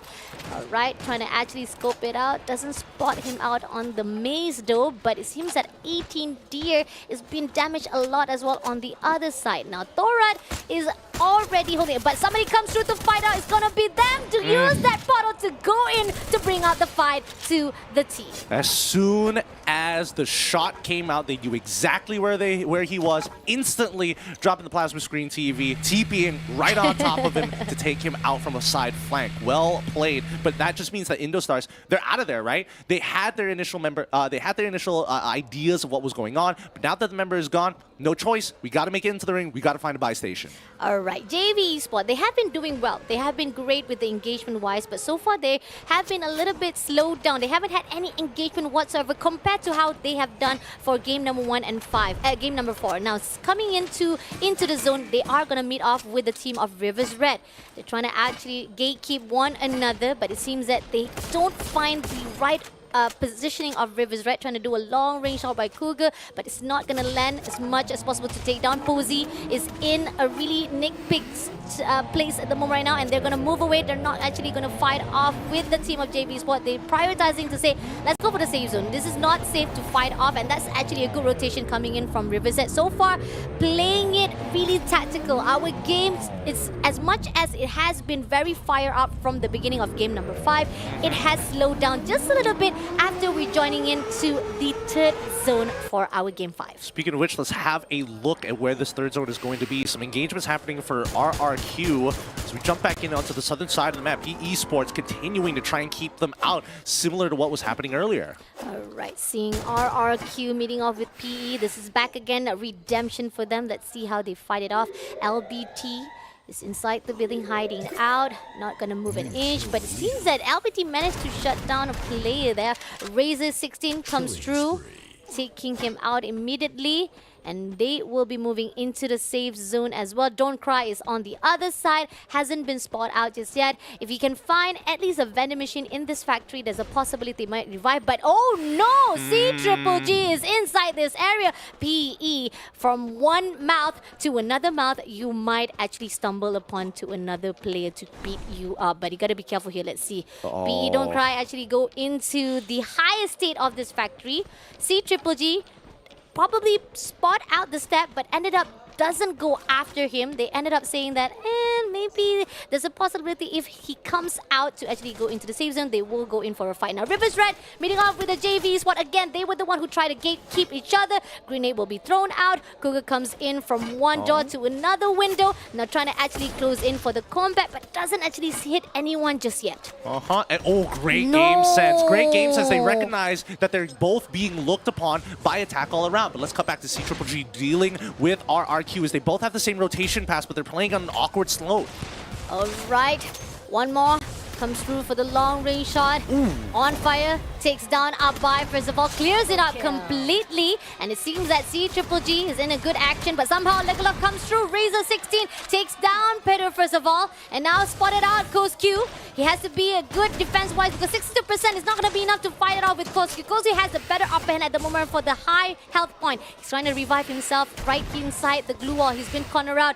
Portal being used by On Fire to back away just instantly if they have needs to go back. Legolas meeting off 1v1 situation. He's actually not in the favor to fight off with Razor. He can't back things up. In the end, Legolas will be the one to be surviving off for the RRQ Kazoo. Oh, he's just going to have to tank the blue for as long as he can. He's got 5 more medkits to work with here as the rest of C-Triple-G say, you know what? Let's get into the ring. We're taking way too much damage. We've got the loot that we need. We have plenty of things. Let's start gatekeeping, right? Because this is an uphill slope, a hill to keep battling on as we are slowly making our way into the 5th ring.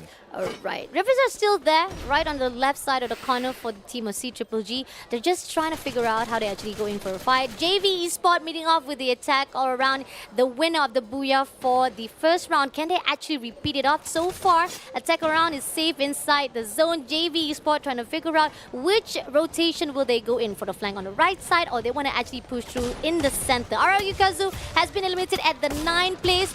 Now, damage been done, a little damage been taken out by JV Limit himself. Kororo whooshing off with the ice wall to defend themselves, but C-Triple-G comes through with the attack go around. Instead, third party comes through, and now they lost Hoi Sung, but at least they actually defend themselves while they are being third party by the team of Rivers Red, who takes down Team CGG in the process and takes down Jump God as well. Folky as a survivor to shut down one more. CGG backs away. We got Peter right inside the ice wall on the other side. So CGG, that was a mistake. Try to tease into the side of attack all round. I'm surprised they made that decision, right? But this is going to be a snowball effect. Look, the Indo Stars having to deal with JV Limit on their backs, but at the same time in front of them is Buriram United, right? So there's just no real way to actually take any space whatsoever. Wait, hold on. Cougar spot him out. JV Esports meeting off with CGG, who's hiding. The last man standing. Can he survive it out? Attack all round will be the one to maintain a good composer to take down the CGG at that 8th place. Now left with 7 more teams to go. Grenade in the hands, Torat throws! Beautiful shot! IDS Raz will be taken down immediately, and that's going to be opening. Indo Star will be wiped out. Now pushing through to the side of the team of attack all round right in front of them. We do see that the Torat is also trying to push in, but let's see how they actually maintain it out. Torat Raja, where are you? Oh no! He's chilling on top of the pylon. He's just chilling on top of it. He got spotted. He's like, I'm gonna sit on the rat spot. Don't worry about me. And he got placement points because of it. They made it into top 5 because of this. Now, on the southern side, the most action is happening with the Reverse Red, trying to find any kind of space, but attack all around have been playing the inner circle so very well. Yeah. These endgame situations are in their favor as of right now if we're talking about landscape. However, Thorad as well as Buriram United have another battle on their side, and now you can see that Buriram just pushing, slowly taking space away from Thorad. Now coming in closer, attack all around, trying to actually re-heal themselves multiple times, just trying to survive it out, backs away from Torad as well. And we do see that they attack all around. Trying to reposition it up. Backstab comes through. Ikal will be taken out by Rivers Red. This is it. Rivers Red comes in with the attack around as well as well. This is messy. A little bit interesting as we see that in the process, Saming also being shut down. Diamond will be left all alone to be surviving out, hiding out right in between. Attack around will be cleared out. North being shut down immediately by the one and only. And now making through, we got Buriram fighting off with the JV Esport. Now they're trying to survive it out. JV trying to do a long rotation. Buriram closing into them. They know that they are outnumbered, so the stacks out odds will not be in their favor. Yeah, I think Buriram as well as JV made the smart decision. Hey, we need to start taking each other out. We need to be able to take this high ground, right? The eastern side is going to be important because there's only 2 squads left on this side compared to the western hemisphere that had 3 to 4 all battling it out. And not to mention 8 different players shooting at each other. Oh, what? What was that shot? What a shot coming out from VRU as they look to clean this up. A triple kill coming in from Moshko. And now he wants to close it out as well, as this game is about to be as straightforward as you need it to be. Wasana is already dead. The blue walls have been dropped as Get High is going to be looking for some high ground. Ooh, wait, Diamond, he's still up. He finds one, but can he get a second? He goes and secures the kill, which is good. It's a 3v1 situation. Clutching this would be big for him. Wasana is back on the field, and they're going to try and close this out as quick as they can, and that's team wipeout, and BRU take the game. I mean, great idea coming in from Rivers Red. That was a great third party. The long range shot, trying to tease out, try to steal some kills from Buriram as well. But as stacks already in order for the side of Buriram, they take the second win for tonight. I'm very surprised. I'm very surprised how we saw this all played out, because once we get into that 5th circle, going in towards that 6th, again, hopping across towards the west side of the map to actually try to take out attack all around, was that the smartest decision? I think it was a lack of information, right? A lack of being able to predetermine how many teams are actually there. They know that there are 3 members of attack all around. That is confirmed. You can see a kill feed and make sense of it, right? But still, there's still 4 other members. Reverse Red coming up from the northern side. The southern side also, with Indo Stars initially taking the space and then losing out against attack all around. So I'm surprised that this all played out well for Buriram United Esports.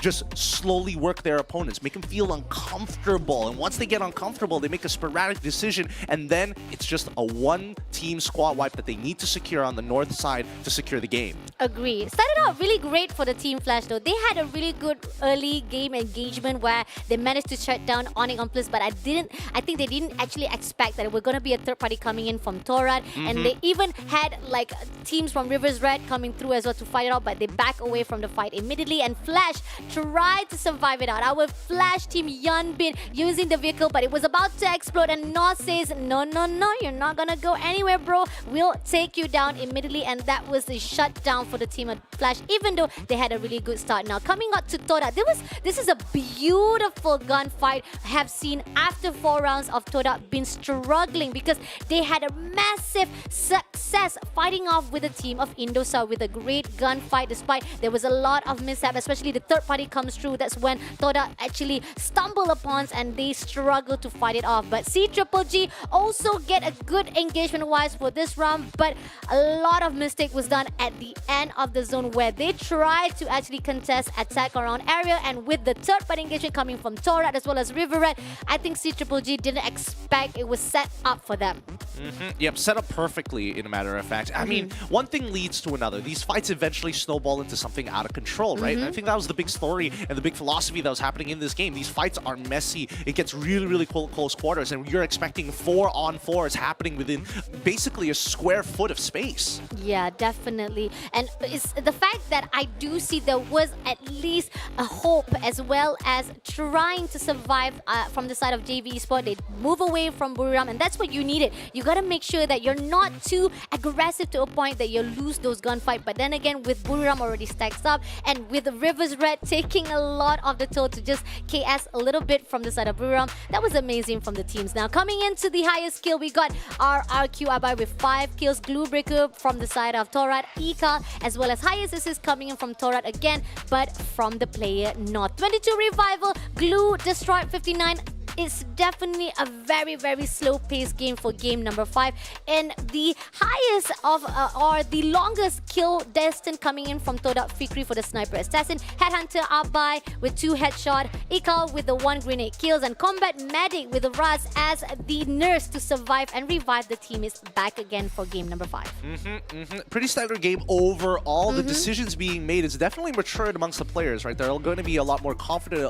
They're pulling the trigger way faster than what you would have expected, and cool, calm, collected teams like BRU, for an example, really take advantage of these types of situations, right? They play very well defensively if they are forced into that corner, but as soon as they find that first pick, they make the call and they move in as a squad. Similarly to how we saw the early game for Flash specifically when they decided to literally get the drop on their opponents. Agreed, definitely. Buriram United Esports did a great message job.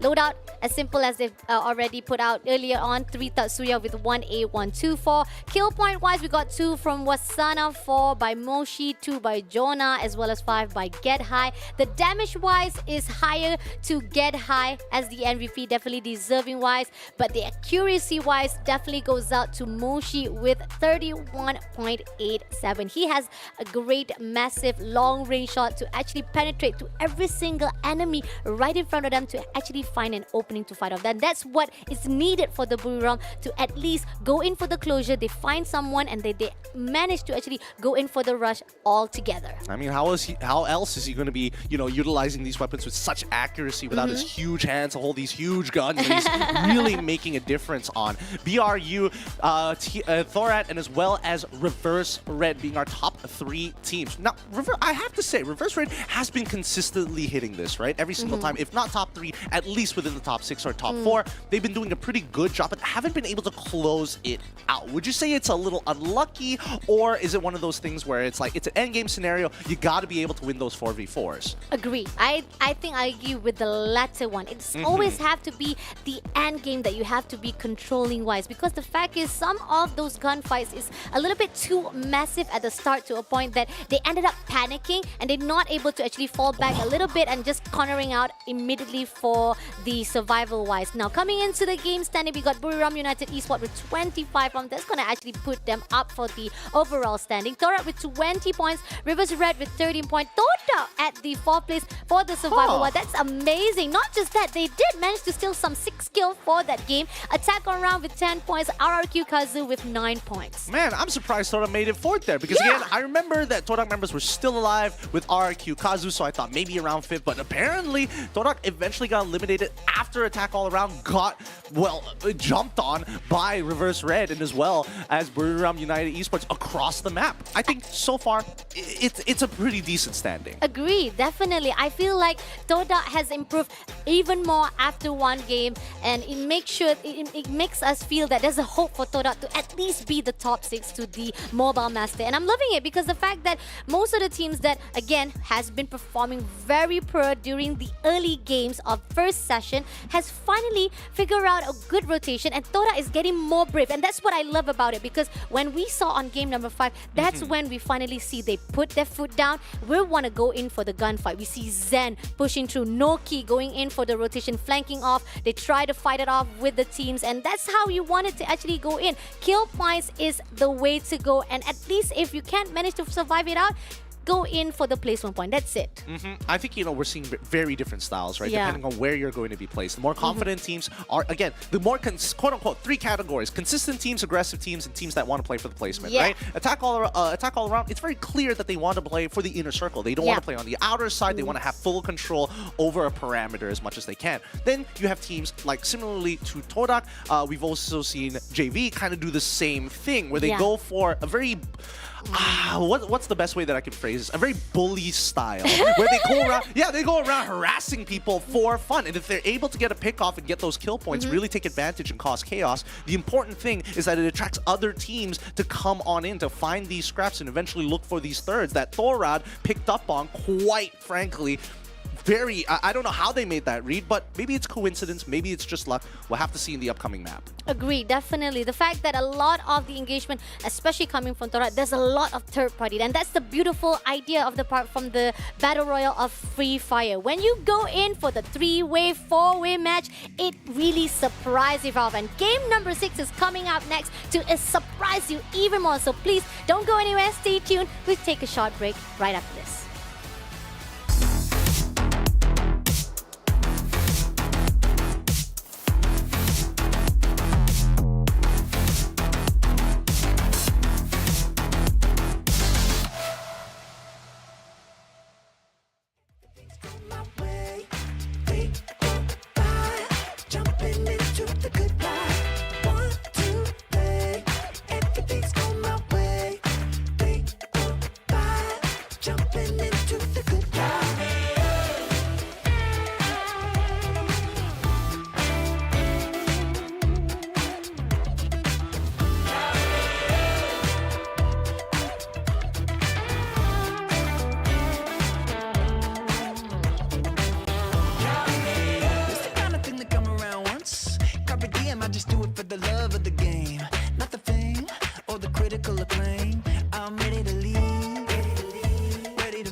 Let's do it. I wonder what makes something so lovely. Come on, baby, let's run it. Do what you gotta do. I wonder what brings around that comfort, that warm and fuzzy feeling. Like, let's do what we do. Cause you're not that different. Good love on the limit. I got my hand on the button and I'm hitting the limit. I'm at the top of the mountain and you can tell me the different. Now let's do it. 2, 3, let's do it.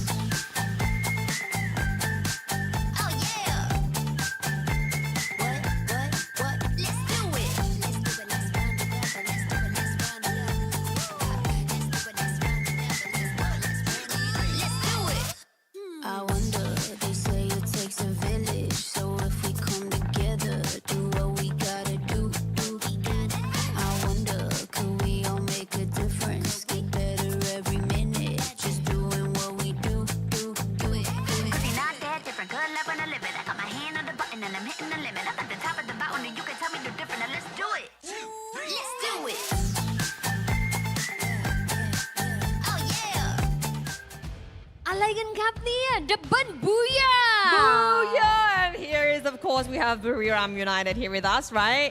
เนาะเดี๋ยวนะ ตื่นเต้นปลอมมากยายเกดเอาจริงๆ ไปทำอะไรมาที่หน้าเนี่ย ค่ะ ไปสักมาครับ โอ้แทททูเลยเหรอ โชว์หน่อยได้ไหม เรียวแทททูเลย Can you see it? Can you see it? นี่โอ้โหสองด้านเลยนะคะ here so it's quite amazing ใช่ because it's some cool activity happening here นะคะก็มีการเพ้นท์เก๋ๆทุกท่านไปได้นะจ๊ะ มีอยู่ด้านหน้าอยู่ Yes ใกล้ๆกับบันไดเลื่อนสามารถ ค่ะ ไปร่วมกิจกรรมตรงนั้นได้นะคะอย่างหนึ่งเลยเนี่ยเขาเป็นเจ้าพ่อไอคอนแฟชั่นแก๊งเนี้ยเป็นแก๊งที่แฟชั่นไอคอนทั้งทีม Oh I'm with the fashion icon wait okay ใช่ แต่ซีซั่นเนี้ยทุกคนทำพี่ผิดหวังมาก โดยเฉพาะโมชิโกะฉันงงมากทำไมแบบไม่มีผมเลย หลังจากเนี้ยมันจะมีแบบเราจะนำเทรนด์แฟชั่นผมอะไรอีกไหมได้ร้อยไมล์ต้องรอดูครับ จะแบบมีแบบจะเป็นแบบดัดหยิกหรือว่าแบบเป็นแบบสีอะไรอย่างงี้ สองอย่างเลยครับพร้อมกันเลย โอเคก็คือต้องบอกว่าstay tuned for more fashion on stage and also in the game นะต้องรอดูจริงๆว่าเขาคือแฟชั่นไอคอนโอเคแล้วเป็นผู้นำแฟชั่นขนาดนี้อยากจะบอกอะไรผู้ตามบ้างคะคนที่ตามเราอยู่อะค่ะ any words you wanna say to other teams ก็แต่งไงก็ได้ครับมั่นใจในตัวเองเยอะๆครับ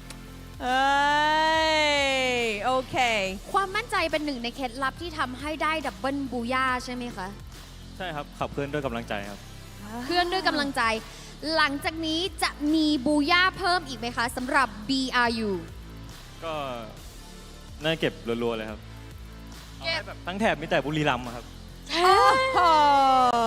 อันนี้ก็เอาจริงแบบจริงแล้ว นี่ไง no cap man นี่ไม่ได้โม no cap man he really mean it two booyahs no not enough wait to see more and more whole the whole tab full of booyahs พูดไปเล่นไปเขาอะถือว่าเป็นผู้เล่นที่ตึงมากคนหนึ่งของอันดับต้นๆของลีกบ้านไทยเลยนะ โอ้โห จริง20 หลังไหม Okay, can't wait to hear, can't wait to see more and more. So thank you so much. And now back to you, casters. Welcome back to the Snapdragon Pro Series Free Fire Challenge Finals. As you can see, the live show is happening at the Sun Yan Mertown Mall in Bangkok, Thailand, and we are here, my name is Husky, alongside Fasha Bani in the studio for your English broadcast. Here on out, we are moving into game number 6. Game number 5, it was exhilarating as Buriram takes another win for their Booyah. They managed to dominate even Bermuda map at this time, meaning 2 more maps if they manage to actually contest as well to get the flag raised off for the Alpine or maybe at Purgatory. That means they are getting all Booyah for all of the maps that is portrayed here for the SBS Grand Finals. But then again, let's see if there's going to be any contest from another team as well, because so far right now, the only teams that managed to get the Booyah is from Buriram United, RRQ Kazoo, PE Sport, and I'm looking forward to see at least another team, which I know for a fact that a lot of people are saying, where's the Malaysian flag? Because everybody from all the regions are already raising their flag, Husky. That is actually true, right? The only flag that we haven't seen being raised, at least on live camera, was the Malaysian flag. And, you know, we have to, well, Todak has to earn the Booyah first. Yeah. I would say that game number 5 was actually probably our best finish. I think they finished 5th in terms of placement. Yeah. But aside from that, I think when we look at all the snippets, right, all the videos of the teams being asked questions whenever it is about Todak or whatever is questions regarding to which team plays slower, which team is very passive, Todak is always on that list. So perhaps that is what's stopping us, right? We are passive, but sometimes you gotta, you know, to pull some heavy weight to get that Booyah eventually. The overall standing shows us that BRU have come alive and right now in first place with 87 total points, followed by RQ Kazu, who has had 2 games in in a row where they were slightly falling flat, but still 81 points in second, JVE in third, reverse rate fourth, and then there's a close to 20-point gap between fourth and fifth. Attack All Around in fifth and Thorat in sixth place.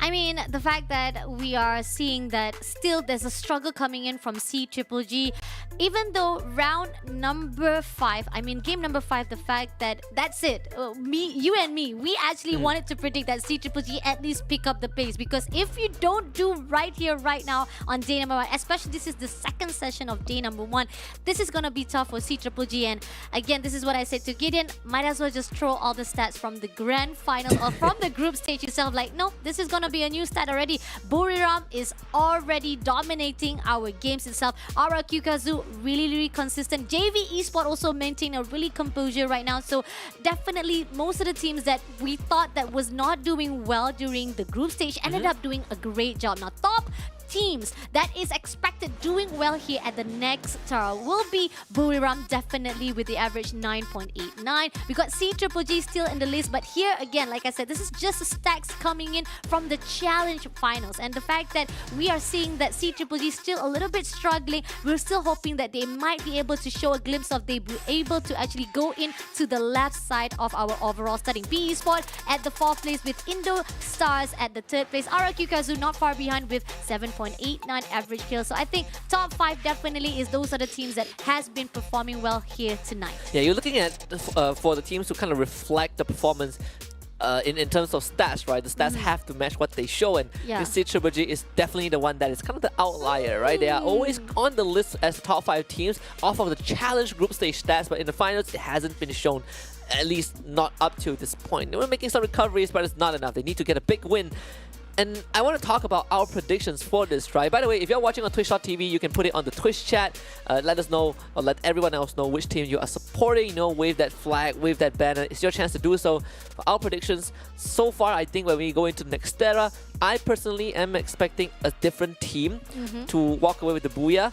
Nextera and Alpine, to me, are always considered a more unconventional map, which means that teams that generally struggle in Bermuda and Purgatory would have a better time here. RQ Kazu got the first Nextera, right? P Esports got the first Alpine, and I'm on board with P Esports again. Oh, you want P Esports to actually bring back the Booyah for themselves. On the other note, I think that JV Esports has been really consistent to actually hold the grounds. I know for a fact that yes, Nextera, they did do a great job on game number 2 as well. Despite they did lost some of the gunfights in the early stages, they were actually toppled off at the mid-weight length of that game number 2. But I feel like with them be able to actually win those gunfights during the game number 1, it could actually pull through here at game number 6. Now that's only for me to actually figure out, because I have been jinxing my predictions, so I don't want to say any more, man, because I am already scared what's going to happen on day number 2. Yeah, that was me for like the past 2 years doing Free Fire. Every single team that I said would win ended up losing, right? So it took a while it took like 2 years to break out of the cycle. Your time will come, don't worry. Okay. Yeah, with P Esports on the screens right now, you know, just again getting ready, making sure that they, you know, everyone is in the optimal condition to play the game. Guess this one is Indo Stars, or formerly known as Poco Stars, or more formally known as GRC Aphrodite. Okay. Yeah. So back in FFSI, they were actually known as GRC Aphrodite, which is, I think, is a pretty cool name, especially Aphrodite, right? One of the Greek goddess from the Greek mythology, and then they became Poco Stars after that. Right now they're called Indo Stars, and they actually became Indo Stars for Challenge Finals. I'm not sure if they were Indo Stars for FFWS Indonesia. That could be the case, but during the Challenge Group stage, they were still known as Poco Stars. But the players are the same, so you know, we are not missing out too much, except for a brand change. I see. Brand change could also define maybe a new brand motion as well as momentum, as fighting spirit inside the Poco Star, or right now as Indostar been known. And hopefully it will be the one to actually get them to the top 6 to the Mobile Master. Because so far right now, I do see most of the gunfights that Indostar has put out is really doing well, but they need to be consistent, because some of the fights they have lost as well. They've been third party, they have been cornered out, and that's the reason why some of those gunfights was not able to be survive it out, especially for the fight that they haven't been watching their 6. Yeah, absolutely. I think in this case, I mean, look at that crowd, still pretty lively, right? It's great to see that there is there's kind of this overwhelming support. I think the players can definitely feel it. They're kind of in the crowd. Hello. It's a test of endurance, right? Once you pass the first set, there's kind of like this extended break when we have the show match, right? And then that's where you really see if like you can keep that consistency going into the second phase of the day. This is the team that is struggling really hard for our day number 1. We can see it in their face already. They were so happy. Gideon was, I also say the same thing. They keep saying that everybody is happy faces right now, but now when the game started, the faces will be turned off to serious mode. And Onyx Olympus somehow, during the early stages, they were so happy, but now they are struggling because they know for a fact that they are one of the teams that was too early to be wiped out. Toda, on the other note, they are in good spirit. And just like how Fikri said, they may not be a lot there may be a lot of teams that are stronger than them, but they try their best to do what they can do here at the grand finals, and that's a good spirit. That's all you can do. You try your best. If you want to go down, at least go down with a fight. But it seems that Toda says we're not backing off just yet. We're not going to go down just yet. With that top 4 on game number 5, I think it could be a really good start for Toda to push even more further here at game number 6. Yeah, and I think, you know, end of the day, when you reach this stage, more experienced players, obviously they've been through this many times, right? But it's also kind of a test of endurance. And by the way, they were showing off all the lovely Galaxy S24 Ultra. I haven't even laid hands on one, and they have they're playing games on it. All right, so looks like they're very satisfied with it. Of course, they're satisfied with it. It's fitted with the Snapdragon Gen 8 chipset. I mean, the performance is just amazing. Yeah, we had 60 FPS, man. Constant, right? The keyword being constantly. constant. Yeah.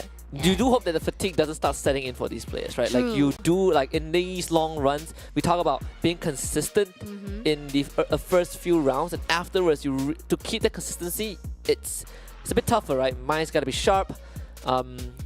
We do have you can see on the screen a bit of a game pause, so we let these players kind of express themselves. Attack all around on your screens right now.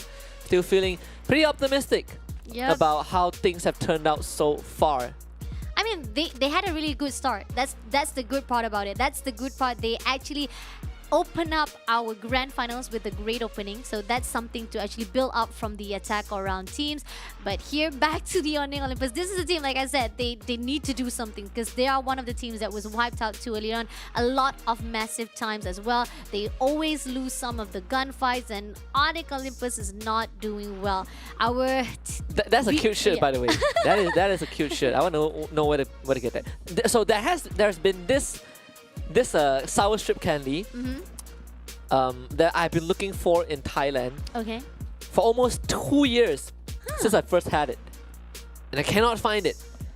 So if anyone is in Thailand right now and you're listening to this, you know, drop me a DM or something. I will tell you what I'm looking for. If you can get me what I want, we'll talk about the details later. Just know that there's a sour strip candy that I've been looking for from Thailand for a very long time, and I've not been able to find it. Please, somebody help Husky. Yes, help a man now. Help a man. Help a man in need. I have friends who traveled to Thailand, looked through malls for me, and could not find it. Yeah. Let's take a look at the kill leaders for the day. Overall, you know, up to this point, so we've looked at 5 games, right? Abe with the most kills so far, 18 kills across 5 games, followed by Wasana and Diamond with 17 kills respectively, Dudes with 14, and Cougar with 13. But the one thing that is completely out of this world is that Abe has dealt 4 times more damage than Wasana and Diamond, even though he only has 1 extra kill. So this man, he is constantly dishing out some hurt. He is destroying every single player inside the grand finals. The damage that has been done by him is just giving a lot of the opportunity for the RRQ Kazoo to just raise to the top. I mean, talking about how he managed to actually maneuver from one close combat as 1v1 or even 1v2, he just definitely has a really good spin, and that's what we're seeing from Abai himself. And looking how it seems like the RRQ Kazoo has built up a really good potential to actually maneuver from one place to another, they might be able to win another gunfight here for our game number 6. Those are nice nails. I think players nowadays have the fashion sense have improved. Like there was one point where Moshi's hair is changing from tournament to tournament. Like his player portrait shot always has a different hairstyle. For FFSI, his hair was gelled up so high it broke through the frame that you were supposed to be in in the player's graphics. Like that was it was something else. Okay. And at one point he had an afro, like he curled his hairs, and at one point he had was it blue hair or something? He has everything. Right? He has everything. He's a fashion icon. He's a fashion icon for the Garena Free Fire players. Now we're still waiting for the game to start out. Everybody is still waiting, anticipating for the game of hour 6 to actually begin it off, and most of the players is also figuring out a way to actually go in and knowing for a fact the Nextera. And while we're waiting for that, we have the icebreaker top player stats right here. 25 ice wall has been break by RRQ Deuce. He goes in to break all of the defense wise. We got Aikal at the second place, and we got one more from CGGG at the fourth place. We do see that JV Limit as well as Buriram Moshi at the third as well as the fifth place. They are the one who always go in to go break all of the defense from the enemy side. There's it on your screen. The most glue walls broken thus far across 5 games. I mean, RQ Kazu, they have been looking, I would say they have definitely defied some of my expectations coming into the day. You know, they had a strong game 1 and game 3. 4 or 5 was a bit slow, right? But it's good to see that they're still in good spirits, and there's 3 more games to go. They are just 6 points behind BRU. What are they doing? Do a heart shape. Come on, Abe, come on. You know how to do it. I guess we're not getting it, so we'll get back to Abe in a little bit. I'm still wondering what was the sign that he was trying to do, though. I mean, like, I have a feeling it's a heart shape, and either Abe doesn't know or doesn't want to do it. I'll go with doesn't want. I'll go with the latter. we can see that they're trying to actually jump in. I think they will be able to start out our next game just in a nick of bit right at the moment right now. So far, players is enjoying all the TikTok viral dance there. Finally, we're interacting a bit. Okay. yes. One of the, this is a pretty old TikTok dance, right? It's a pretty old trend.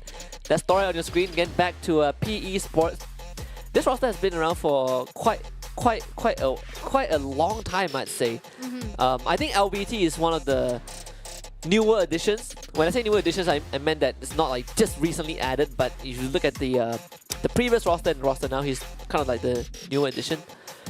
We just got on confirmation. We are working to make sure that everyone is going to have a smooth gameplay experience, right? We're going to sort out some latency issues, not a big deal, and to make sure that the crowd also get what they rightfully deserve, which is a great game. A highlight for their face. Oh my lord, don't do that, man. Yeah, do it. No. Oh, come on. This... Dude, I need some entertainment. I thought there was a fight inside the game. They also have a fight here at the viewer seats, you know. Oh my lord. Have you seen the crowd battle royale, I call it? I think they hand those out to like everyone. I hand those out to everyone in the crowd. You know what you should do? Alright, that's one thing. Take a selfie, and then, like, you know, if you want to date with some celebrities, generative AI, generative edit, the power of AI is here. The Galaxy AI. But you know what they should do? They should do the human wave. You know, like when you stand up in sequence. I don't know. Is that called a human wave? Yeah, they call it a wave, human right? wave, yeah. Yeah, they should do a wave. They should. It actually can definitely build up the spirit and the momentum from the players itself. ผู้เล่น And ด้วย we're กัน now seeing ดี the มากครับ video. แล้วก็การเดินเกมทุกอย่างมันดีเหมือนกันครับทีมแฟตเป็นทีมที่น่ากลัวนี่ครับแต่ว่าไม่ใช่สำหรับทีมแฟตได้เสริมบอลลี่มาครับเป็นมือสไนด์คนใหม่ก็น่าจะน่ากลัวขึ้นแต่ว่าผมก็ไม่กลัวเพราะว่ารู้สึกว่าผมคมกว่า chủ yếu là cùng mọi người đánh giá theo dựa trên cái bảng xếp hạng thì mọi người đánh giá độ mạnh yếu của team đấy thì ở giải đấu lần này thì team của mình sẽ cố gắng để trở nên mạnh mẽ hơn PE Esports ครับก็เวลาเจอกันในเกมก็เขาไฟท์แข่งครับผมกล้าได้กล้าเสียเหมือนเราครับแต่เราชนะบ่อยกว่าเขาครับ Aku lihat kemarin tuh pesaing yang mungkin lumayan kuat tuh karena Todak. Kayak aku ngeliat tuh Todak perkembangannya sangat cepat gitu. Kalau buat Esports dan Flash ya ada kemunduran lah di tahun ini. Kalau untuk Todak dari Malaysia sih dia bisa dibilang underdog soalnya biasanya yang wakilin Malaysia itu expand, sekarang Todak mewakilin Malaysia sih berarti dia ada kemungkinan. ฝากว่าเป็นทีมที่น่ากลัวไหมก็ น่ากลัวทุกประเทศอยู่แล้วครับ ผมก็มองว่ามันก็ไม่จริงนะครับ เพราะว่าจากที่ผมเจอมาเขาก็เล่นเก่งแล้วก็มีสไตล์เป็นของตัวเองครับผม Kalau buat ketiga tim ini yang mungkin kurang itu dari strategi dan keberanian mental mereka. Soalnya strategi mereka minim, soalnya itu aja, dan mental mereka buat menghajar tim lain itu kurang. 3 tim itu mungkin kuat, tapi dengan satu catatan ya, mereka bisa bermain konsisten. Mereka pasti bakalan kuat. We have a lot of miscommunications, but to fix that, we just have to trust each other. To the other teams, we may be the underdogs, but we will be shocked when we perform at our best. Trong đợt trước thì tâm lý của tụi em khá là yếu, nhưng mà trong đợt này thì tâm lý tụi em đã khá là vững vàng hơn rồi. Cùng với tâm lý vững hơn thì em nghĩ là mình sẽ lấy lại được danh dự cho team của mình. Mọi người hãy cùng chờ đón màn thể hiện của Esports tại kỳ chung kết này nhé. We are back, and it seems like we are almost ready to jump into the game. It's match number 6, which means we get a treat on Nextera once more. Okay, as we are seeing that all of the players are still trying to get ready. We're trying to actually lay some stats again. Like coming back to what happened on Nextera, we got JV Esports getting at least they were the one who managed to get 9,100 damage at the Nextera. Can they actually repeat that damage here for the next session? And the fact that we are coming back to the overall sound, let's repeat back what has happened throughout that 4 rounds, coming in with the 5 rounds previously. We got Buriram United Esports managed to actually topple RRQ Kazoo after that match with 87 points. Kazoo on the other hand with 81 points as the 2nd place. JV Esports with 73. Rivers Red maintained at the 4th place with 71 points. Attack on Round at the 5th place with 53. Thorad at the 6th place with 52 points. And of course, the only thing that's separating BRU and RQ Kazu is the placement points, right? So 6 points difference is the golden number, JVE 3rd, Reverse Red 4th, and then afterwards there's a big gap, 18 points difference between Reverse Red, Attack All Around, and then afterwards, I would say every other team is pretty much close. You get a good game, and you can easily shoot up to top 6. And again, top 6 is where you want to be. You might not be able to win the whole thing, but if you get top 6, you qualify for Mobile Masters in April, happening in Sao Paulo, Brazil, and then there's another prize pool for Mobile Masters. So top 6 is where the teams want to be. Agree, definitely. A lot of the slices of pie is being offered to all of our 12 teams. It's either they actually get a lot of the pie here for the grand finals of the challenge, and then moving into Mobile Master, there's another slice of the pie for them to actually take home as well with the bragging rights. Now, coming into the second right of our overall standing, Indostars just at least around 4 points to actually catch up to Thorad if they manage to actually do a consistency, because they are doing well to actually go in for the engagement wise, but they are still struggling to push through because the only thing that they managed to survive is placement point. But then other than the fact that they have the better survival compared to Thorad, that could actually be one of the reasons they might be able to grasp that top 6, but that is only if they maintain a good composure for the next game, because so far right now, some of the gunfights from game number 5, Indostar has been struggling. But before we start our next game, apparently we still have a little bit of struggling issues, so please do not be fret. We will start the game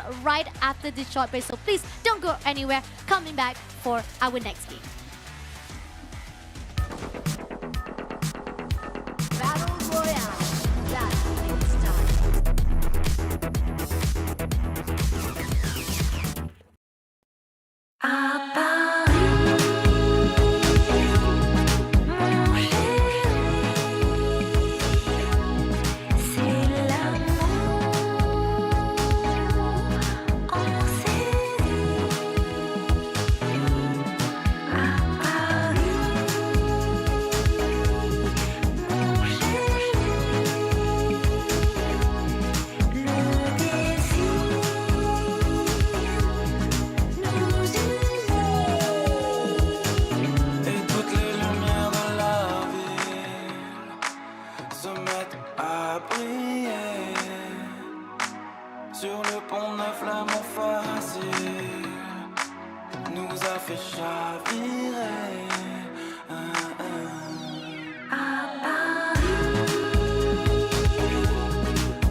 catch up to me. You said it. The time of just a man. There's a warning in the breeze. If you got it, then maybe you understand. When the slow tide turns to rush, does it make you any better?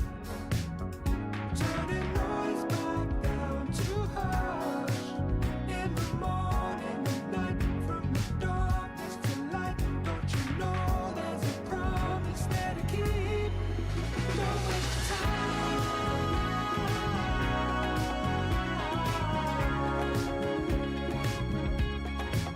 Don't waste your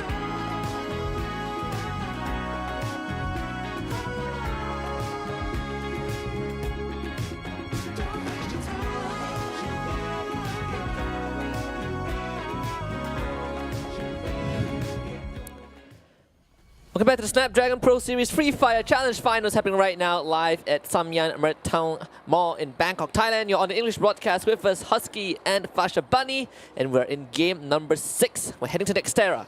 Now, most of the teams were avoiding some of the high-tier area, but the Flash decided to actually go straight away to the high-tier Plazaria, so they won't be contesting with anyone, so that's actually a good positioning-wise for them, so they don't need to worry much for any engagement, but the early engagement will be starting out right here with the team of PE Esports fighting off with JV Esports, and there's actually Onyx Olympus, one player there, quite stranded all alone, but shots coming through right here. Lord rotating around, back away, goes out through the fences, and it seems that Limit is on the second floor waiting for a good opening to fight off with the team of PE Esports. It seems that some of them have able to trade some of the shots, but they still didn't manage to actually take down anyone from each team. A couple of hot drops happening as well. CWG actually hot dropped Todak on the northern side. Nero drawing first blood onto Gardu with the Bison. Olympus not off to a good start. Gardu instantly brought back. There's a nade tossed up by Nero. That one goes wide, unfortunately, and that does alert JVE.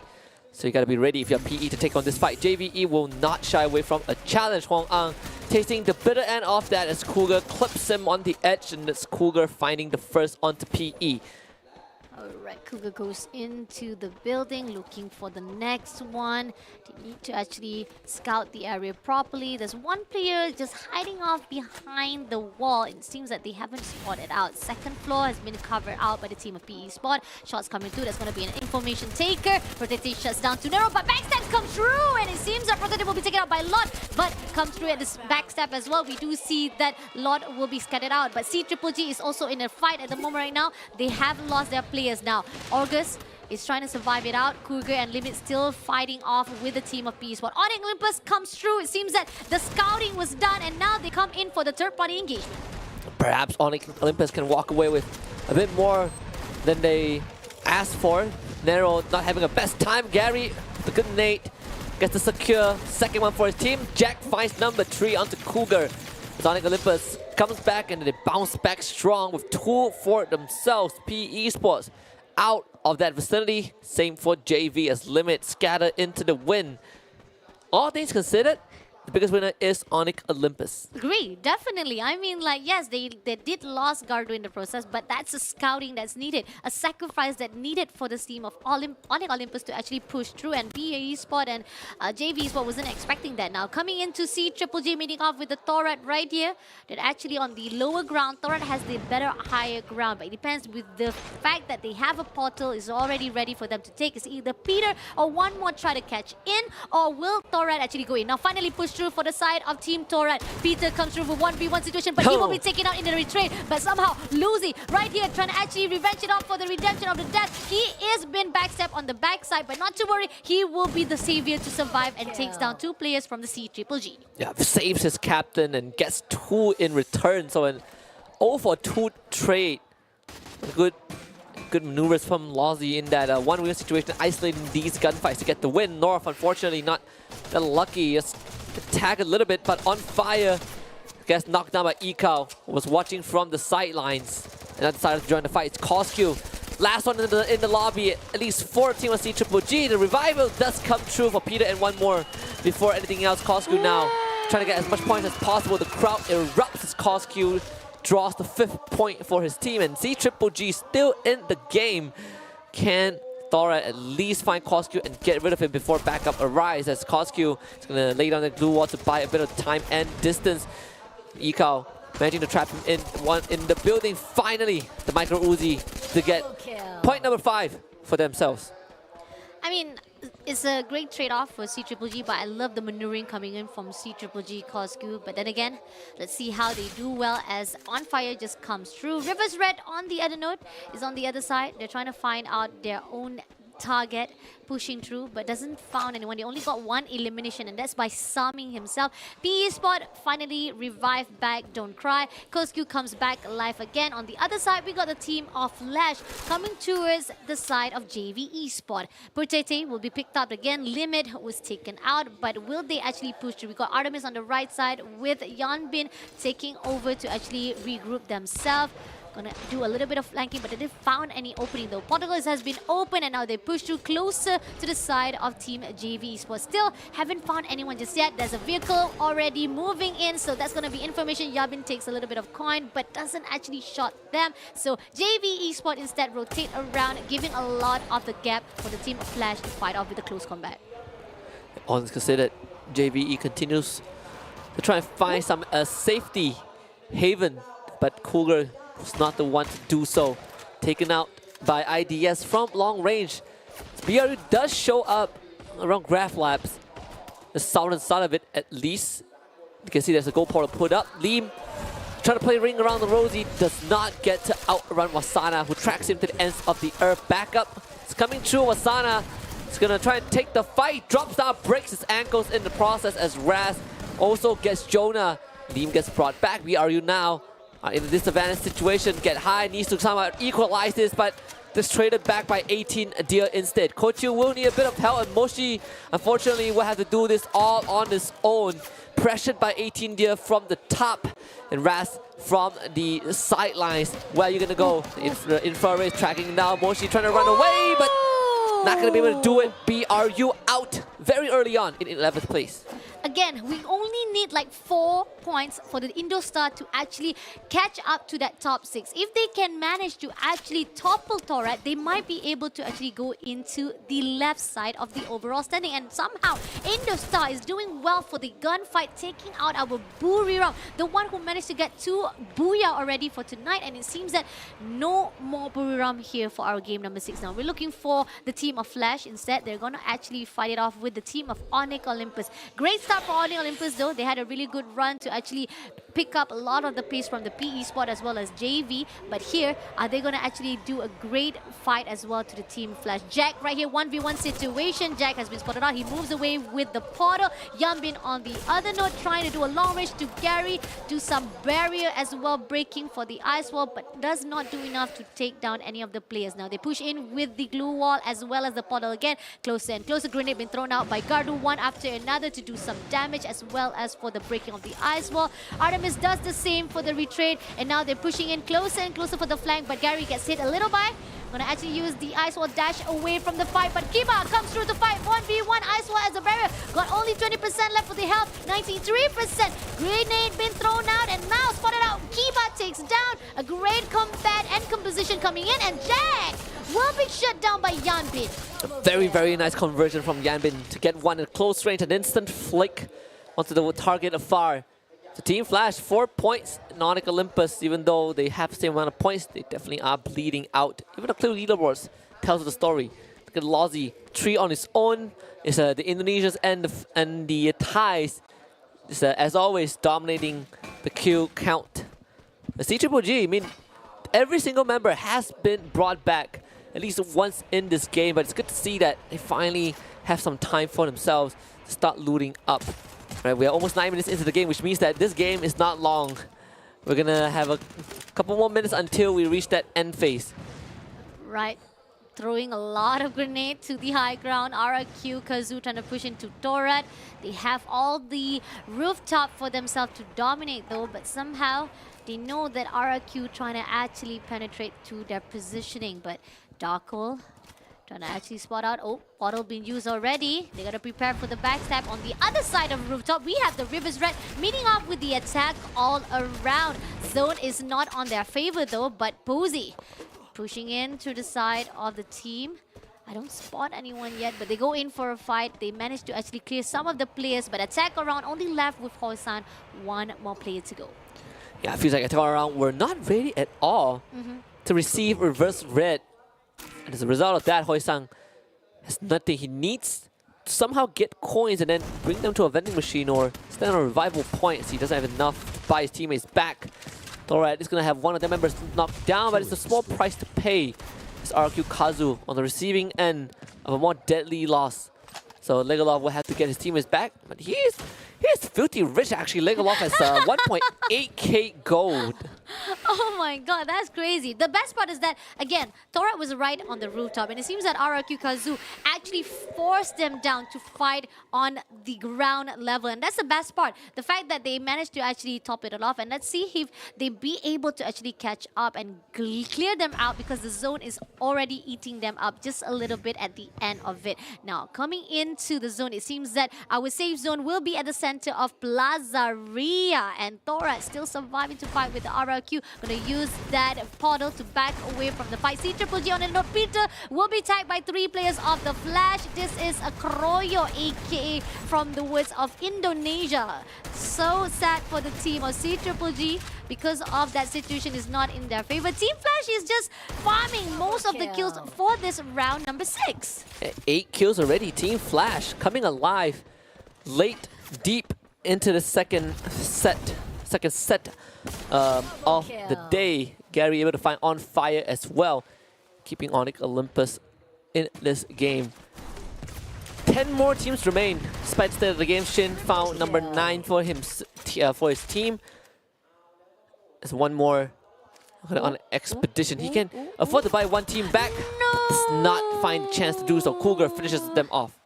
A little bit risky to actually get the vending machine, especially as an open space, and JV Esports was just in the area of that compound. So again, not in the favor of CGG to survive it out. Now we are seeing the rest of the team is holding their territory. We got the PE spot right close by to the team of Indostar. RRQ trying to actually pick up the teammates back again. The Flash right here, flashing off straight to the enemy. Red Summing getting quadra kill already. Alpine will be revived back in time. JV on the other hand, we got Limit shuts down 18 Deer.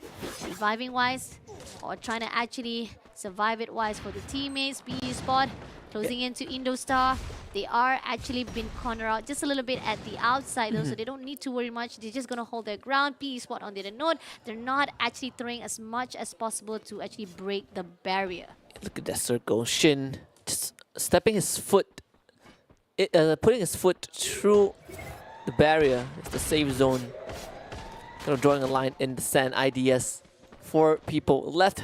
You know that PE Sports is on the building beside them. Hoisang is hiding out onto the roof, but it's going to be spotted by Cougar. And timing a bit off, Cougar turns the corner, and this just takes care of Hoisang with the help of Limit as well as Huang An on the other end. Eliminated by 18 there. Thorat brings the whole team back. I see a 2-man nade, in fact, from PE Sports onto the members of Team Flash. That could be the saving grace for PE. Don't cry. Able to kind of clean out a couple of kills. The enemy finds Lozzy as Artemis. Also able to cash in on some extra points as Team Flash finds 12 points.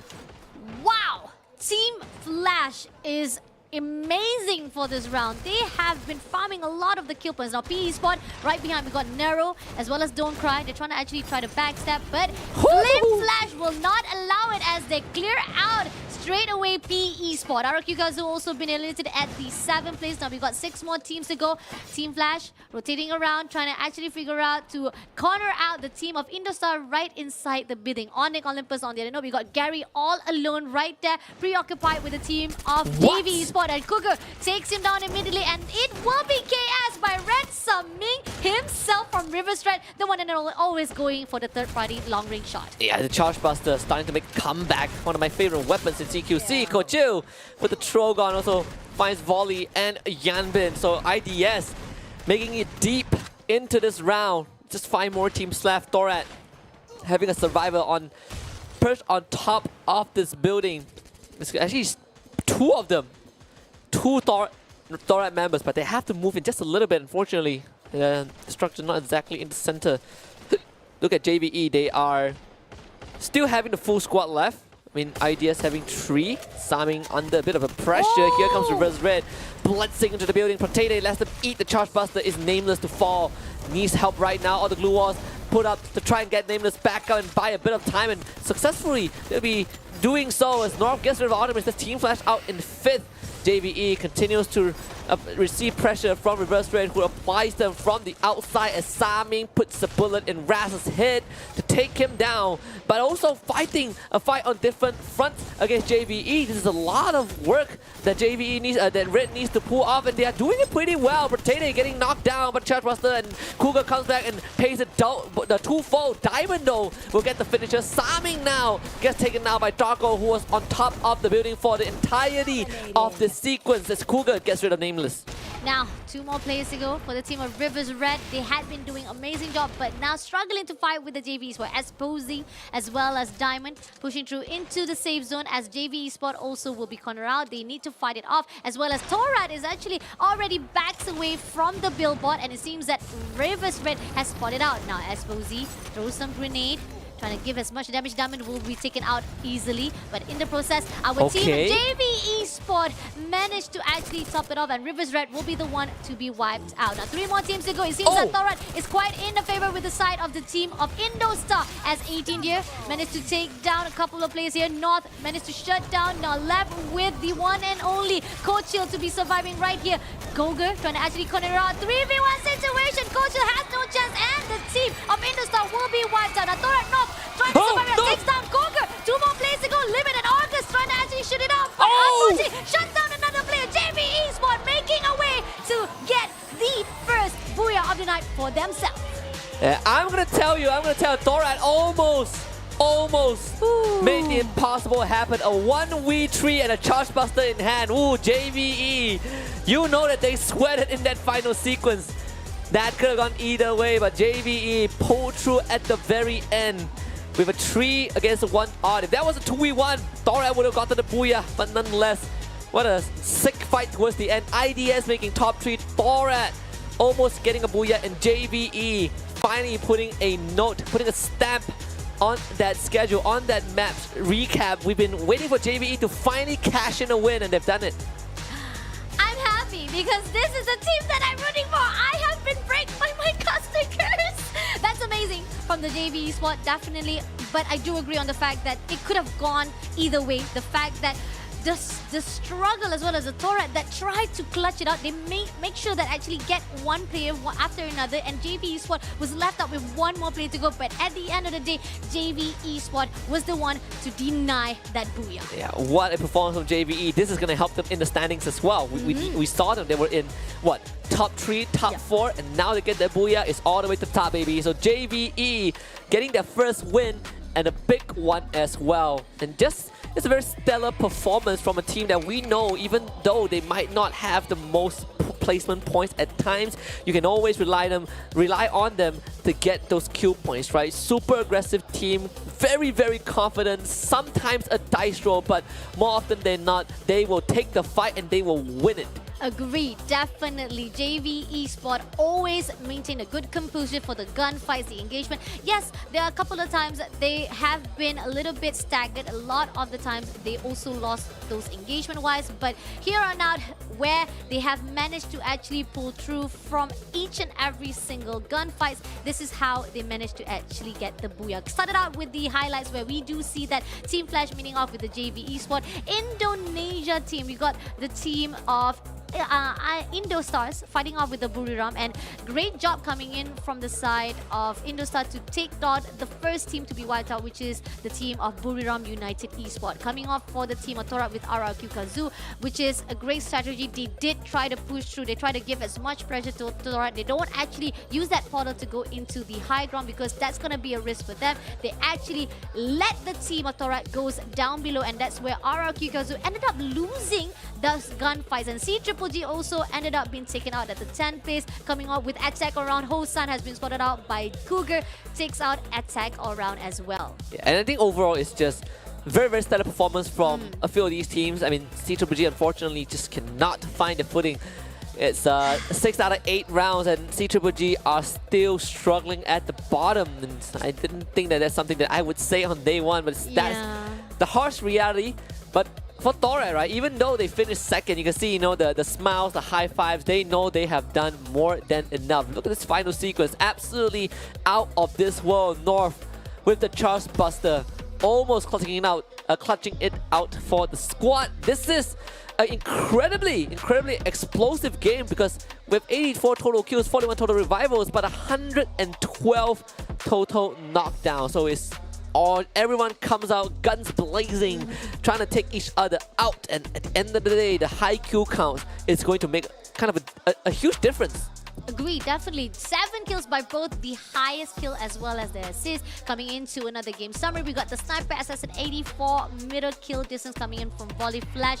Flash Shin for the Headhunter 3 headshots. Grenade Expert coming in from Rivers Red Exposy with 1 grenade kills. And our nurse for the game 6 summary is going to be Torad North with 7 revives. Yeah, absolutely. So again, let's take a look at the lineup for the Booyah team, JV Esports. 2 A124, 1 Tatsuya, and a Homer. So it's very, very clear what the identity this team wants to go for, right? They want to constantly make sure that you do not have any abilities that you can use with 2 A124s, which is sort of an overkill if you are, especially if you are outnumbered by them, and then you have Protege to hunt you down with the Homer missile, and then Limit can just follow up with the Tatsuya. And also, it makes Limit hard to take down as well because he's normally a sniper player, but with the Tatsuya, he repositions easily with the dash. And we got the highest damage coming in from him as well with 3,173. We got the highest kill from Cougar with 2,585. 2,291 from August damage and 1,456. Even though Protege didn't have any kill points, he did give a lot of the assists for that game number 6. Now, this is the top 3 teams for game number 6. We got JV on the first with 9,505 damage and the headshot 2 points. We got Torad in second place with 8,541. And then we got Team Flash with 7,622 at the 3rd place. Of course, not a big surprise that JV does the most damage. It's such a JV thing to do. And look at this, with the Booyah and 12 kills, they placed themselves first with 24 points. But Torad had an amazing round, giving them 23 points, followed by Team Flash with 20. Reverse Red also cashing in 20, and Indostars with 16. So this is a very, very, very explosive match. Agreed, definitely. We are seeing Indostar doing well. They managed to actually go in with the 5th place. We have Team Flash also catching up with 20 points. Torad, they still maintain. There's a questionable standing rights to see whether or not Indostar be able to actually top it off, or it could be one of the teams from the top 5 who will be taken out instead from the equation. But then again, that's only if we've been given out for the overall standing after that 6th game. Oh! What is that mask again? What is that mask again? That's a very familiar Vendetta. mask. Sorry, what? The V Vendetta, you know the Isn't V. the Vendetta a gentleman face? That's... But it looks more almost like Vendetta. Almost like that. Yeah, it's almost like we'll that. figure And it out. they also used the hat from Tony Choppa Choppa One Piece. No wonder that looks familiar. Just to be clear, I have not watched One Piece at all. No, I grew up with a different anime. Same. Right, I grew up Agreed. with the Village of the Leaf. Yeah, that is my ninja motto. Right. Exactly. So 2 more rounds to go. It's good to see that JVE finally got the booyah that I would say that they work hard for. But I think a lot of JVE fans would agree that supporting JVE is like watching a wild beast. You don't expect them to win every time, but you know for a fact they will bring back some huge points, and JVE definitely delivered on that. Agree, definitely. And I do feel that those are the things that really counted off here at the grand final. Some things that will be able to consist it off at the end of the game. Now, we have game number 7 coming up next. So before we start it out, we have a short break coming up. So please don't go anywhere. Coming back right here for our game number 7.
for the taking, body shaking, bones breaking, time's up for everybody. I've been running out of patience, I'm chasing the throne. Not a slave to medication, I can handle my own. Don't need your congratulations to make it. No sob story, no excuses, I'ma do this daily. If I ever stop, it's cause I wanted to, not cause I'm jaded. Demonstrated confidence, the boss of my life. We can't control a lot of things, but we can channel our minds and use it just how we choose it. Then maybe one day get some food on our plates that are scraping by, instead of living in a pitiful lie, instead of giving up and throwing the towel, and we can devour the devil inside. Look up to heaven and turn the tide. Victory is in our stride. Till we shut them up, till we shut them all. Lock and load and let's go. Explode till we're dead. We'll walk this road, cause no matter where we go, it's dangerous. We will be victorious. War, it's a fight not like before. Victory will be restored. It's dangerous. We will be victorious. We will be victorious.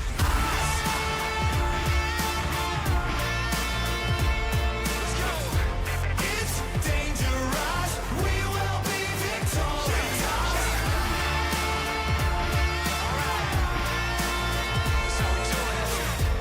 It's dangerous. We will be victorious. We will be victorious.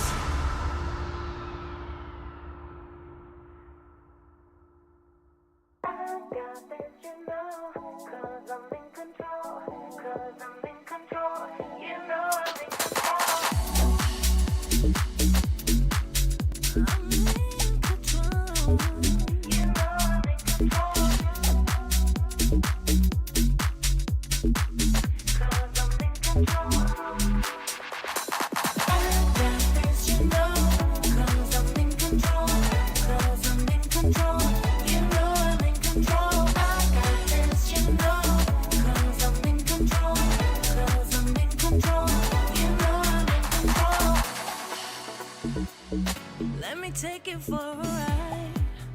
Close your eyes, come with me. It's a heaven in disguise, just for you.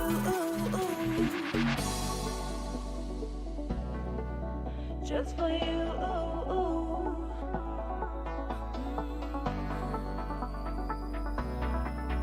Just for you.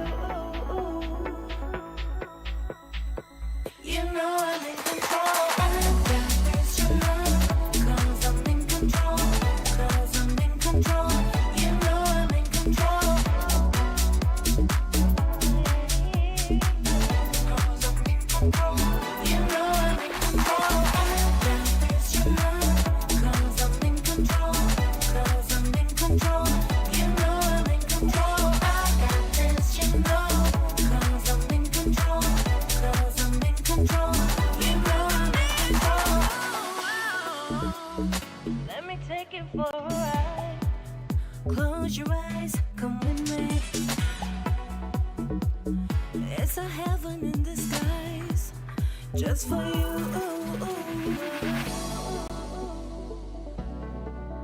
Just for you.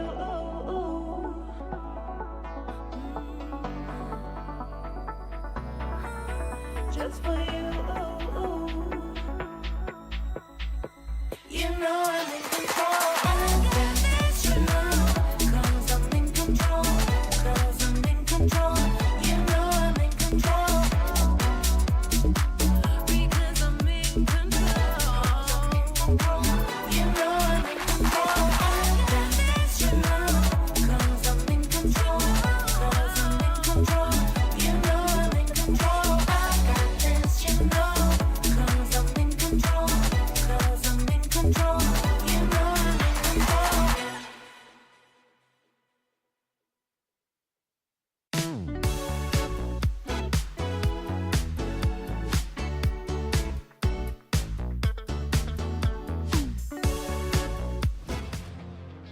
มาแล้วค่ะทุกคนค่ะและตอนนี้นะคะเราอยู่กับตัวแทนนะคะของ JV Esports Wow! Welcome back, and of course, before we go to the next match, ค่ะ do some interview. All right, so now here with me, JV Esports. Yeah. คือแซวก่อนเลยว่าขอโทษนะ ค่ะ ถ้าเป็นรุ่นเราน่าจะทันกันมาช้าแต่มานะ Oh.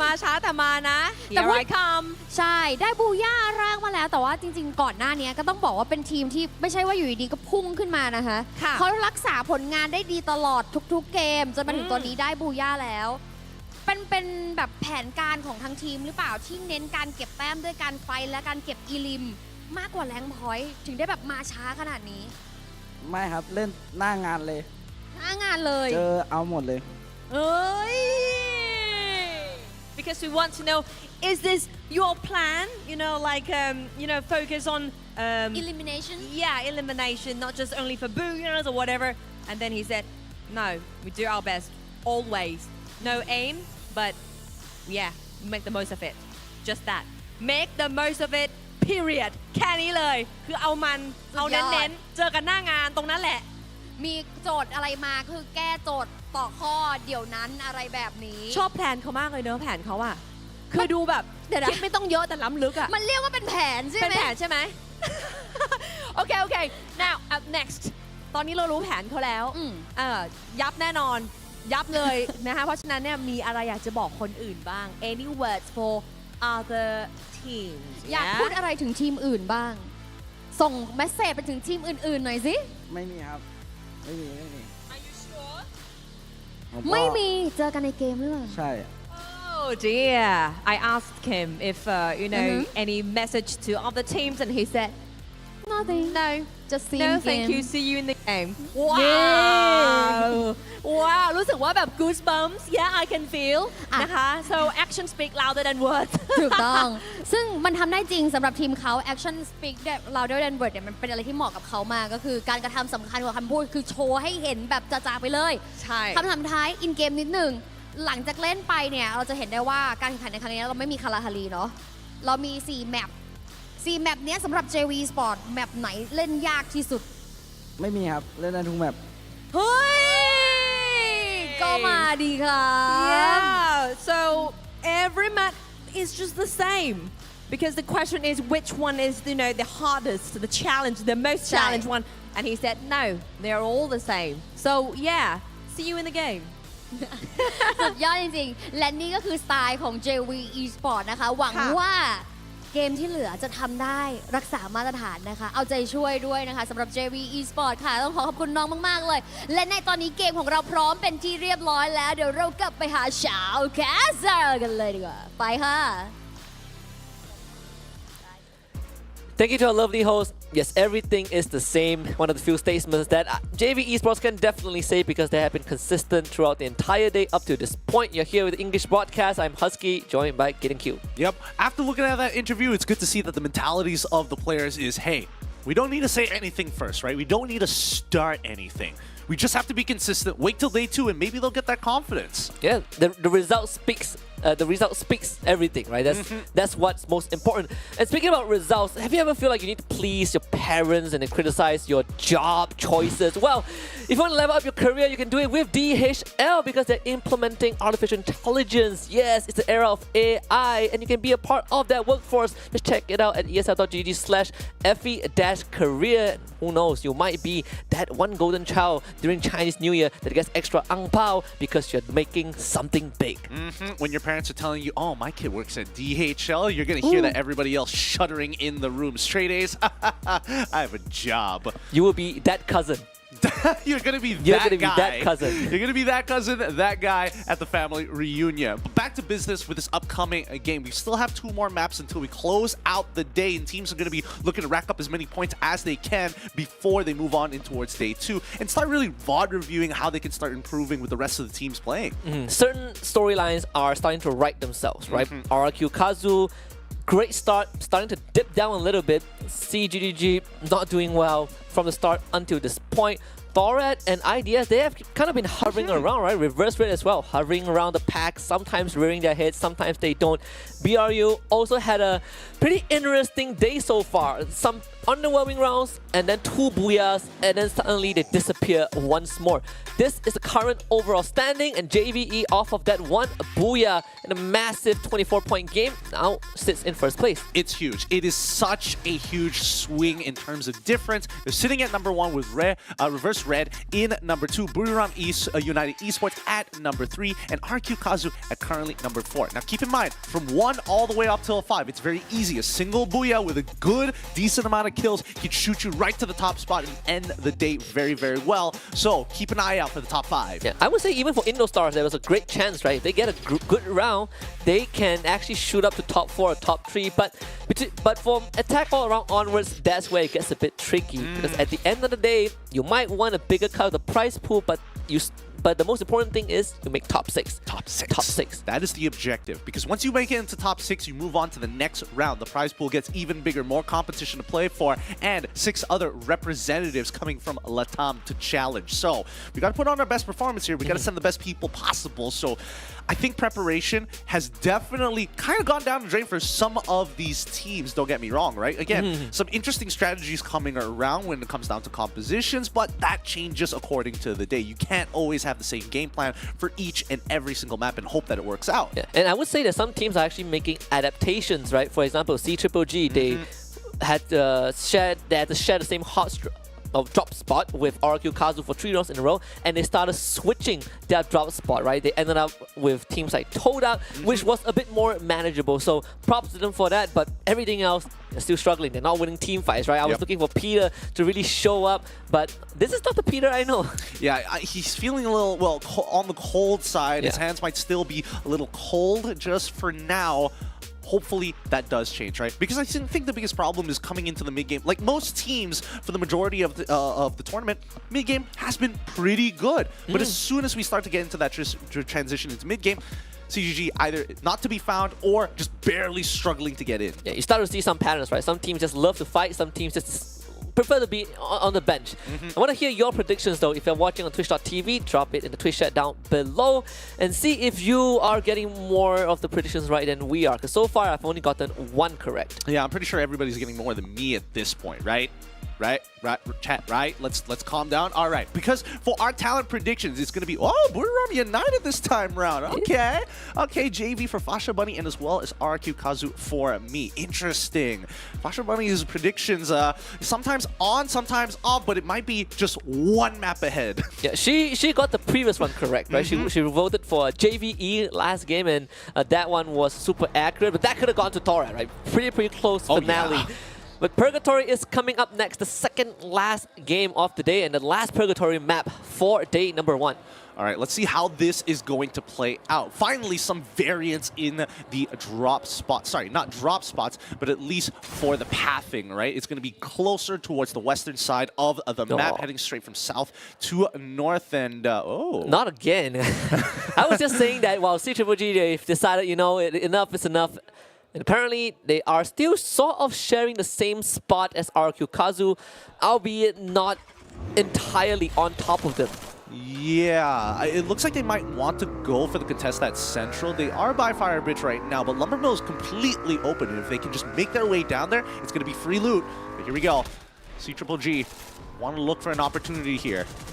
Who's going to get the first blood? Oh no, Peter losing out again, but it is a 1-for-1 trade. Razor with a double revolver to blast on fire. So RRQ, they get 2 points and they don't lose anyone. Oh, that's perfect for RQ Kazu here, right? You take minimal damage. Now they have a vehicle of their own. They're going to start chasing down the previous drop spots that they saw CGGG at prior to this. And I think if they do spot out the spawns as well, this could be a disaster for them. Todak, on the other hand, ooh, good shots coming in from the Indostars. And Raja needs to kind of follow up a bit quicker. Indostars deciding to still stick around. This is a high-tier loot zone. And at Crossroads, not the easiest place to loot. You can see they scatter all around, a lot of trailers to work with, but Todak seemingly have slowly taken over majority of the compound. It's 18 Deer, the only one stuck in that small shack. Fikri does need help though, but he is on the high ground, so they will let him bleed out. There is a buy station nearby. There's even a revive as well. So this is an important fight. They finally find the first initial knockdown. Fikri is just going to have to wait it out as the team has already been able to secure some points for themselves. And wait, one more got eliminated this time from the side of C-Triple-G. No. We'll see whether or not the squad is still around for now, but Kosil, he's on the run. Is he, one more has the kill order issue. Yeah. I don't know what the official term is, but you get marked for 4 minutes and good luck for the next 4 minutes. Attack all around though, engaging in the fight against Thorat. They did lose Foki, and Kororo needs immediate assistance, but Ikao is showing up. See if he can at least get the cleanup for his team. Got to face off against Jump God, and let's take the first initial shot. Doesn't even get to retaliate as Jump God catches him with the micro Uzi. Nicely done.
In the clear.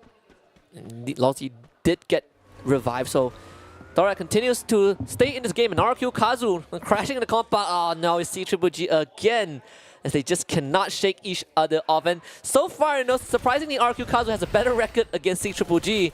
That could have been the opposite a couple months ago. When Legalov, I say that, takes a nade in the face. Oh boy, that's already a good pick coming in from C-Triple-G, right? That's going to be a 4v3 situation right now. And I don't know if RRQ want to keep up the pressure. They are starting to close on in, trying to break it through the house, sees the other team members. He goes to the second floor, ends up going down regardless, but he has to control the space, make sure that nobody else gets out. They find the second, they get the third, and that's going to be a nice cleanup here. If they can get Abe as well. Oh boy, can he make it out? Oh! He's so close! The building, it's literally on fire. The truck with the turret. Oh my goodness! He makes it out!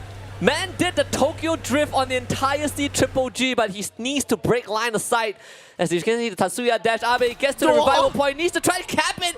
Does he have enough time? Or he needs the glue wall. The gold portal gets placed down, and they really want Abe dead, and they will make sure that that is going to be the case. But did he manage to buy someone back? Yes, he did. There was a buy point. Managing to get his captain back in the game right before he gets taken out. Nicely done. Nicely done. He's going to be heading over towards Lumber at this point in time, and we'll see. We'll see if there's going to be enough resources to get his squad back as soon as this ring closes. Nobody's really concerned about the damage of this ring at this point of time. Buy station is nearby as well. Sorry, revive station as well as a buy station. Both very close to each other.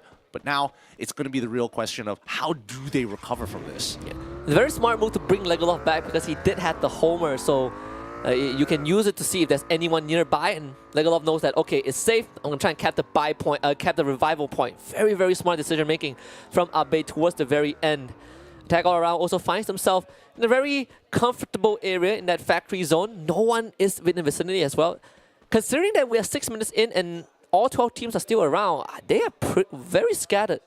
Yeah, I'm surprised. I thought there would have been a little bit more concentration, but then again, it is the first ring, and I think as of now, people are going to be starting to look for positions, right? They're trying to figure out where that final circle is eventually going to end up. Oh, they go in for the full fight as Kiba is able to find the initial trade against Flash, but now with the rest of the team slowly collapsing in on themselves, they've already found two, and this fight is basically over. Yanbin overwhelmed by the force. At least he's taking one with him. Gets the revive, but that's going to be kill points for Onyx Olympus. Good attempt, but just not good enough, and just Shin left alone. There's nowhere to run. You just have to try and isolate these fights, but it's just too much to bear. Team Flash, the first team to get eliminated. All right, nicely done. Onyx Olympus now wiping out an entire squad, and here comes our kill leaders here. Attack all around, dealing with JV Esports. They walk through. Oh, grenade is almost good. Chunks them out, but it allows one to go down. Cougar in the middle of two, helps with the trade slowly but surely. JV should be able to clean this up as Kiroro is going to be the next to fall, and Jump got as well. CQC did not go well for them. Another disaster with the RGS, where Kiroro took himself out instead, but it was a valiant Hail Mary attempt. And JVE once more leading by kill score. 8 points already in this round. Abe, unfortunately, despite all his efforts, was not able to keep the team in the game as C-Triple-G exacts revenge. Yep, after the whole time. How many maps has it been already? 4, 5 maps they've already gone through, just having to deal with RRQ the entire way. Speaking of which, Onyx Olympus on the chase here, looking for the last member of it. No, wait, no, not the last time member anymore. They got the initial revive. He will find the kill as well. Gardu takes out Kusil, but still, there is one member that they have to wait for, as the revive did go off, if I saw correctly. Yeah. In fact, it's 2 revives, so 18 Deer is somewhere across the map. It's either that or he landed and revived Kochu. Either way, IDS, there's 3 of them left. There's Russ, so 3 of them left. Todak considerably healthy. Making it pretty deep into the round already.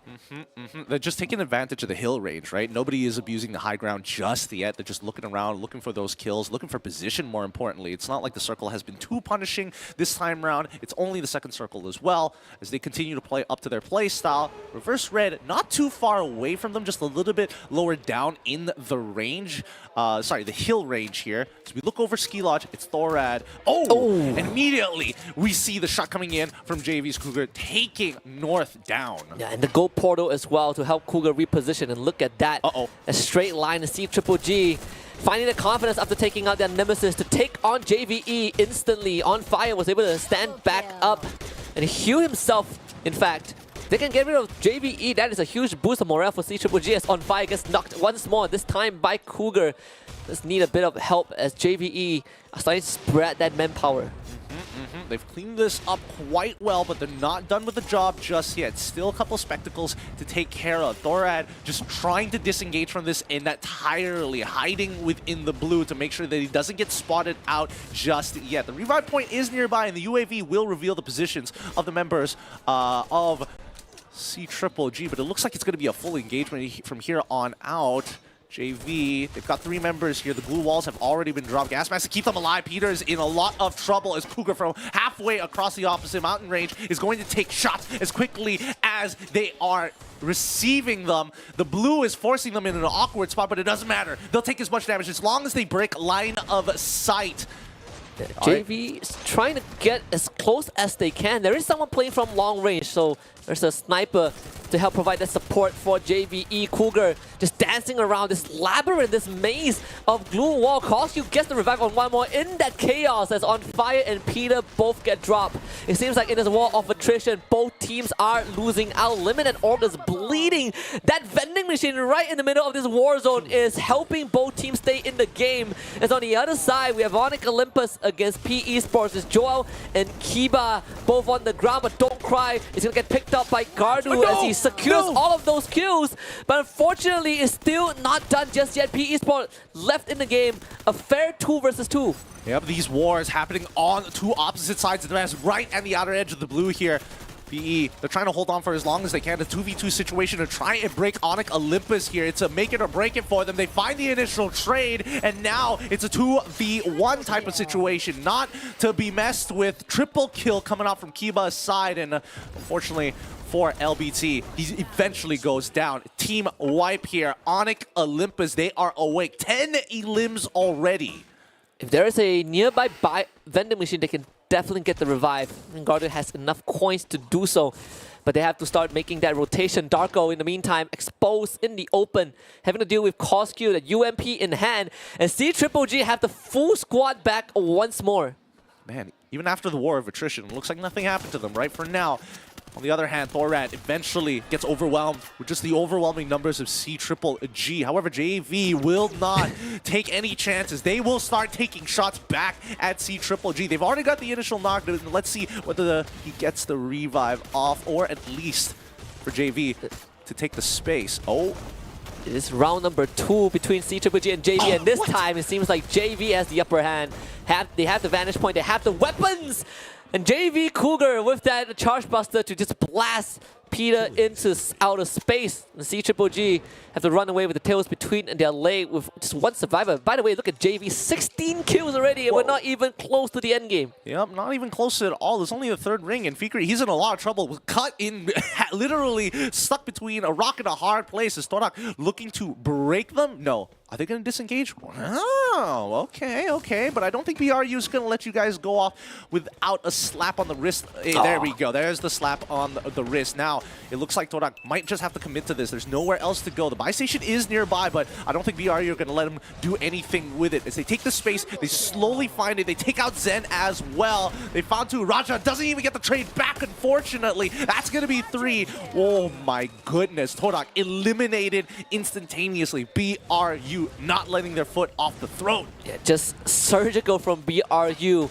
Day in and day out limit with the snipe onto Nameless as JV continues to just rack up those kill counts under their belt. It's 18 and they're still going. Reverse Red forced to run away as JV clocks in 19, setting a new record so far for the day. Oh my goodness, this is some hot stuff here. It looks like with the majority of the teams taking so much damage. Wait, how many members? It's the full squad of Onyx Olympus, I think, or maybe at least 3. One seems to be down, but Wasini, he's walking right up to help out his teammate. The blue walls to buy a little bit of extra time, and they can't break through just yet. They've lost a team member, but they know that all 3 of their members are in there. They just need to slowly take out these glue walls, melt it down one by one, bit by bit. Win this 1v2. Kiba tries his best, but Get High not taking any damage whatsoever, taking them all out to a team wipe up. Beautiful kills coming out from BRU at the cost of 2. Yeah, ceremonial execution at the end. Get High knew he outplayed them so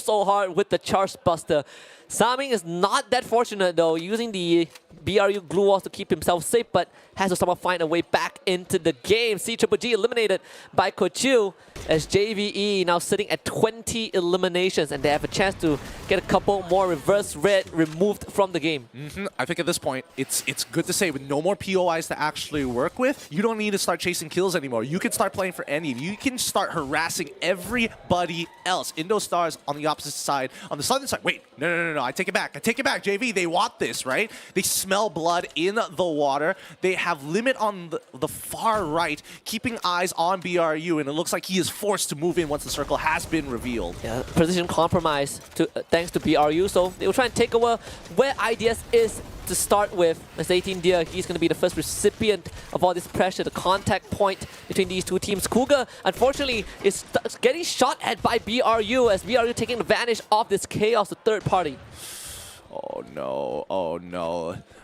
Do they realize it? Do they realize that BRU is coming off from the top hills? I think IDS has figured it out. They realize that JV is getting shot from the opposite side, and if they just do nothing, then it will be fine, right? Portal. Both sides. Oh, the portal? Are they going to commit everybody to it? No, it's just one for now. Yeah, Limit's going to take it, get some info. It's going to be a back and forth. Wasana is thinking about it, but the portal blocked off by the glue wall, and with the blue closing in, there's no choice but to find another way. Is JV committing to the other side, the northern end of the safe zone. Rotating, knocked down by the Homer missile, and JV, is this a great mistake? They do find Wasana, but it's actually 18 Deer from IDS to do so.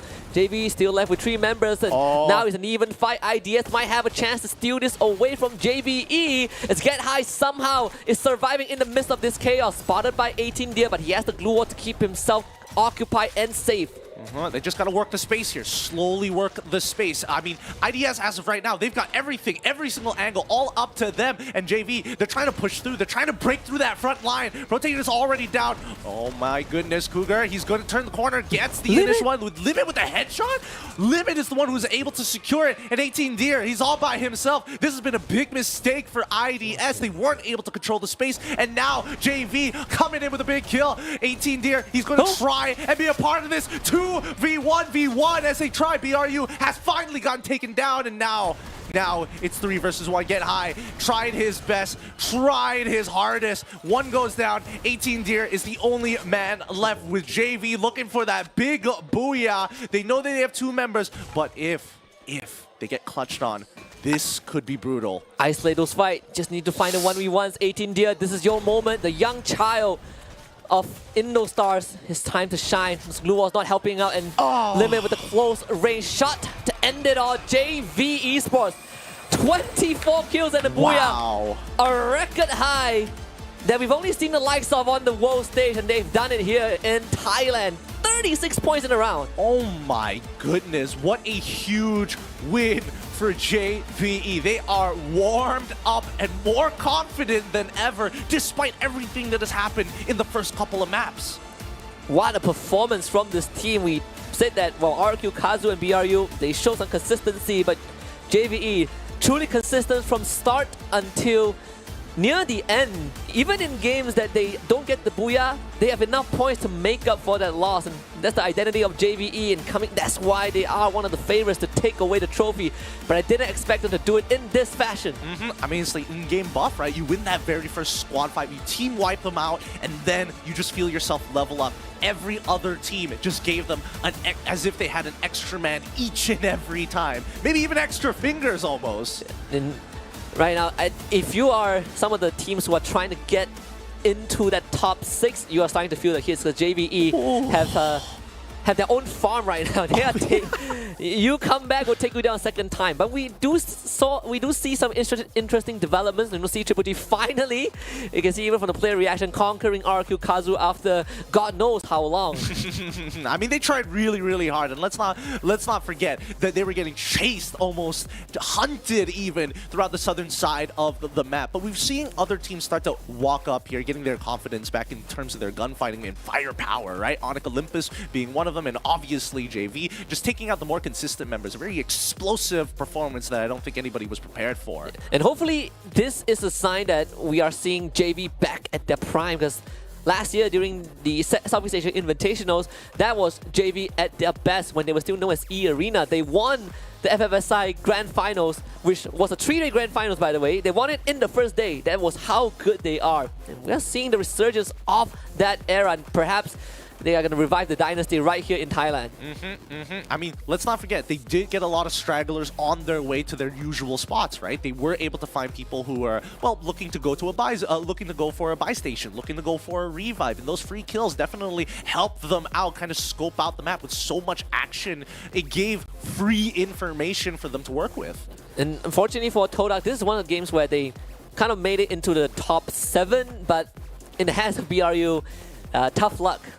Yeah, it is difficult gunfighting them, especially when it's a 4v4, right? Each member is already dangerous, but the way that they trade with each other and the way that they play their twos, incredible stuff. I just want to say the decision-making from JV in this situation, right? To put the portal and commit to that rotation, it's a bit mad, honestly, and they still did it, right? And that's just JV at its core. I mean, it was a stalemate, right? Whoever makes that first move other than BRU, they're going to come up on top, right? BRU was going to be the judgment caller, right? A Judge Dredd in that situation.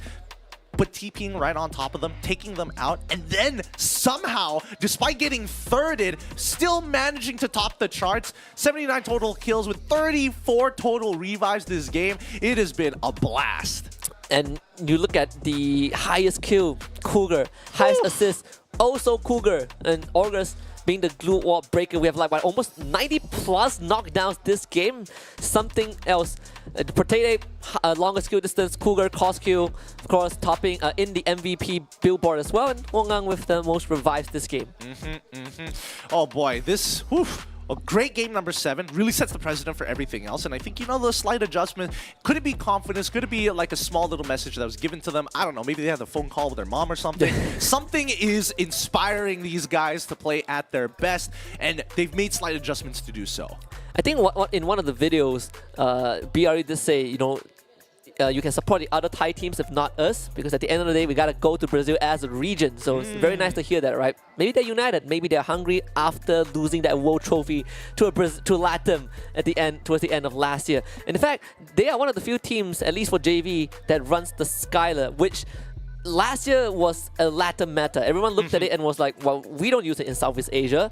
And Skylar was kind of the character that gave Magic Squad the world trophy. And it's good to see that JVE is picking it up as well. Now, that's the thing. That's the beauty of Free Fire. There's just so many things that can be abused, but does it fit your style? Does it fit the way that you want to play? And for JV, absolutely crushed it. 13,000 damage, 630. Holy cow. Oh my goodness, he's really toppling the rest, doubling the damage scores of their competitors. Yeah, BRU and Onyx Olympus together, still not as high as JVE. Look at this, 36 points, almost double of what BRU got this round, and definitely more than double of what Onyx Olympus and C-Triple-G has. You know, Indo Stars also had a pretty okay round, Reverse Red. Then you look at the second page, man, these guys have nothing.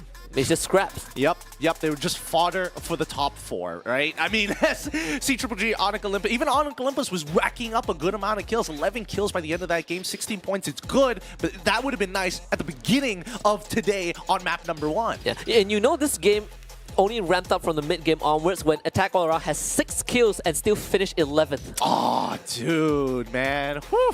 So many teams being eliminated at that point, and I think, you know, now they're kind of shifting where the tempo is supposed to be, right? Wait until the late game? No. We fight now. Just when you fight in Thailand, you just have to understand that it's all about fighting. Especially with the Gold Portal, I think Arena is incentivizing more fightings, which is exactly what they like to do. And I think some teams have been pulling it off really well. And this is where I feel like teams that play slow, like Todak, maybe RRQ to an extent, maybe IDS, you might suffer a little bit, right? Because teams that are really aggressive, they will use that portal to get in your face. I mean, it's going to be simple logic of like, oh, we can use the portal to set crossfires. No, we're just going to use it to get where we need to be, drop 4 people, clear you out. Yeah, and that's what the Thai teams have been doing right now. But we got one more game to close out the day, and that's going to be happening after this break. So don't go anywhere. We'll be right back.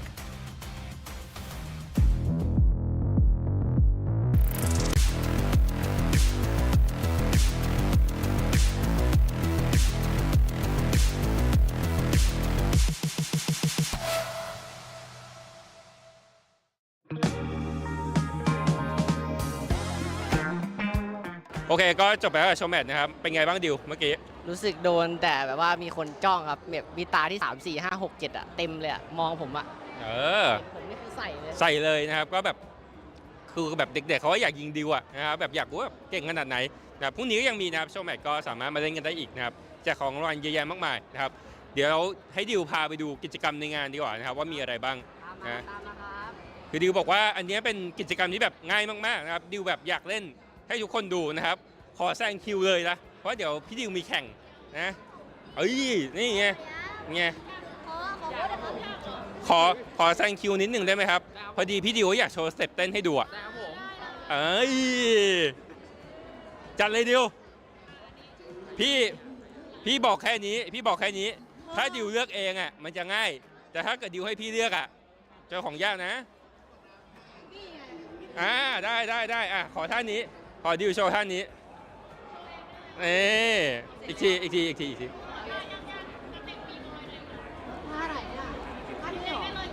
คือแขนหักแข่งไม่ได้แชมป์นี่ปรับไปนะท่านี้นินจาดิวนะครับก็มาเล่นกิจกรรมกันได้นะครับมีไอเทมโค้ดแล้วก็มีของแจกเยอะแยะมากมายอย่าเพิ่งหลุดคือท่านี้เนี่ยคือถ้าเกิดท่านี้เนี่ยพี่การันตีล้านวิวใน TikTok เลยดิวเอาเลยเหรอไม่เป็นไรเราสงสารดิวให้ดิวเก็บแรงไว้แข่งดีกว่านะครับก็มาเจอกันได้ครับ90 มีนาคมนะครับที่3 ย่านมิตรทาวน์ชั้น 5 นะครับ ESL Snapdragon Pro Series นะครับ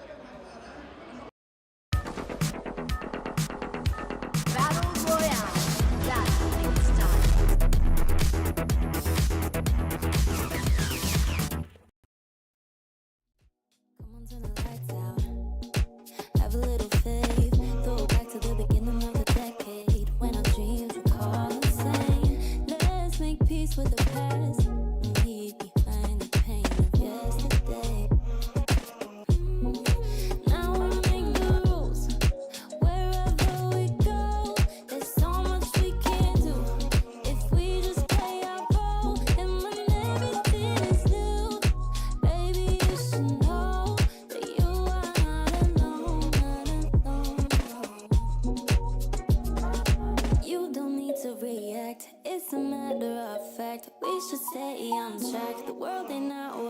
yes, so we should take a step back. Oh yeah, you know me, singing all my thoughts in the song for free.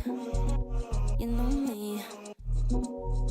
Don't stay on the surface. It ain't worth it now. Not trying to be perfect.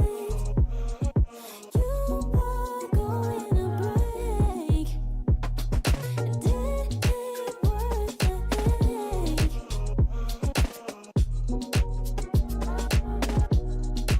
Come a little closer. Don't be afraid. ไม่เหลือแล้ว ไม่เหลือเลยเจ้าค่ะ ไม่น่าเหลือเกมอื่นให้ทีมอื่นแล้ว และนี่คือ JV Esports Welcome back here. I can't believe that we have JV Esports here with us again for the second time on the stage. Do you think you will come on the stage again for the third time next time? คิดว่าเราจะมาอีกรอบไหม รอบหน้า เกมสุดท้าย ขึ้นมา มัน อีก เหลือ ไหม เกมเดียวแล้วจะเหลือไว้ทำไมเอาจริง พรุ่งนี้ดีกว่าครับ ๆพรุ่งนี้ดีกว่าทำไมอ่ะเพราะเอาจริงๆแล้วหนึ่งแล้วมันต้องมี2 อย่างเนาะทีมไทย คือถ้าวันนี้เราดีเอามากๆพรุ่งนี้ทีมอื่นจะเลงแล้วเราเล่นยาก กับอีกอย่างหนึ่งคือมันเป็นอาถรรพ์บ้านเรา ทีมไหนที่เล่นดีมากๆในวันแรก วันพรุ่งนี้มันจะมีอะไรสักอย่างหนึ่งกลัวอะไรมากกว่ากัน ระหว่างเขาลุมเรากับไออาถรรพ์วันแรก เขาลุ่มเราครับ เขาลุมเรา แล้วคิดว่าตอนนี้จากผลงานที่เราทำไปเนี่ย คิดว่าเขาลุมหรือยัง เดี๋ยวเขาจะมาลุมหรือยังพรุ่งนี้ วันนี้ก็ลุ่มแล้ว วันนี้ก็ลุมแล้ว เฮ้ย ถ้าคุณพูดว่าวันนี้เขาลุมแล้วเนี่ย มันแปลว่าพรุ่งนี้คุณก็ไม่มีปัญหาดิ ถ้าเกิดเขาลุม กลัวเขาจะมาเยอะกว่าเดิมครับ อ๋อ ต้นเกมมีการเปลี่ยนเมืองลงมาเซอร์ไพรส์ So they're afraid they might be the target of every team because too many booyahs. Sorry. นะคะเลยกลัวว่าจะกลายเป็น target ไง เดี๋ยวทุกคนจะมาลุม โอเค เพราะอย่างนั้นนุ่นถามต่อเลยแล้วกันว่าถ้าไหนๆน่าจะมีคนมาลุมขนาดนี้ อยากจะบอกอะไรกับเขาคะกับคนที่จะมาแบบหมายเรา Any words, any messages to somebody, some other team who want to mess up with you, JV Esports. จุบจุบ Why? Oh dear, that's kind of like, yeah, throw trash, isn't it? So yeah, short and sweet, everyone, just like, mwah. See you in the match. โอเคค่ะงั้นไม่ต้องรอช้าเดี๋ยวให้น้องไปพักเตรียมตัวกันก่อนเลยดีกว่านะคะ ขอบคุณด้วยค่ะ JV Esports Thank you so much. Fingers crossed. Okay, เอาละ เมื่อ ค่ะ กี้จบไปเนี่ยตกใจเอามากๆนะ ค่ะ ฉันคิดว่า 30 คะแนนมันเยอะแล้ว คุณพระ 36 โอ้โหคุณ น่าจะเป็น highest score ของวันนี้แล้วด้วย 36 คะแนนนะคะ เดี๋ยวเรามารอดูเลยดีกว่าว่าเกมสุดท้าย last game จะมีใครให้ 40 ไหม เพราะฉะนั้นนั่นสิคะ so I think now it's time for the next match now back to you casters Oh boy, final map and us to close out today. Welcome back to the Snapdragon Pro Series powered by Samsung Galaxy. My name is Getting Q. This is Fasha Bunny to take you guys to the final map of the day. After the interviews like this, I understand why dating sims are so popular, man. Because at this point, after that interview, I'm changing my Facebook status from single to in a relationship. Did you hear that kiss? That was sensual. I mean, at least what I got from Thailand right now is a new language barrier to be learned, whereby if I want to say kiss kiss to the Thailand viewers, keep in mind, everybody is going to be playing on the Galaxy S24 Ultra. Galaxy AI is already here to stay, and we're only just embracing the future rather than running ahead of it. Oh boy. Now, with considerable amounts of momentum, obviously, with Unleashing the Beast with Monster Energy Drink, JV Esports have done a phenomenal job at delivering the greatest experience possible. Brought to you by DHL, of course, with a huge 30 bomb. 32 or 36, if I remember correctly. 32 total points overall. That's a whopping number. a great deal has been done by JV Esports. Now, taking a look back of how had happened happened during the side of group stage where JV Esports, yes, they were one of the teams that managed to survive it out at the grand finals, and they were the one who actually qualified. But it's like this is this theory that comes out from all of the casters here at the studio side, whereby we're thinking there's like a switch side of JV Esports with CGGG, because CGGG had the most highest kill points, but then now it's been switched out to JV Esports instead. So let's take a look on the overall standing of what has happened after that game itself, because this is going to be the last round itself. JV Esports toppling off all of the teams that was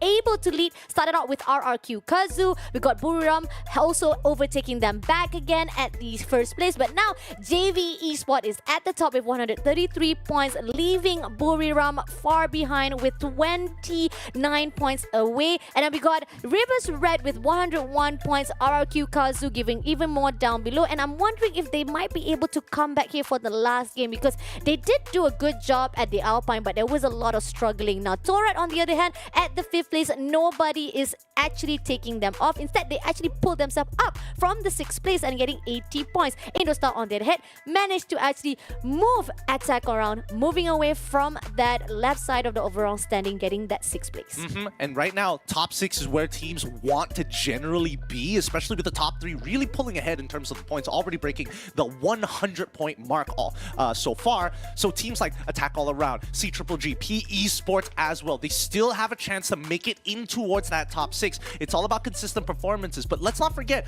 Onyx Olympus had a strong game in the last map, and they are catching up. Agree, definitely a surprise attack coming in from the team of Onyx Olympus themselves, and we're talking about how they have been struggling throughout the whole day itself, and it's something that we have seen, like the Team Flash as well. They've been struggling, but they have their own momentum, and they have their flashing blink of an eye fight off, but then they're back again to the bottom side of their gameplay. So we're looking forward to see how it's going to be like for our game number 8, the last game of the night. Now here's the thing, the last game, you guys have the power in your hands to cast your prediction. So far, I have broken my curse. Have you gotten your curse yet for the casting vote? I mean, like, so far, I have broken off already. I got 2 JV Esports for 2 of the game previously, and it seems that they managed to actually surprise me and say that, Bunny, you want us to win? We got the booyah.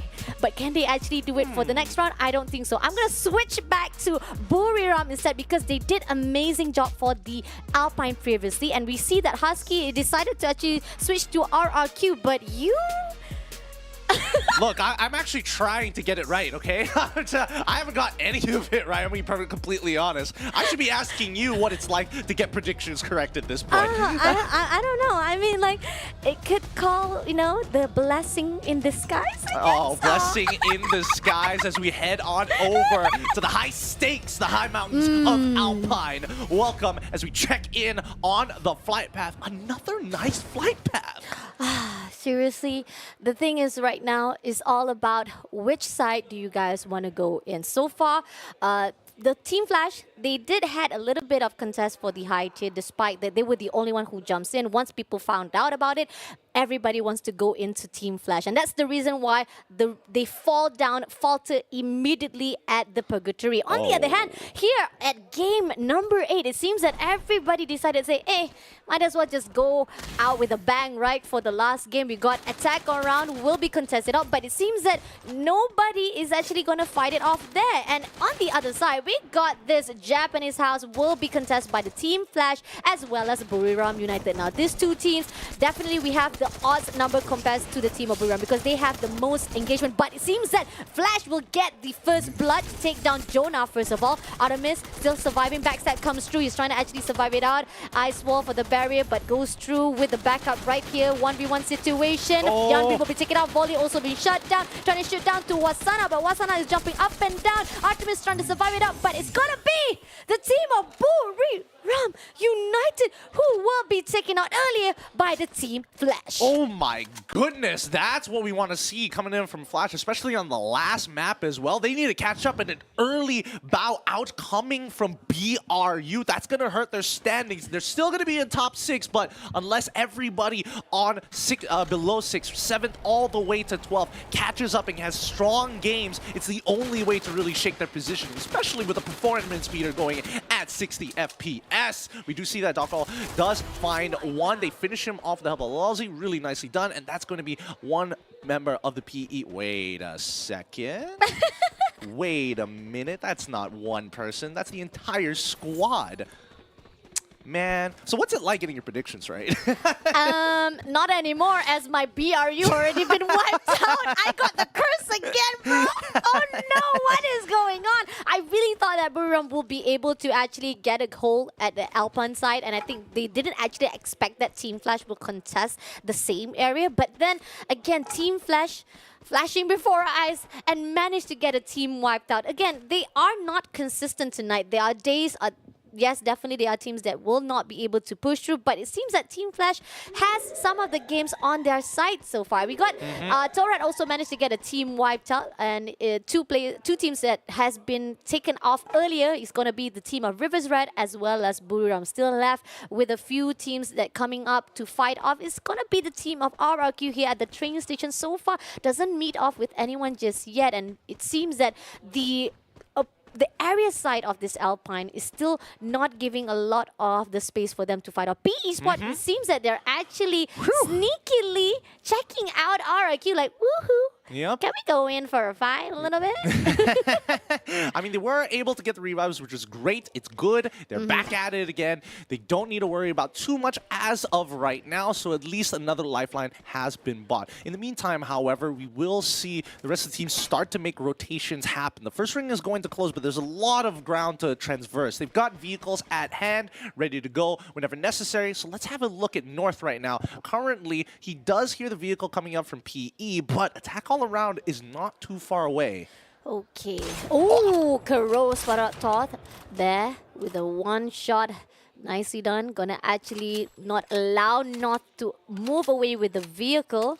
That was a really quick reflex, but it seems that the attack around knows the information will actually harness as well as invest more to actually get it done. And attack around right here, moving on to Torad, takes down North completely for their own takes. And that's actually how you done. You're like, you want to start a game, you got to go in for a fight. Aikal right on the top of this bridge, just overlooking to the attack around, but he's not going to do anything. He's just going to rotate, move away from the fight and looking for a strategy, because they still managed to revive back North and Lozzy, so there's still a chance for the team of Torad to be surviving right here. But Aikal still catching up, and it seems that attack around Karoro has spotted him out, breaking all of the ice wall for his own defense, and he's got to be careful. He might actually have a backstab as well right here. Karoro as the opener to actually push through to Torad players. Spotted out Lozzy, and instead it's gonna be Aikal who gets it done. Oh, nicely done there. And now Torad, great recovery. They lost their scout. They revived instantaneously, found a trade in the process, and now attack all around have to play this extremely slow, losing another member as well. Their sniper, not exactly the best position to be in. They already sent somebody out. Go revive the rest of the members. We'll hold the line for as long as possible, because RRQ Kazu coming in from the north side wants to be part of the bout. Oh no, got a trade there for the numbers. Attack all around, jump got spotted out. Darko gonna actually go in for the dash 1v1, shooting off with a charge booster, but doesn't get it done though. Ended up Darko goes down. Foki will be taken out instead by Darko in the process. And right here, backstab comes through. Jump got finally pushed through to take down Darko. So a trade favorite pro side from the both side of the attack all around as well as Torad. TR, they're just getting out of there. RRQ are going to be the ones looking to clean this up, but a sneaky TP is going to allow two members of attack all around to actually make it out. At least one of them still under fire, but the other just waiting to revive. If he goes down, that's totally fine. Everything is going to be okay for attack all around. Everything is gonna be okay. And we do have Ardent Olympus not okay though, but they will be picking up Joel in the process. JV Esports doing a long range shot, spotted out by Potato to take down Jack first of all. Gardu is right inside that glue wall as well. If they use a Barretta, they can actually break it off. Potato using a portal straight away, giving the fight to Onyx Olympus. Alright. If he has a grenade, he can actually throw it out. He's trying to jump into the glue wall instead. And he's trying to actually also reload it out. Ready for the take. Gardu, jumping in straight away, giving some damage. He's also been returned also in the favor, so he has to back away. But Gardu chasing after him instead. He said, you want to fight? You fight with me, bro, right here. Oh, suffering a lot of damages here. Break ice wall, backstab comes through. A little bit of 360 fight, but in the end, it's going to be Gardu who takes him down instead. Ooh, nice. Nicely played coming in from Gardu. Really great instincts there and great mechanics to actually switch back and forth between his melee and then straight into the gun. He's not wasting any time thinking about glue walls. It's about applying pressure. Now JV just trying to gatekeep the rest of the Onyx Olympus members. It's 4v4 for now, but a lot of space to cover as Onyx is going to send one of their members further into the circle, so it's a 3v4. Ooh, Onyx Kiba managed to take down JV Limit as well. So that's a really good number coming in from Onyx Olympus, but Cougar comes through right here for the backup. He says he want to actually revenge for the death of the teammate. Kiba still struggling, trying to reheal himself. This is the outside zone. It's going to be even more possible, but Cougar rotating around through the shack. Trying to find the opening though, and now he fought it. He spotted out. He got to throw the grenade first of all to break the ice wall, and he's finding the opening. He's gonna break it off from the window side, but it's gonna be Kiba who gets the kill instead. Oh my God, Kiba! That is triple kill coming through from the Onyx Olympus. What can I say? Trogon difference in these types of situations. That's why it is the most popular gun. It's so very good at what it does. But more importantly so, they're still getting held up with JV in. The rest of the members, they got the revive, but they're sick of Kiba. They need to get rid of him now. And Orgus, he's got knocked down for now. It should be a simple trade, but Kiba still buying plenty of time for the team. Gardu is able to get the finish. The rest of the Onyx members are slowly closing back in. They know for a fact that JV cannot get out of this. Wow! Oh my Lord, Kiba! That was a beautiful spin.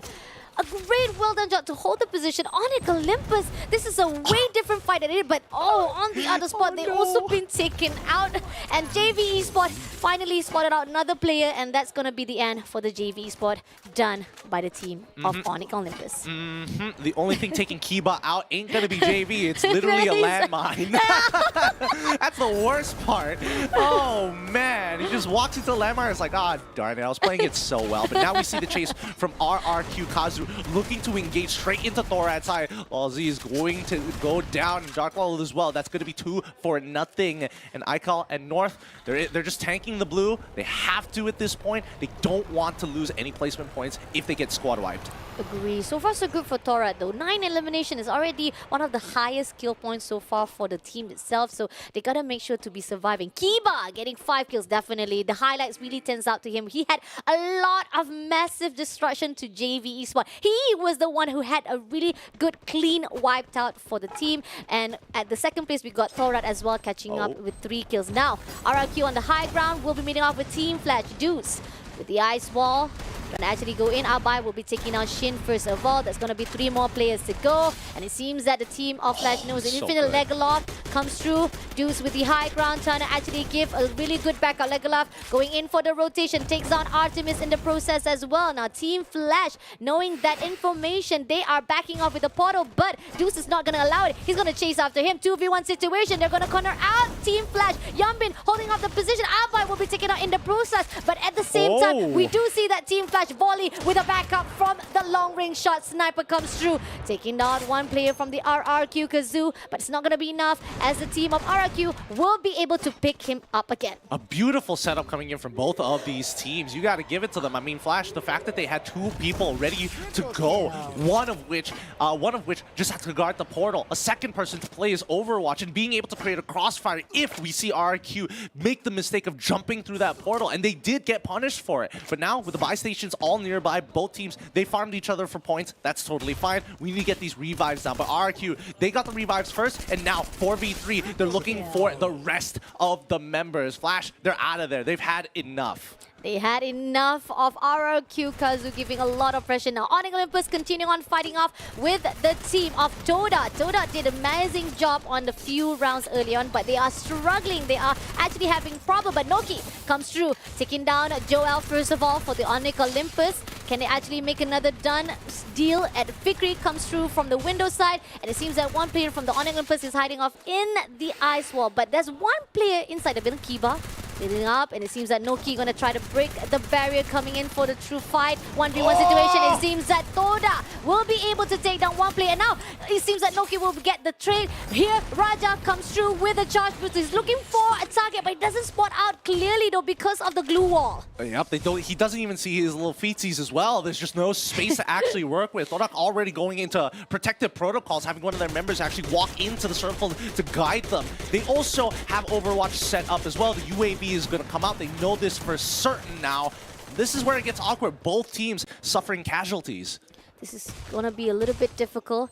A great trade-off by both sides though. On the other side, we've got CGGG fighting off with Esports, who's third-partying with the team of Flash. Okay, Flash will be denied of the survival as Esports takes them down. So now it's up to CGGG to finish what they started. They want to go in for the fight, going to clear out some players. And it seems that there are some of the players from Indostar also coming through for the third party here on out.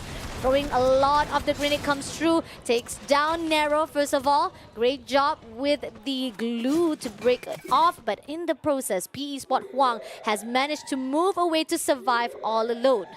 It looks like the gates, both these bloody gates on both the east and western side has just been absolutely brutal. Nobody is opening and letting people in for free, and it looks like that the Indostars make it into the center of Forest Red where the circle is going to be. Attack all around, still pretty consistent in making it in towards the later stages of the game, but this is where it gets tough, right? From 4 to 5, we're going to see these teams slowly get cut down as we find a double kill coming in from Raja, but can he make it out with Zenin in a time? The heal goes off, and a great save with the heal gun. Zenin eventually falls still, and Todak still on that run. Kiba, the last one left. It's a 1v1. It's all up to them to save their teams. They know that Zenin has fed him the information, the heavy attack to take him out, and now you look at attack all around.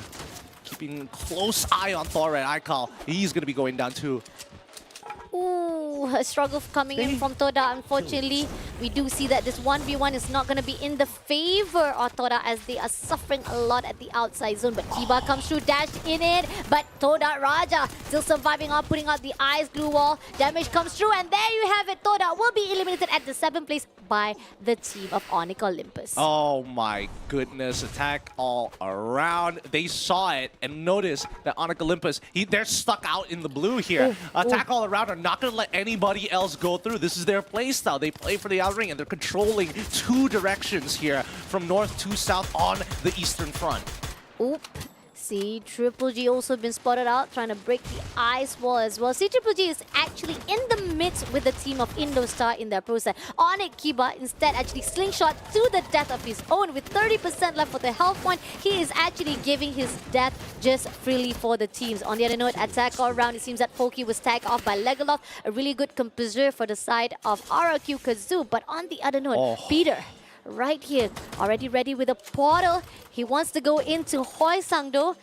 Does he want to go in? But instead, he will use the long-range shot instead to shut him down completely. Attack around, will lose Hoi Sang in the process. What a great setup coming in from CGGG, right? You know, go in, go for a little bit of prodding, go back out if things get dangerous, maintain your high ground, and slowly make your way into the circle. You get to punish attack all around. You make sure that there's a lot of pressure on the Indostars as well, while still having the information of RRQ Kazu, who's getting gunned down in the middle of the river, trying to make it out there, and Abe as well. Goes down a team wipe, and that's CGGG taking this, and they might be able to take the entire game too. 3 more teams to go. CGGG has been suffering, but is this going to be the start of them trying to pick up the pace and able to redeem themselves for that 7 round that has been struggling?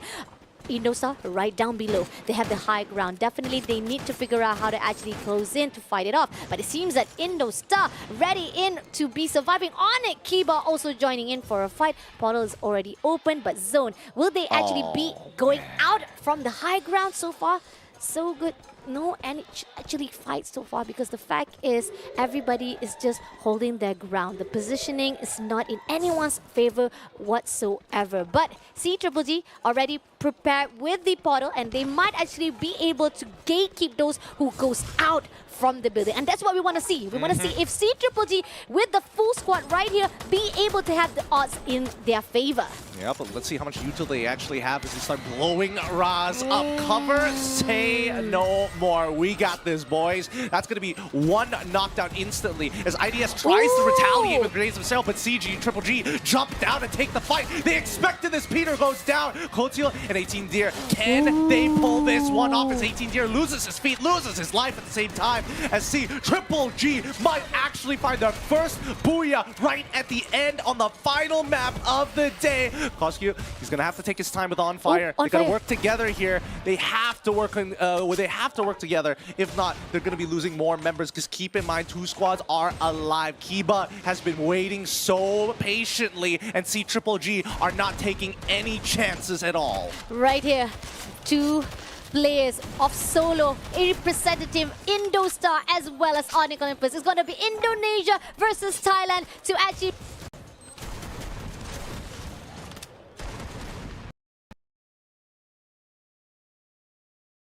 grenade. Kochil is right inside here. Gamish comes through, and there Koskyu comes in for the 1v1 and close off. Indostar will be eliminated, and only Kiba all alone will be eliminated, so giving the first booyah ever to the C Triple G. A huge sigh of relief. Cheers coming in from a crowd. Oh, the mental is saved. See Triple G bounce back at the very final map of today. You can see that the fans are absolutely excited to see their representatives take big points. They are angry. They are angry. This is not who we are. This is how we're supposed to be from the start, boys. But it's okay. It is the last good ending, and hopefully it will build up that momentum for day number 2. But this is the end, though. It's gonna be tough call for the C Triple G.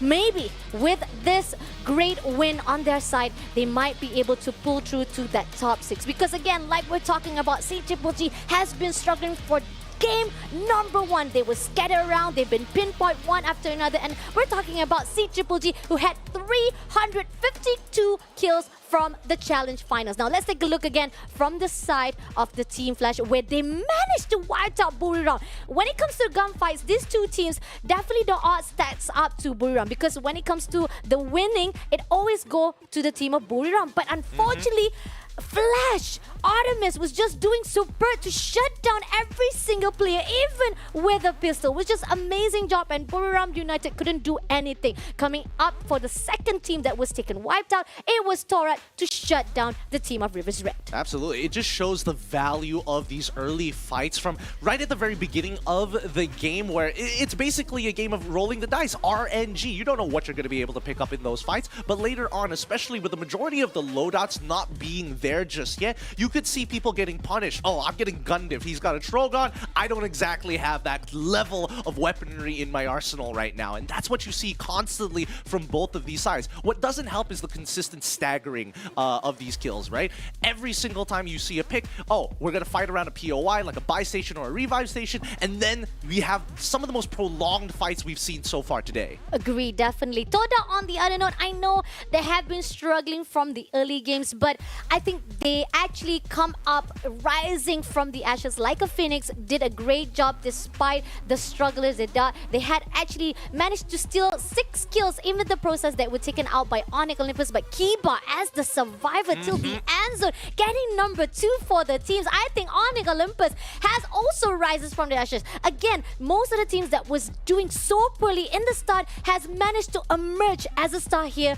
for our day 1. I mean, he's Kiba, man. He's playing for Onyx Olympus. This is a demigod story all over again. If it takes one man, he's going to inspire the other 3, and hopefully that momentum continues for tomorrow as well. Keep in mind, right, everybody here is looking to gather as many points to try and make it into that top 6, and so far, I mean, with C Triple G, they might be in contention or to set themselves up if things go well in day 2 to actually make it there. Agree, Definitely. Now take a look on the side of game summary. We got 78 kills. Total damage is not as high as game 6, but still up in there with 47,290. We got total knockdown. Now that's talking about the highest knockdown we've seen. 100 total knockdown for this game. We got the highest assist from C Triple G on fire. Highest kill, 7 kill on it. Kiba, still the highest kill for the individual is gotta be from the game number 7. On the other note, we got the Sniper Assassin 94 1v4 midder from Toda Zen. We got Headhunter, Flash Shin. We got Grenade Expert by Onyx Jack and Combat Medic. We got the nurse right here from Torak Darko with 5 revives.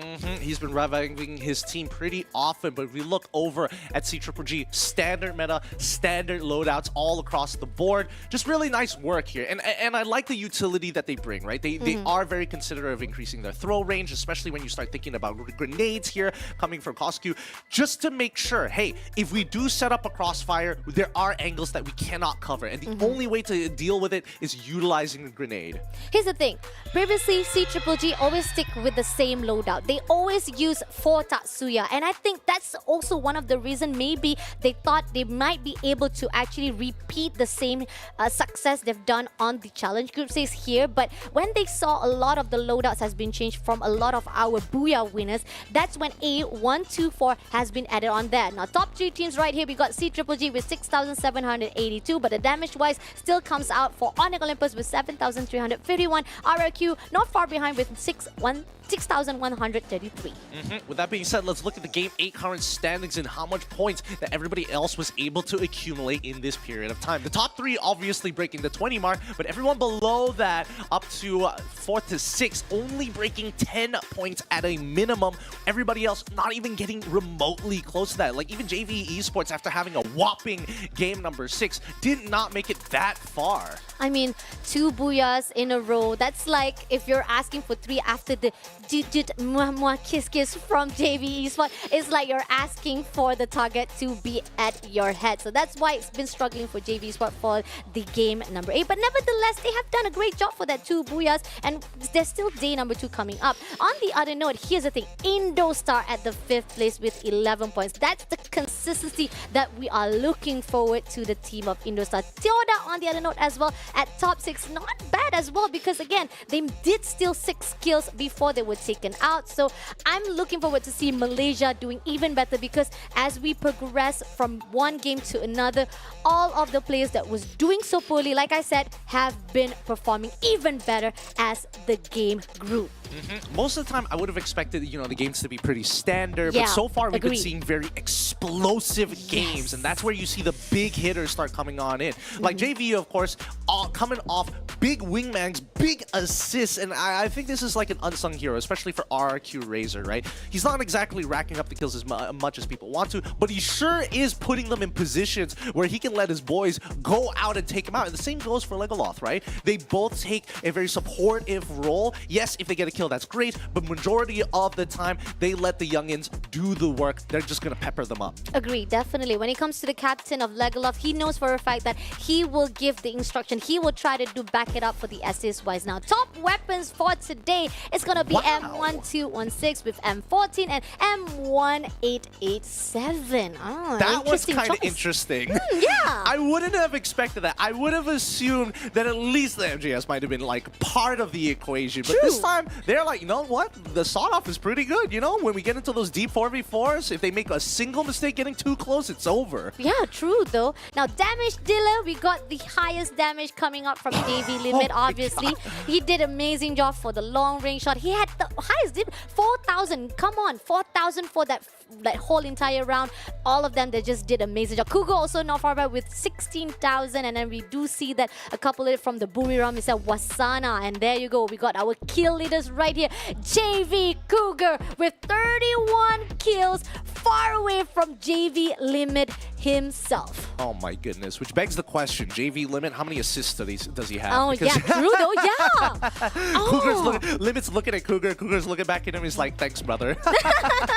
Let's have a look at the overall standings to keep you guys up to date with what these teams are fighting for, because CGG, after getting that Booyah, are now in contention to making it into top 6. With JV Esports, a hot game number 7, putting them leagues apart of everybody else, finishing off the day at number 1. But the close competition is catching up quick. RQ Kazu, Buriram United Esports, Reverse Red breaking the 100-point mark. It's great, but they're going to need a spicy game to overtake JV Esports. And Thorat Indostars, CGG I would argue Onyx Olympus if the math checks out, but still, everyone below that, it's going to be up to fate, you know, coming into game 2. Agree, Sorry, definitely. day 2. Again, this is day number 1. A lot of things have surprises us. Teams that we expected to actually be consistent throughout the whole entire grand finals ended up doing poorly, but at least CGG managed to actually bring back some hope and light for themselves. I mean, 6 points just to catch up with that top 6.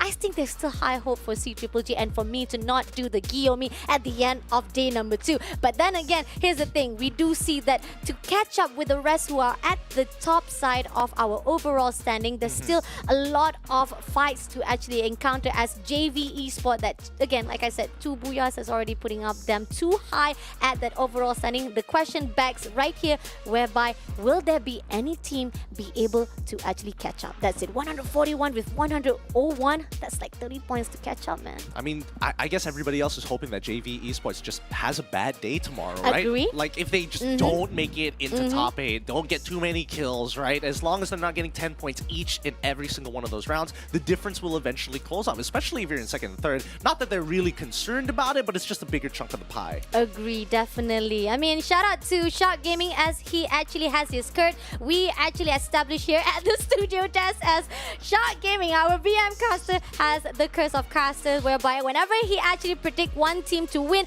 they ended up losing, and JV Esports was one of them to actually win on game 8 by him, but ended up losing. So interesting. We'll catch up with that theory later on for day number 2 if it actually occur again. If not, then I don't know. He's got to make some changes in his life, you know? Maybe in the next one. He needs some milk there, man. Like, bring up the all entire back luck inside his body there. But on the other note, we are here to end it off for our day number 1. Thank you again for actually staying from game number 1 until game number 8. We'll be continuing on for day number 2. Please keep up your support here at the SPS Garena Free Fire season number 3 to actually figure out who will be the champion for this season. I'm Fasha Bunny. I'm getting Q, and we're going to be throwing it back to our host in Thailand.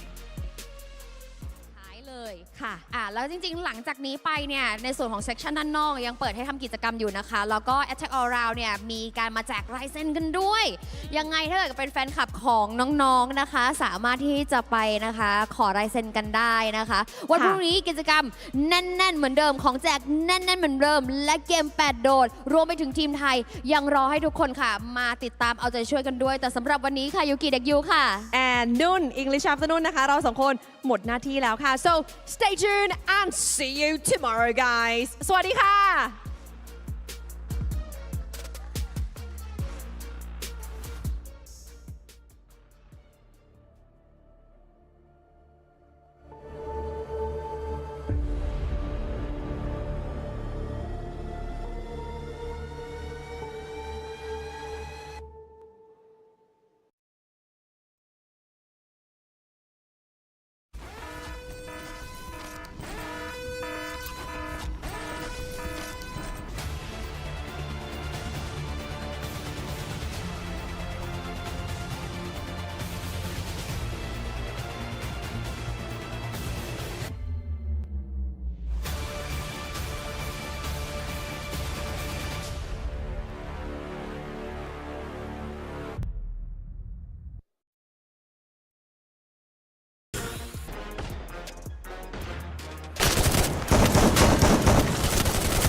Shutdown.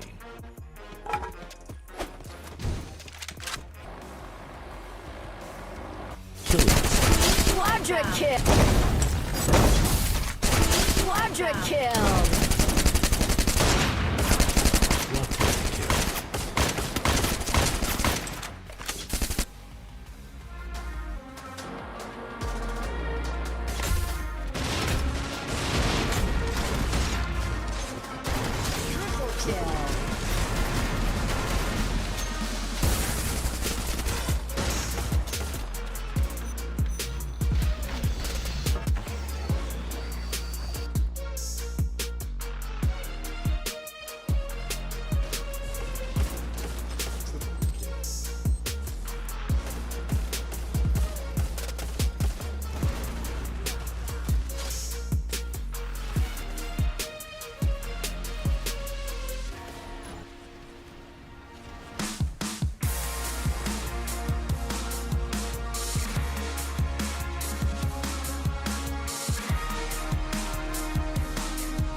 The Snapdragon Pro Series powered by Samsung Galaxy is brought to you by Snapdragon Elite Gaming, Samsung Galaxy S24 Ultra, Monster Energy, and DHL.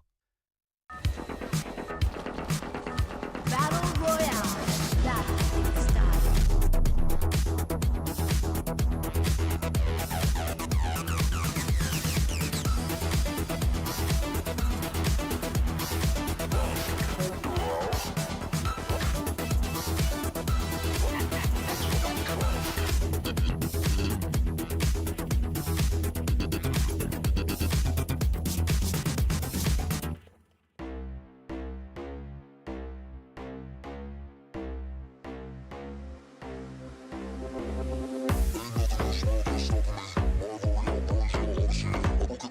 style.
I stay breaking my own limits, and I won't say I'm not gonna win it, 'cause this crown's made for me. You just wait and see. All my haters getting bitter 'cause I'm working overtime. It's my moment and I own it. Stay in focus and I show it. You know I'm taking the night, feeling it right, stealing the light. And I stay loving myself, serving me well.